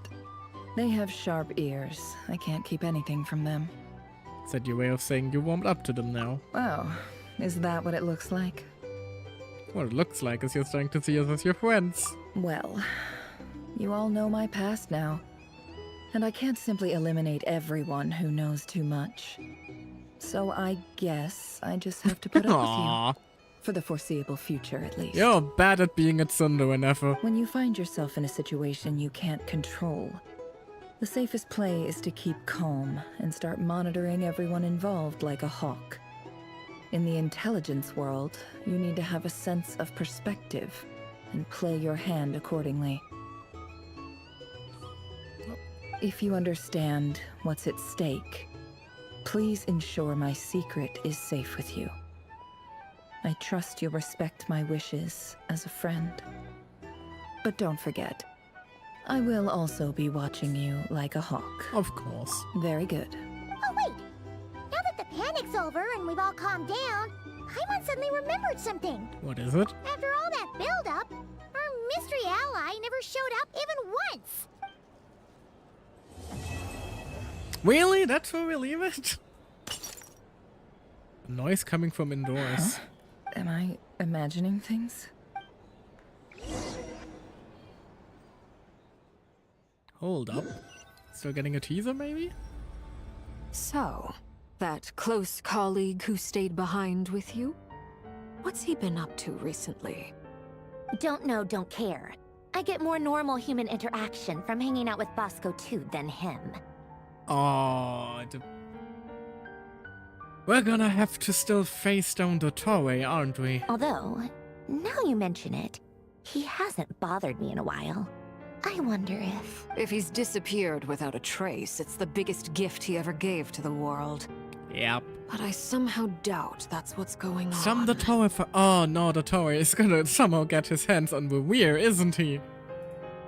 Oh, he won't lie no. low forever.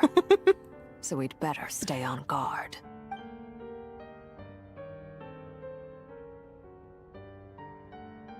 That is definitely not good.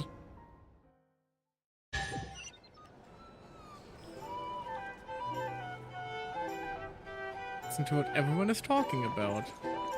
But there still is a bit of epilogue. Why did it say finished?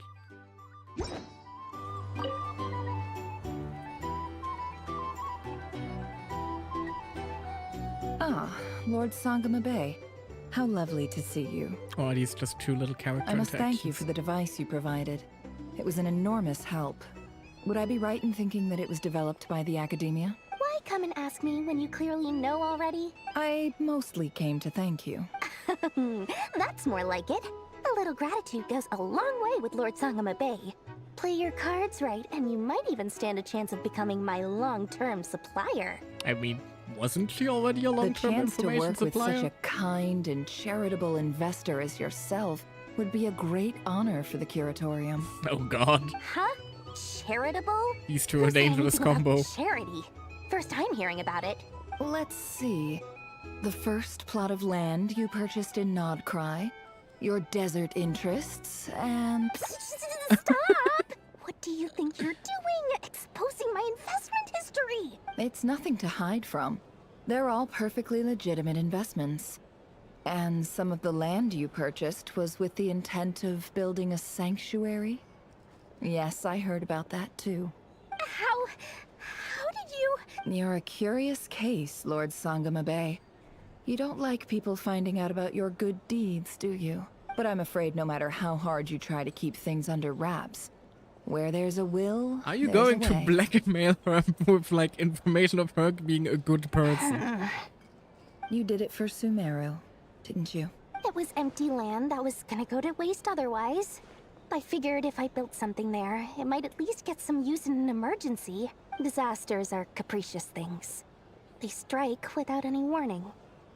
I've lost family to a disaster before, and I don't want to lose any friends or business partners if I can help it. My elder sister used to dream of finding a sanctuary. Somewhere with plenty of food, water, and medicine. Where everyone could live happy lives. It was something I looked into. But after discussing things with the Dendro Archon, I decided on a more effective strategy. The tech people handled the tech, and Moneybags provided the Mora. It just made the most sense. It's a pity that so few people know the truth about you. Everyone says that you view everything in terms of Mora, and all you care about is growing your own wealth. Even most of the community. So, what's the problem with that? Everyone wants to be rich. It's human nature. So yes, I love Mora. But surely you have dreams of your own, beyond just making Mora. You don't get it, do you? My dream is to invest in other people's dreams. And, you know, make a nice little slice for myself along the way. Just thinking about it makes me happy. That sweet, sweet sound of Mora. These two really are quite alike, aren't they? Thank you. For the device? And the pendant. Oh, that. I was just returning a favor. Don't worry about it. Seems like we've both been away from home for a very long time. Yeah. So long that I barely remember what my family even looked like. That would be your mother, father, and sister? Yeah, though it's been years since my sister passed away. It's not like I want to forget them, obviously, but memory can be even more ruthless than the most calculating business person. Beyond a certain point, if something isn't helping you, it just gets rid of it. My sister can't help me now. Slowly but surely, her face is fading from my mind's eye. It's become a vague impression. Not everything will fade. When loved ones pass away, the beautiful memories are the ones that last the longest. Yeah, that's true. If you ask me, that's the one silver lining in all of it. Well, that, plus, I'm sure that life is much better now than it was back then. Man, I didn't think the game would suddenly hit me with some emotional turmoil all of a sudden. Absolutely. I have tons of Mora, a big beautiful house, business is booming, and I'm as happy as can be. Glad to hear it, though. You've got a lot going for you too. Boss of the Curatorium of Secrets? I'm sure there's plenty of Mora to be made in that line of work. I appreciate the vote of confidence. Aww. Two just carrying over, bonding over past trauma, basically. How about you two? We wobble. The wind is also there. Didn't see How him. have you been holding up? Any adverse reactions? If you start to take a turn for the worse, make sure you tell me right away. You don't need to worry about me, Grandmaster. I'm fine. I mean, I barely did anything. But so. you used a bunch of... You used a bunch of abyssal power. That is not something to take lightly. You're too humble, young man. You played an indispensable role in the battle for Nodcry. We can't thank you enough for your support. Sometimes, when people praise you, it's because you deserve it. Aww. The best thing is to accept it calmly and with grace. It's important to learn how to respond to words of admiration. Let's do a quick demonstration. Albedo, that was an incredible feat of alchemy. The pressure was on, but you worked flawlessly at lightning speed to get the job done. Thank you. I can't take all the credit, though. Durin played a big part in forming the alchemical array. See? Did you catch that? A masterclass in how to take a compliment. Okay, yeah. I did work pretty hard to help prepare for the battle. No point denying that. Aww. Hey, you guys! Cute. Seriously, great work, everyone. You all outdid yourselves. Hey, look who's bounced back. Looking good, traveler. I look so small next to him. Seems like you've recovered. You won't need to take any more medication. Can I get you a drink? Huh? You know how to order at a bar now? You've sure learned a lot recently. Marco, what did you teach him? Handling a drinks order is ridiculously simple compared to alchemy. Don't worry, I'll blend into society yet. People might just be a little bit confused about your horns and tail, but... Believes it. You're Maybe clearly we- a fast learner, just like your brother. maybe we give him a hat. To be totally honest, though, Paimon didn't quite follow all the details when you first explained the plan to us. Don't worry, that's completely understandable. Unless you're a student of alchemy, it's hard to grasp the principle and how the process works. To put it in the simplest terms, we saw how our enemy stole the power of Kuvaki. And that gave us the idea of stealing his power to turn it against him. When facing an enemy you have no hope of defeating, it's best not to engage them in battle. So, instead of looking for a way to overpower him, we decided to help Columbina get strong enough to at least stand up to him in a fight. For this to work, we had to analyze his modes of attack, confirm who his main target was, and make sure that he wouldn't go beyond the range of the alchemical array. For added security, we prepared a total of 4 arrays. But to mitigate the impact of the battle, we identified one location in particular as the ideal spot, which is where the confrontation took place. The alchemical array absorbed his abyssal power. Then Durin processed it to render it usable by Columbina. That power enabled her to do what would otherwise have been nigh on impossible. What surprised me was that Dainsleif actually agreed to join us. Given his history with Rächer, he had every right to sit this one out. But we're extremely grateful for the decision he made. Confronting a former friend in battle, that can't have been easy. It must have been a painful choice to make. But I'm sure that making a decision was far better for him than staying in limbo. True that. Absolutely. He was torn between 2 paths, but in the end, he made his choice and stuck to it resolutely. He doesn't strike me as the sort of person who'd stay trapped in limbo for long. And now he dipped again, never to be seen again. Anyway, however where did he cut go? it, everyone gave a stellar performance.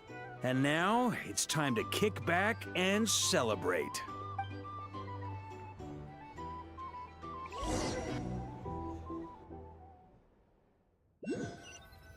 There we go. Any last ominous teasers? That's Apparently the only so. reason you're here. Yes. I've thought a lot about it. And I've realized that you, me, and Arlecchino should be friends. Aww. He's trying to bond with her former colleagues. Isn't I that think cute? this is very important. So I felt I had to come and tell you. Well, this is a new one. I'm so moved. I can't even hold my teacup. If that's all, you can leave now. Do you not want to be friends with me? Oh, no. Or is it that you prefer being co-workers? What is this, Columbina? Are you deliberately testing my patience threshold? Right now, my politeness module is active. But if you say another word, I swear I'll shut it down. That's you with your politeness model? If your politeness module was active, wouldn't you say the word please at some point? Polonia, please see Lady Columbina to the door. Will you still invite me to your next tea party? What? Yes, I think you will. Oh. Bye-bye, dear Sandrone. They are so cute. They really are just the wage baiter versus the wage baiter. And what are we doing here? Should we really be pulling up to Fatui Harbinger so casually? Catching up with a friend? Last time, the Wild Hunt escorted you out. Would you rather I handled it myself? Yeah, I was about to this say, time? she does not like us. We just wanted to, see how you were doing now that it's all over. Like, with Arlecchino, sure, we can afford it, because Arlecchino likes us on a personal level. Sandrone has no reason to like us on either a professional or personal notice. Why? Out of concern for my safety? I hope you didn't seriously think that the Rächer of Solnari would be able to lay so much as a finger upon me, given how prepared I was. Mostly because you kind of helped us out, so we just wanted to check you were okay. Looks like all your robots are fixed, huh? See, I spy books and teacups on the table, afternoon tea, so we are interrupting after all. Oh, don't you worry about that. Tea time is already a write-off. The visitor before you managed to kill my appetite. If you're in the mood for tea, go ahead and help yourself. Otherwise, it's going to waste. My coasters are still missing in action, though. Use this notebook instead. Whoa! Pretty hefty notebook. Look at all those calculations. You can ignore those. They're just dumb scribblings. I doodle and write in my free time. Sometimes I remember the distant dreamlike past. Sometimes I imagine the far-flung future. And other times, I grit my teeth and note down all the crazy nonsense going on in the present. Some people do the crosswords in the newspaper. This is my equivalent of that. That thing probably has like significant lord whoops in Trying to there predict the scribbled future is between like everything. daydreaming. And writing about the present just makes me furious. The past is my favorite. If nothing else, it's already set in stone, so I don't have to rack my brains trying to figure it all out. Huh.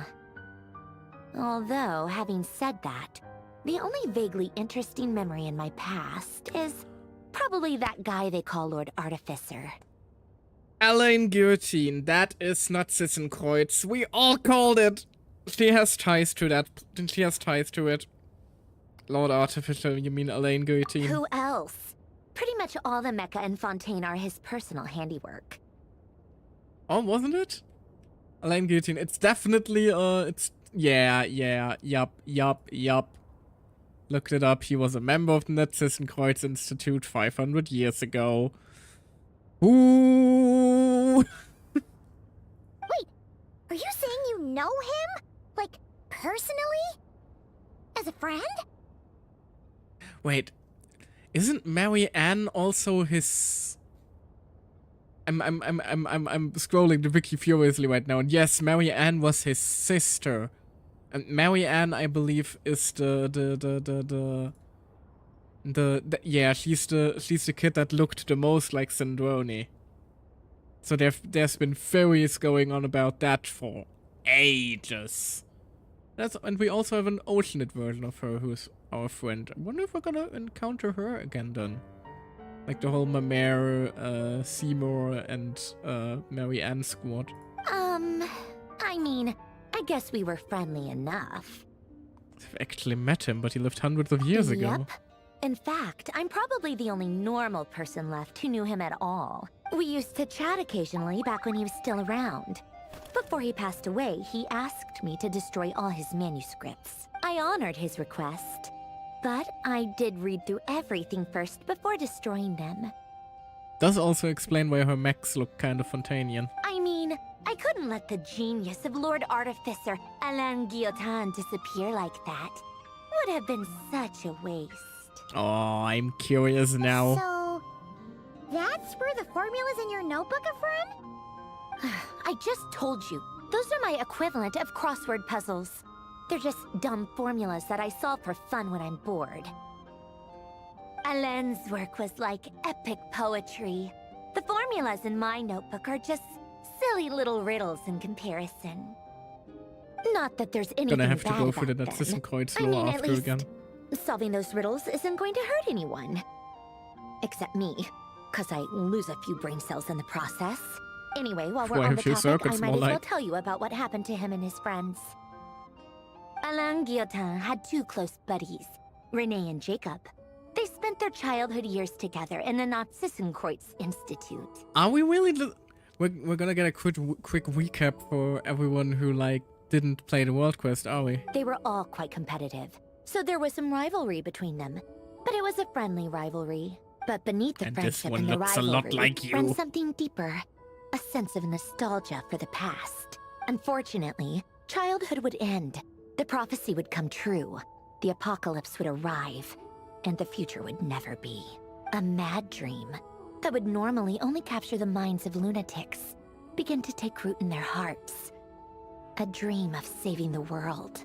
And if Renee and Alain had been people of lesser wits, that dream would probably have ended up as something for them to joke about in their older years. But alas, they were some of the sharpest minds around. They nurtured that dream with the full power of their intellect, and it grew into something that ate away at their souls. The first of them to fall under its spell was Renee. Against Alain's wishes, he persisted in experimenting on a mutual friend of theirs to try and save their life. Alain did not approve and parted ways with Renee. It's complicated. Alain wanted to believe that Renee only did what he did for the sake of their friendship.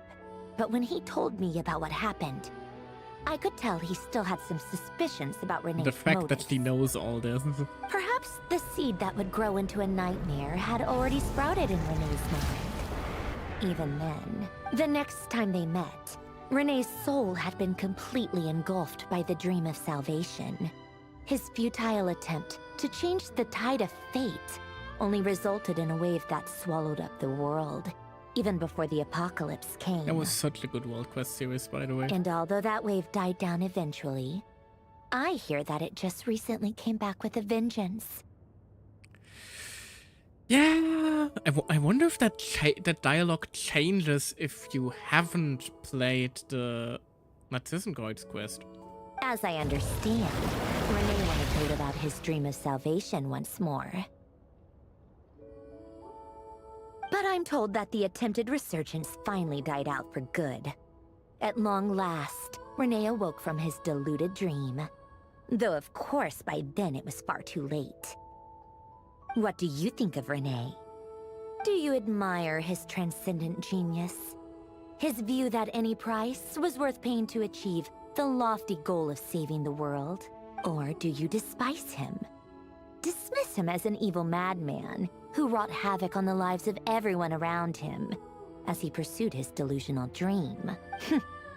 Same difference, really. Just a matter of perspective.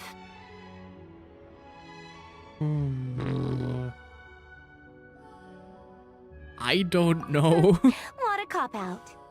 But I suspect you'd have a more incisive and insightful answer if we dug into it further. What about you? What's your take on Rene? I don't like fanatics who give up their whole lives for their ideology. Nor do I like fools who let their delusions take control. Maybe I could understand if Rene had just been an ordinary person. But he had a sage-like intellect. And still managed to get himself lost in a labyrinth of his own desires.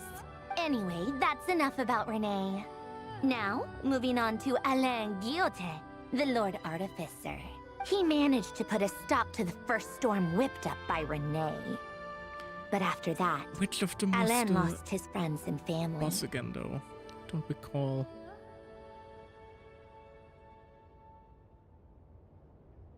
Hold on a second. Want to look something up real quick, just so I'm not getting too confused.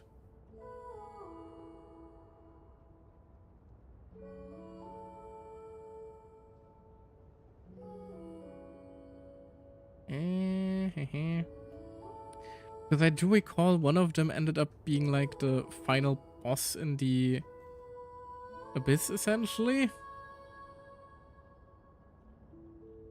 I don't know which of the kids it was anymore, to be honest. It's been 2 years in my defense. Don't think I'm finding anything, though. No. Not this quickly, anyway. To his credit, I suppose, the loss of his family and friends was purely a tragic accident. It's not like Alain sacrificed them for his cause or anything. After that, the only thing supporting his work was the same dream that had dragged his closest friend down to the abyss. But although the desire to save Fontaine drove him to found the Fontaine Research Like one of them Institute, got turned into an Alain abyssal creature. continued to reject any form of transcendental knowledge or power. He was suspicious and fearful of it, having seen the way it had affected his closest friend. I think that formulas and machines derived solely from human intellect were the only thing that gave him a sense of spiritual comfort. Yet Alain's intellect was simply too great. It barely left him space to breathe in his lifetime. What was left of him after all? Once he realized that the end of his life was approaching, he finally accepted the truth. The Nazissenkreuz Institute needed someone, and a human being, to see its story through to the end. He quit working on his formulas, trading them in for the fairy tales that had played such a formative role in his childhood, but which he'd barely touched in his adult life. He told me that the director of the Nazissenkreuz Institute used to read those fairy tales to the children as bedtime stories. Apparently, they worked wonders at sending kids off to sleep. I think that all he wanted at that time in his life was to be able to sleep deeply without being plagued by depression. By that point, nothing else really mattered. At the very end, he laid down to rest in the ruins of the former Nazissenkreuz Institute orphanage, while the Fontaine Research Institute he had founded continued tirelessly with its work. Many years after that, tensions over competing dreams would once again cause a rift, this time between members of the Fontaine Research Institute. But the actions of those fools had nothing at all to do with Alain. Blew up a whole part of Fontaine. And that is the story of two people from the Nazissenkreuz Institute who both wanted to save the world. One went all in on his fantasy of salvation without ever looking back, and ended up calmly sinking to the bottom of the deepest sea. The other sought desperately to burn bright in his life, even though he wasn't sure where he was going. I do sometimes wonder, why is it that people like them have such grand hopes of saving the world? Even the grandest tree starts as a tiny seed. So perhaps, for each of them, their mission to save the world began with a very simple desire: to save themselves. They were young children with friends and family who mattered to them. Desires to explore the meaning of life. Ambitions to have a successful career. Talking to us They that didn't much want to even. see all of that taken away in one fell swoop. Or maybe they just wanted to find something to anchor themselves within the chaos, to stop them getting quietly swept away by the storms of life. But instead, the search for their own salvation took them down the rocky road laid out by fate. Yep, that's the thing I was talking about. And yeah, it was when that fucking super menacing special Hydro enemy. Do you think the desire to save oneself is enough of a justification to try and save the world? It's enough. The way you said that sounded just like Alain. I asked him the same question back when he was in his prime, putting all of his energy into his work. He gave the exact same answer as you did. No elaboration, just a quick short answer before getting right back to his work. He was always that way. All right, tea time's over. I owe Arlecchino a favor for telling me these stories. I'll have to bring a whole sack of gifts the next time I visit the House of the Hearth. Arlecchino told her all about that. I'm gonna go tinker with Polonia now. Huh. You guys can do whatever you want, as long as it doesn't involve interrupting me. You looking so much like Mary Ann while knowing so much about the Nazissenkreuz Institute can't be a coincidence, though. There's gotta Polonia, be something exit to it hibernation here. mode. Begin diagnostics. Welp.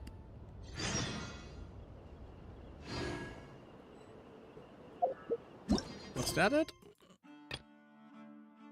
Yup, looks like it. Bit weird to have an ending the quest screen like almost 30 minutes ago and then still have a bunch of dialogue, but who am I to judge? Oh well.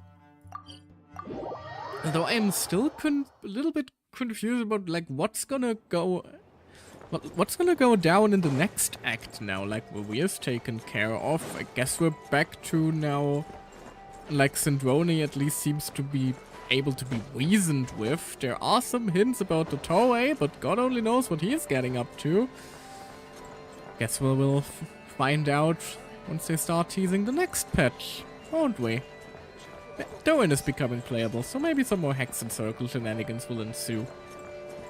For now, though, thank you all so much for joining me, even if this was already a significantly longer stream than I thought it was gonna be. Unfortunately, I am not sure when I am going to be able to stream next. As I mentioned before, my last exam is going to be coming. My final exam's about to come up. So I might actually have to, you know, hold back on streaming for a while to make sure all of that is taken care of. I'll just have to see if I can still squeeze a small one in maybe here and there. But if I don't, I am planning to, like, once the exams are done, go full throttle into preparing my Wii debut. So then that is something that we all can look forward to together. I am hoping I will see all of you when that finally comes rolling around. For now then, though, I'm going to leave it here. Hoping to see you guys back again. Whether it'll be at a short little stream I squeeze in between my exams, or maybe even already the Wii debut. Until then, though, I hope you all have a fantastic rest of your night, day, evening, whatever else it might be for you right now. And I will see you next time. Bye-bye.